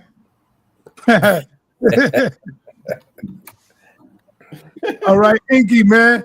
Yo, I seen your show earlier, brother. I think I'm gonna roll with you on this. But I can't really say that because damn, I don't know. I gotta get a moderator. But I think I'm rolling with you, man, on this debate, man. Bro, listen to what I'm saying. But yo, did you see the video I played earlier with Dr. Ali Muhammad going at you and Unc? That's my son, bro. Ali is my son. Ali Muhammad made a statement and said, Inky, that you was out there calling the white man, saying that the white man come from the rhesus monkey. Listen, do you still stand on that? Do you still stand on that? Listen what I'm telling you. I'm telling you, Ali is my son, man. Fact. So listen to what I'm saying, Sa. These guys, right? Jabari has to now answer the question first, man. Do you still stand on the white man comes from a rhesus monkey? And it's all right if you say, no, I'm not with that no more. It's all right. That's how you go. No, listen. Because what happens is that's a sound bite and it's out of context. So the context to that sound bite is this. We're having this conversation about Darwin and Darwin's idea that white people do not come from monkeys. Darwin's idea is that white people come from black people and black people come from monkeys. So it's not necessarily me establishing that white folks instead come from the monkeys. What I'm saying is that science did not support these ideas, because when we dig into it deeper, Unc was trying to bring in all these fossils and talk about Neanderthal and all this and all that. And if he was saying that it goes monkeys, Neanderthals, then humans or Homo sapiens.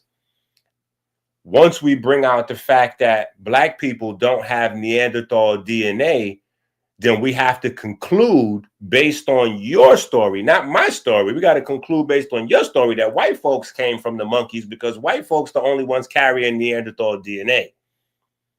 So those clips is out of context. Remember, it's me combating against the Darwin theory. And the Darwin theory is that Black folks come from monkeys and white folks come from white folks come from Black folks. So this is why I'm saying that if we don't read Darwin's books, we do not understand how crazy the material that is in Darwin books is.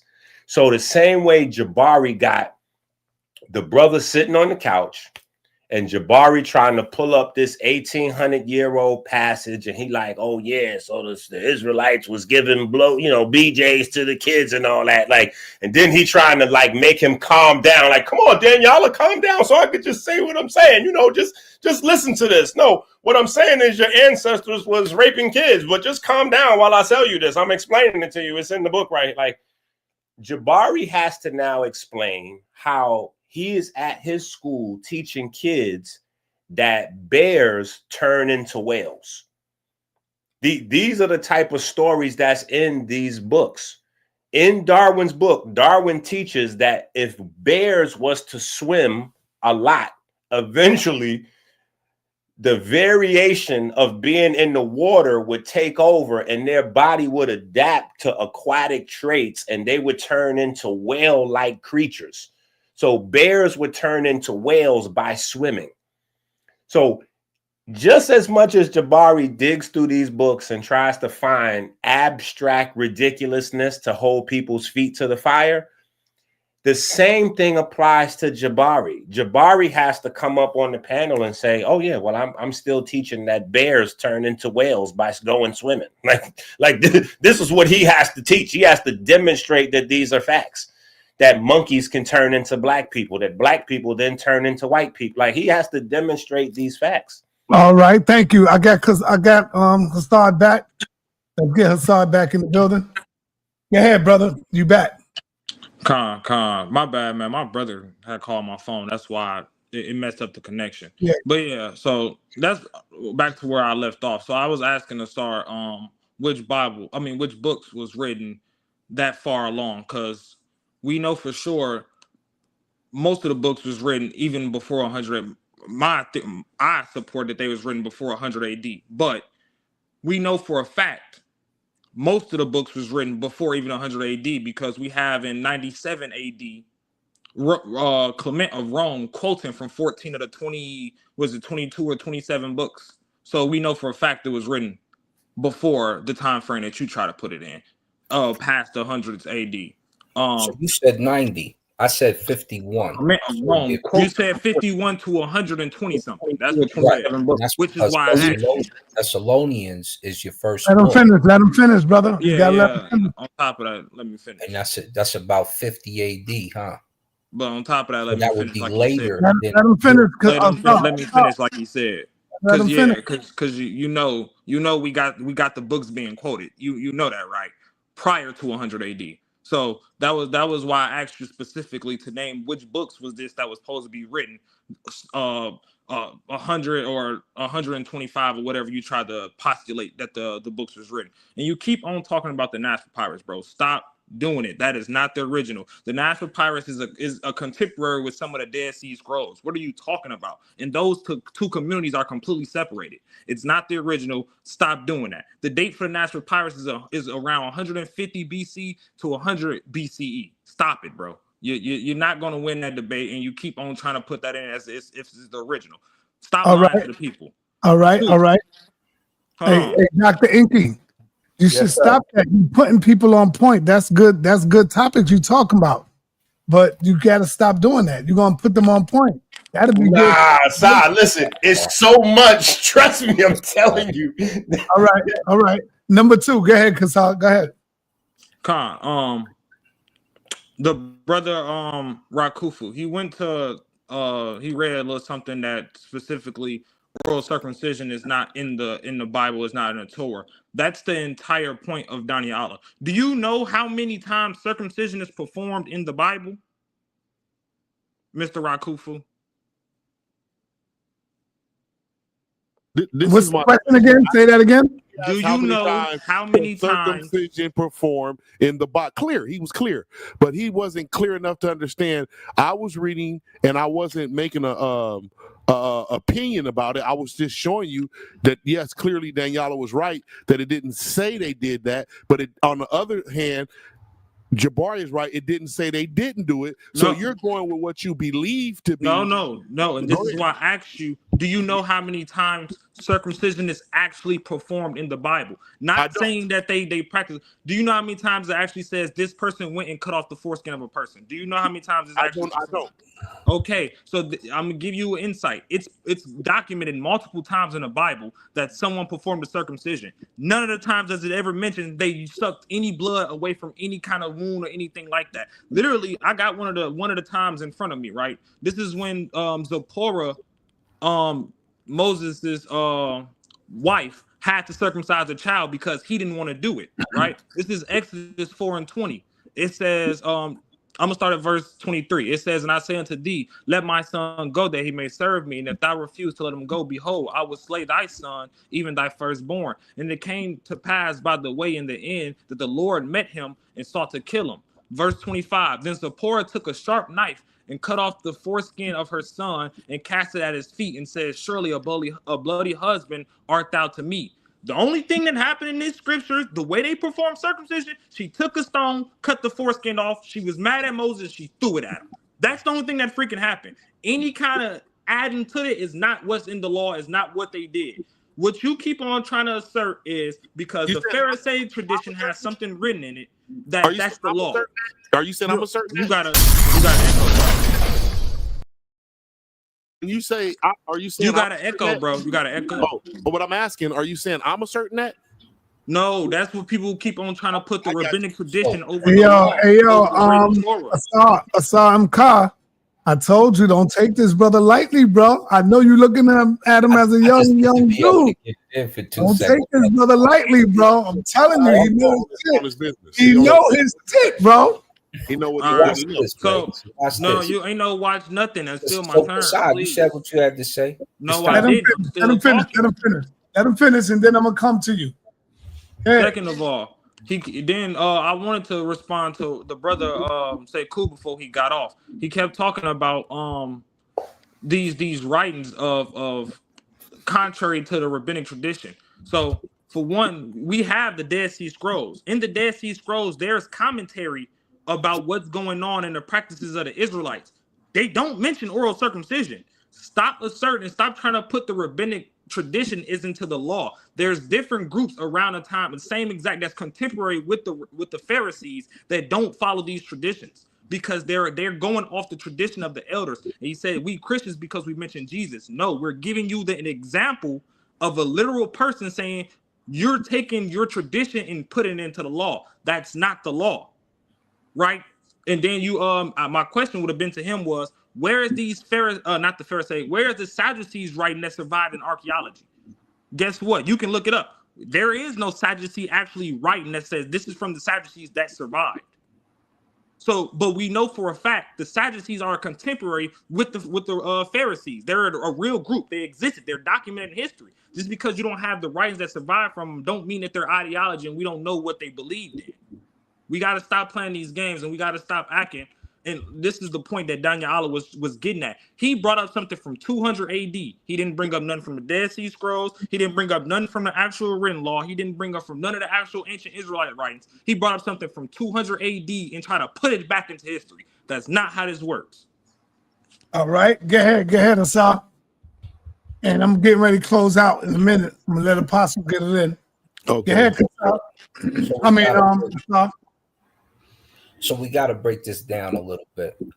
Number one, Thessalonians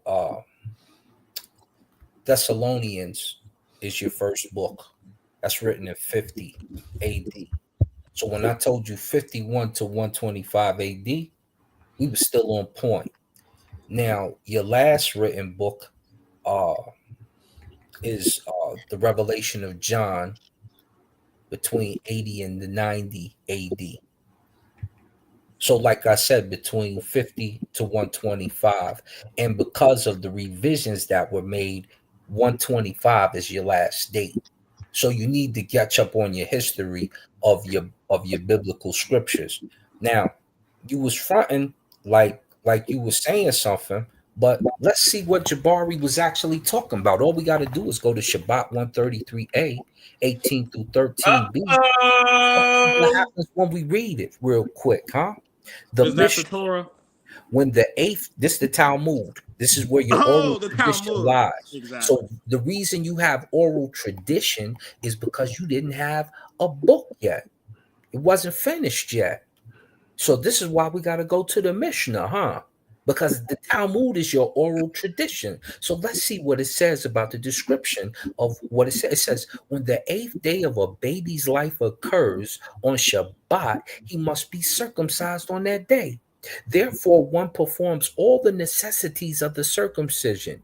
Even on Shabbati are circumcision of foreskins and uncovers the skin by removing the thin membrane beneath the foreskin and sucks the blood from the wound and places on it both a bandage and a cumin as a salve.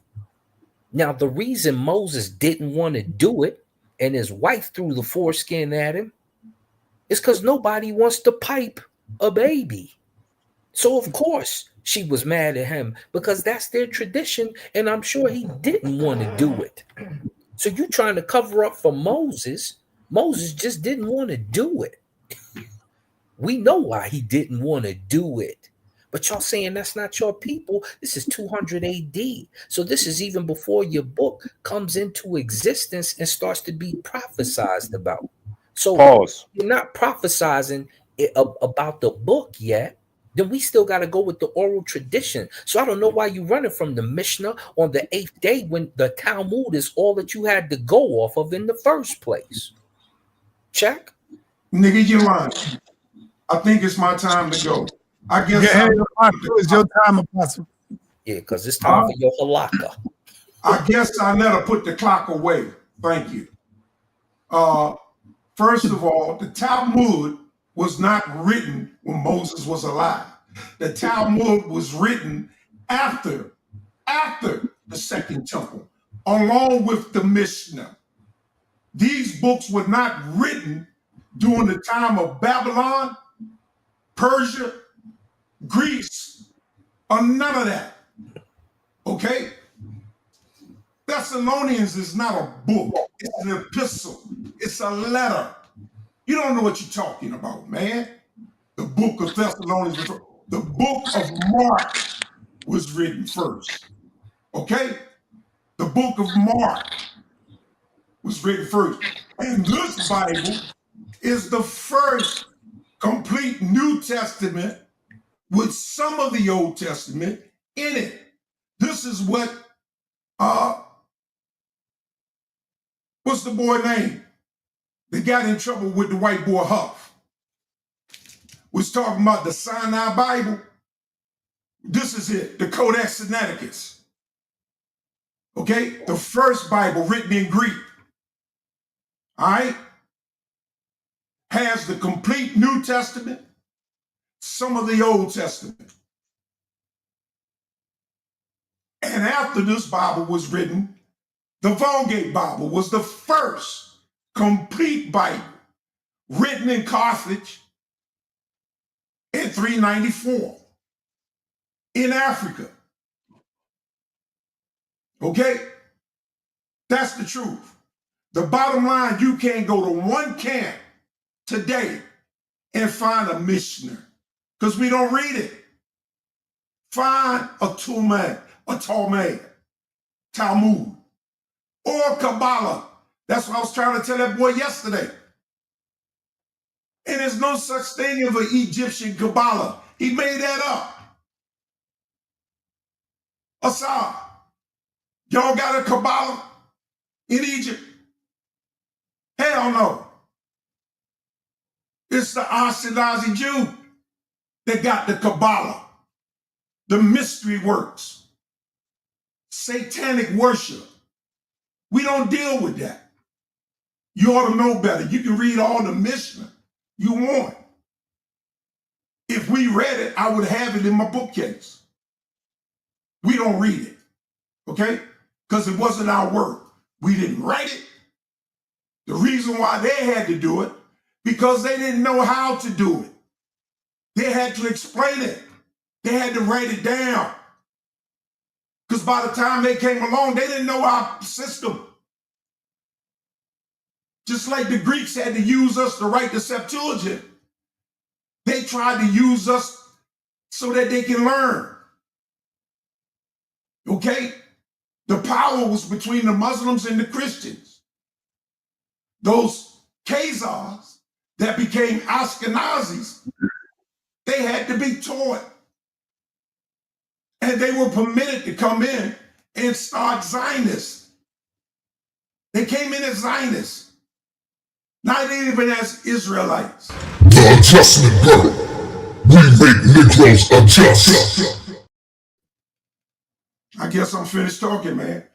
Thank you, Apostle. That was it. I got to get out of here, man. I've been here for like damn near 4. I've been here for 4 hours. You said I could finish, huh? Finish what? My statement. Go ahead. Okay. So, because remember I brought it in. I started earlier. I said, does hit the camera, Si. Hit the camera. Hold on 1 second.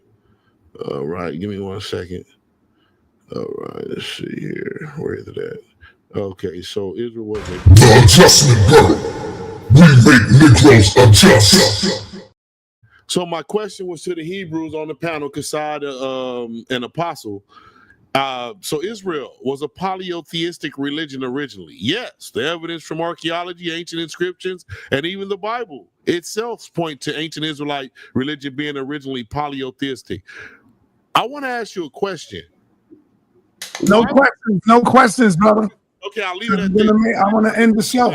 I'll do it like this. For the next time we on the panel, you guys might got the answer right now. Hold it to the next time. No, I tell you what, you come up with the scripture. I'm about to make the statement. The question is this: what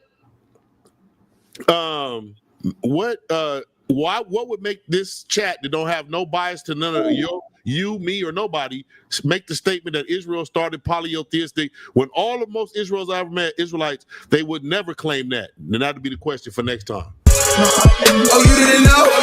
This environment tough. Oh, you didn't know? This environment tough.